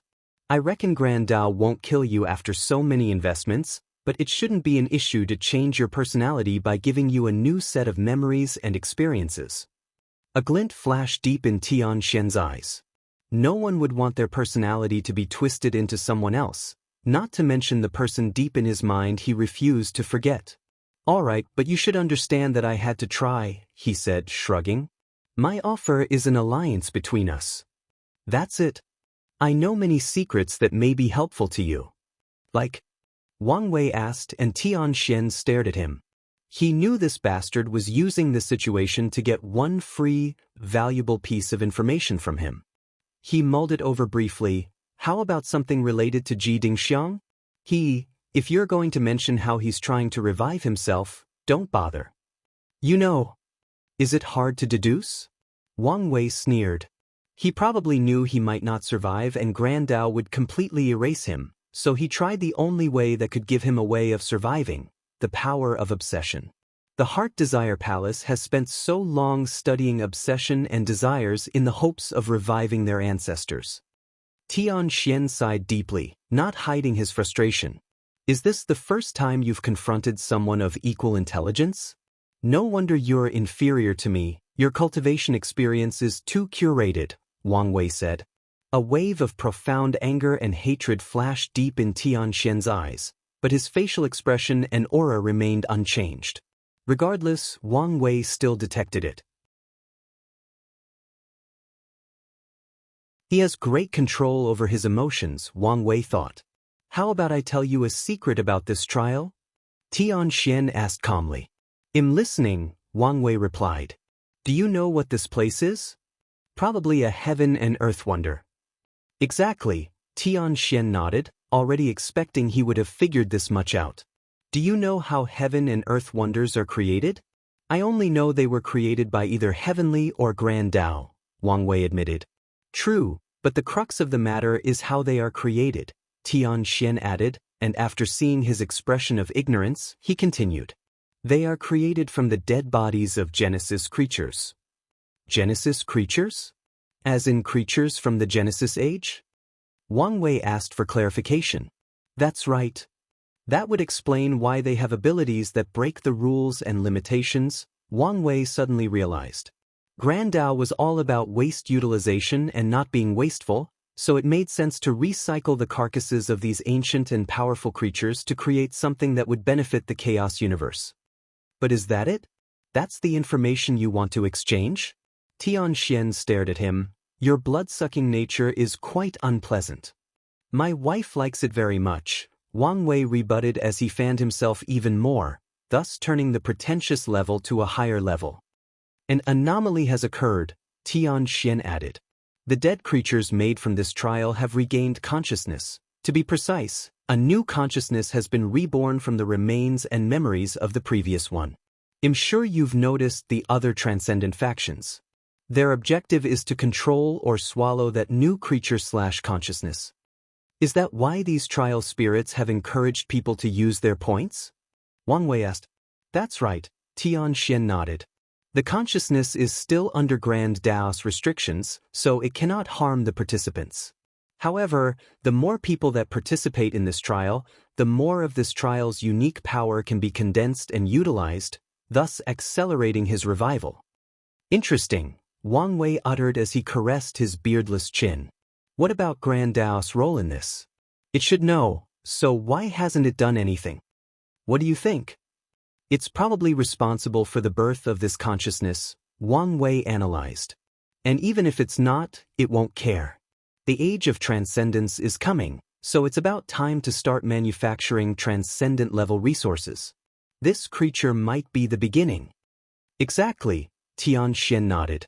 Grand Dao has grown immensely since the Genesis Age and is well prepared for the upcoming Transcendent Age. This is terrible news for the cultivators since that means more rules and less opportunity to exploit the established system. So, what do you think? Xianxia asked. This information is only the tip of what I know. An alliance with me will benefit both of us. Wang Wei muttered, thinking deeply about it.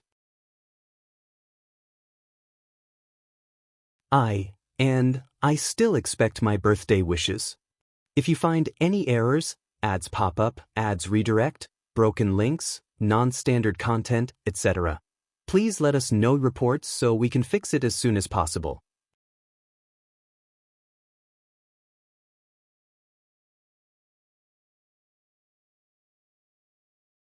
Chapter 1453 Land of Exile. I'm afraid I have to refuse, Wang Wei said.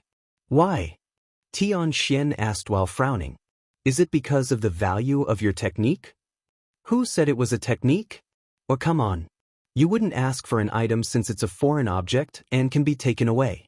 You wouldn't accept Grand Dao modifying your eyes so that only leaves a technique you can use to study or discover any possible problem, Xianxia said, almost rolling his eyes. Hee, Wang Wei chuckled. The point is I understand the thing is valuable, and I don't have anything of similar value to exchange now, unless you dare cultivate my heavenly Dao eyes, Xianxia said, staring at him. After seeing his calm demeanor, he continued, My point is the information I know is truly the most valuable and unproblematic thing I can exchange. The problem is not the value of the technique. Well, to be specific, it's not the primary issue, Wang Wei stated. Then what is the issue? Well, first, there is the problem of trust, Wang Wei uttered directly. How do I trust you? You were raised, spending all your life being compared to me. Although you have great control over your emotions, you obviously hold a grudge against me for what happened to you. Do you expect me to ally with someone as untrustworthy as you?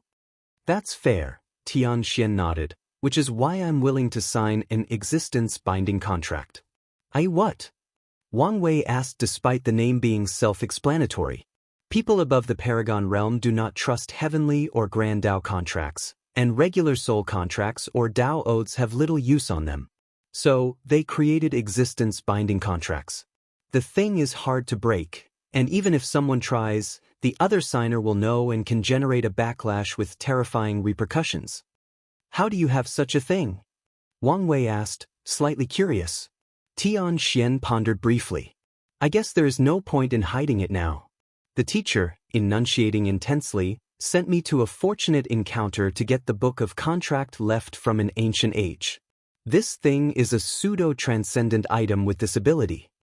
So, he randomly just gave you such a huge opportunity? I must admit, I'm jealous of you sometimes, Wang Wei sighed as he fanned himself. He didn't do it out of the kindness of his heart, Tian sneered. The book was so I could enslave a sect on par with the Dao opening sect so they would not intervene when I try to kill you. Your life truly evolved around me in all aspects. How sad, Wang Wei sighed. You said the trust issue was your first concern, Tian asked, ignoring that comment. What are the others? Your plan is a little too flimsy for my taste, Wang Wei said calmly. From my perspective, you plan to fulfill your duty until after my tribulation. Then you saw hope and concocted this plan, but everything seemed to be hasty. I will not be surprised if Grand Dao immediately detects your betrayal after leaving this room and sends divine punishment on you or your teachers come to fetch you for a new personality tuning. Wang Wei shook his head. Scheming against a higher entity is a complex issue that requires patience and carefulness. However, while brilliant, Tian's plan came into existence and was executed in less than 500 years, leaving too many flaws or possibilities for failure. I've thought of this. Oh, as long as I can come to an agreement with you, I know your future self can hide my betrayal, buying me a few moments of respite. Wang Wei's lips twitched. This bastard was scheming against his future self. However, that one statement revealed how much this bastard knew about him. Aren't you putting your hope in something illusory? I'm fighting against probably the most powerful entity in the Chaos universe, and I have so little time to plan my escape, Tian said calmly. I had no choice but to include luck and faith in my plan. Wang Wei sighed. Their kind is meticulous and usually follows logic, fact, knowledge, data, and deduction of all possibilities when scheming. However, on a few rare occasions, they have no choice but to rely on luck, faith, or belief. They usually refer to these moments as calculated risks. Let's say you are right, and my future self does buy you some time. What are you going to do with it? If Tian is as important to Grand Dao as he appeared, there is no way to hide this betrayal for too long. He'll escape to the land of exile. And that is, it's a timeline or a group of them, I'm not really sure, that Grand Dao abandoned for some reason. Abandon? Wang Wei asked. He knew one of the 13 taboos was the lost timeline, a timeline that Grand Dao had to wipe out from existence for some reason, but he had never heard of a group of abandoned timelines.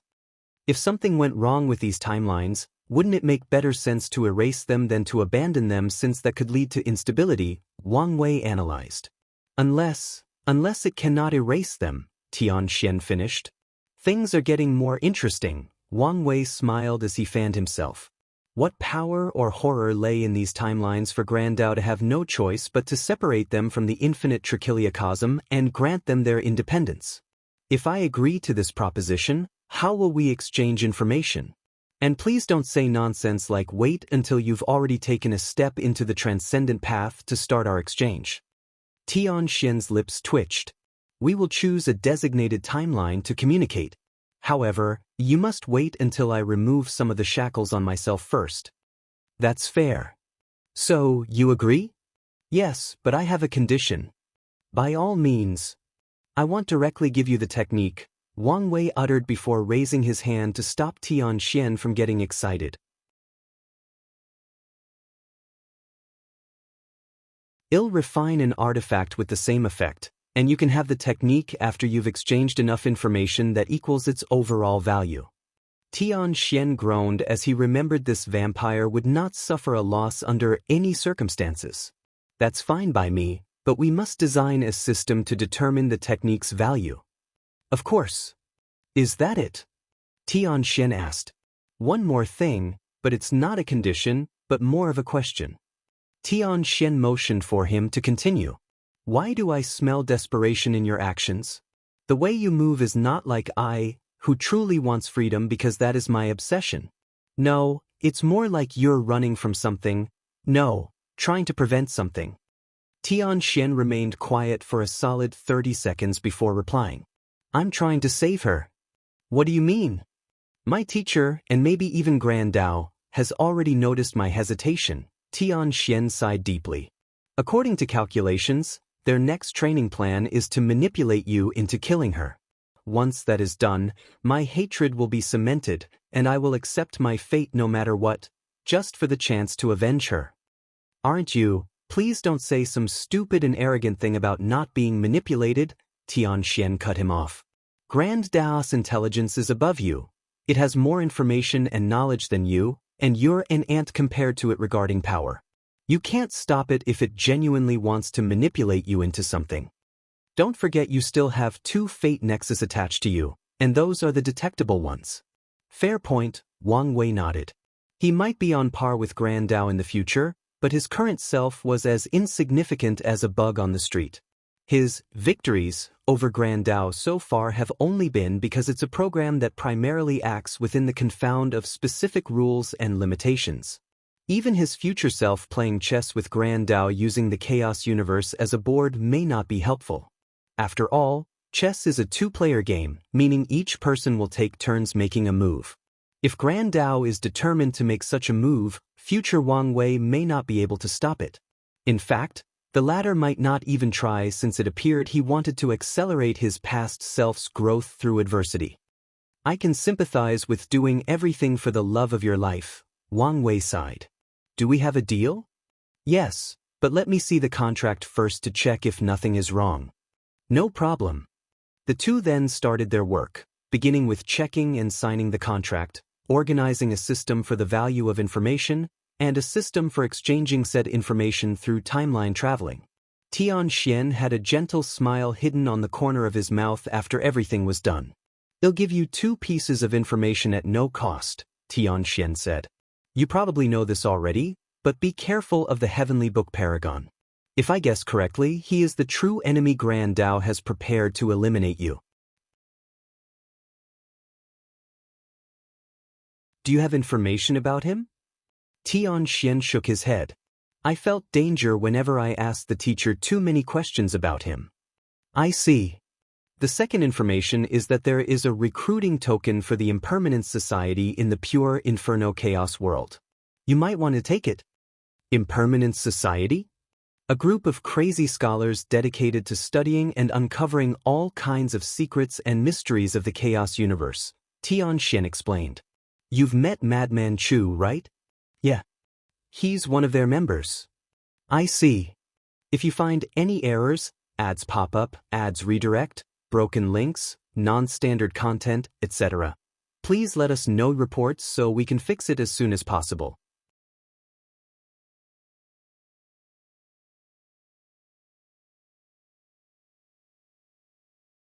Chapter 1454 Newly Acquired Ambitions. Dear, what's wrong with you? Sun Junyao asked. Ever since they watched that fight, he's been distracted, drastically reducing the efficiency of their hunt.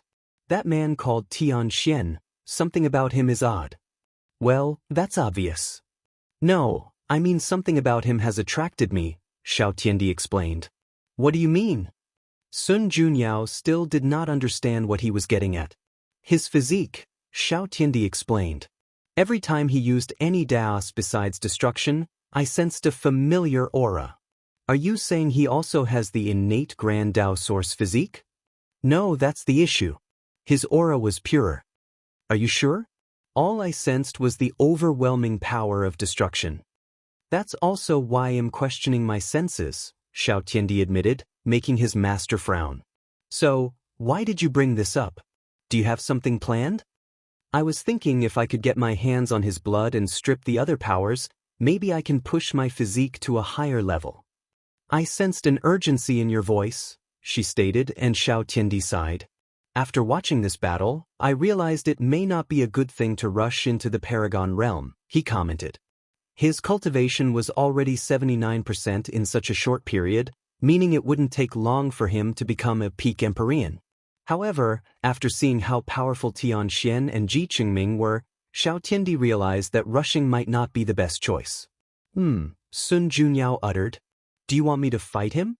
Honestly, I doubt I would be his match even after becoming a Paragon. Not to mention he's probably related to a transcendent faction, Xiao Tiandi added. Although he did not instantly realize his memories were missing, he could deduce part of the truth. Maybe we could team up against him. After all, our objective is to get his blood, not kill him, Sun Junyao suggested. However, by the time we both reach his realm, who knows how powerful he'll be by then.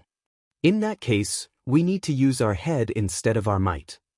You want to ask Wang Wei, Sun Junyao realized, not hiding the dissatisfaction in her tone. I thought you were a staunch opposer to our constant reliance on him. It's obvious he's trying to break your love-fate line by constantly increasing his karma and karmic debt between you two. We might as well take this opportunity since it probably won't last long, Xiao Tiandi shrugged. You have a point, she nodded. If Wang Wei did not crack the fate line, their relationship would have become much more awkward. Fate would make it so that they constantly met by accident, even locking them up in unique dimensions/fortunate encounters so they could get to know each other. All right, you contact him yourself. Let's hope he's available, Xiao Tiandi uttered as he used his communication talisman. Did something happen? Wang Wei's projection asked. He had just finished analyzing everything that had happened with Tian and was about to cultivate. I wanted to ask you something. Xiao Tiandi started the conversation before explaining observation and objective. Oh, you're talking about his myriad Dao physique. That's what it's called? I don't know, but that's what I call it, Wang Wei admitted. His senses were much higher than those two, so he detected even more information and deduced the rest. According to his analysis, the best Dao for Tian was chaos since it would allow him to use all Daos and make him a better vessel for Grand Dao. That's probably why he has the same physique as Xiao Tiandi and why he elevated it to a higher level. Tian's first act of rebellion was choosing Destruction Dao and even morphing his myriad Dao physique into something that could be called Absolute Destruction Physique. He probably used some excuse that this Dao had the highest attack potency and was somewhat the antithesis of Fate, which is all about control and versatility. So, can you help us? If you want his blood, just ask him and exchange something of equal value, Wang Wei suggested. Something of equal value? You mean my master's perfection? This? Xiao Tiandi uttered before looking at her. Aren't you putting me in danger? Sun Junyao showed her head and asked. Before coming to this place, she made a great effort to hide her perfection. It also helped that Wang Wei's history lock considered her existence one of the world's great secrets and further aided in the hiding process. Now, he was suggested to reveal such information. He already knows about you, Wang Wei revealed. How? Did you say something? And why would I do such a thing? But how did some foreign cultivator know such a secret? Sun Junyao asked. His situation is special, so he knows much about our world and its current state. Wait, does that mean he could reveal it to other chaos worlds? Xiao Tiandi butted in. It's possible, but don't worry about it. What do you mean don't worry? He asked before understanding flashed in his eyes. You've already dealt with it? When would I have the time to do that? Then you have a plan then? Xiao Tiandi asked. Yes. Is this plan reliable? Wang Wei stared at him. All right, I've spoken too much, Xiao Tiandi backed down. Someone else is contacting me, Wang Wei stated. Anyway, I've already given you a suggestion. It's up to you whether you follow it or not. The chances of this trade proceeding were exceedingly high. Perfection contains some of the secrets or essence of Grand Dao, which is immensely valuable for Tian in escaping his shackles. One more thing, Wang Wei added. No matter what, do not directly absorb his blood to improve your physique, even if you purified it 1 billion times. And no, I'm not exaggerating here. You can study and recreate his blood conditions to improve yourself, but under no circumstances should you directly absorb it. Is it that serious? Xiao Tiandi frowned. Let's say it in another way. If you absorb it, you will instantly become my enemy, and I hunt you down at any cost. I won't care about our previous friendship, nor will I give you time to grow. Xiao Tiandi felt a chill down his spine. Alright, I get it. Good. The communication ended, and he looked at his master. Isn't it being too much? The good news is we can now deduce what kind of relationship these two have, Sun Junyao added. I'm telling you, our priority is to become a paragon, Lin Fan stated. You saw what happened in that fight. Wang Wei was right, shenanigans have started to appear, so who knows how much time we have. I understand where you are coming from, but what is the point of becoming a paragon if we are the weakest group? Su Shi argued. Under normal circumstances, you would be right, but this trial is a heaven-sent opportunity. As long as we take the 4th or 3rd heaven spots, our high cultivation will compensate for the lack of high battle capabilities. I don't understand why you're so focused on reaching a higher realm when you know the significance of a deep foundation. Lin Fan sighed. Foundation can be made up, but this is a once-in-lifetime opportunity. You don't know if we can make it up or the price to pay to do so. And you don't even know how to enter the taboo battle realm, Lin Fan countered. Speaking of, didn't you see how the teacher did not wait? That's because he's under pressure and probably planning something, Su Shi countered. But with his protection, we can take things slow and prepare for a better future. Lin Fan opened his mouth before closing them.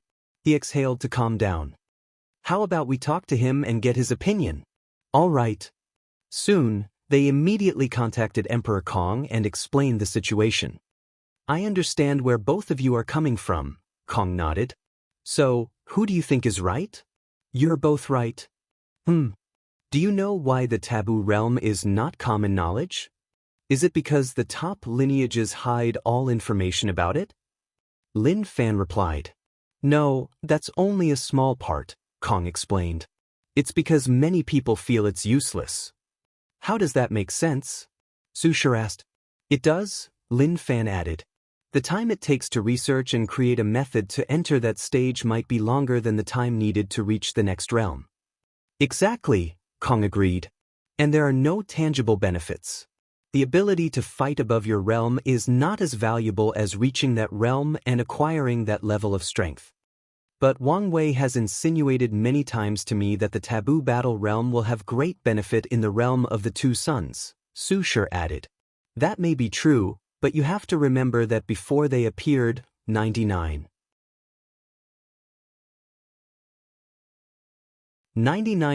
of cultivators believed the Paragon realm was the peak of cultivation.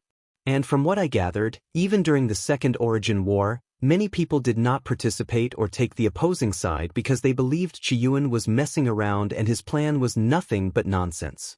If you find any errors, ads pop up, ads redirect, broken links, non-standard content, etc., please let us know reports so we can fix it as soon as possible.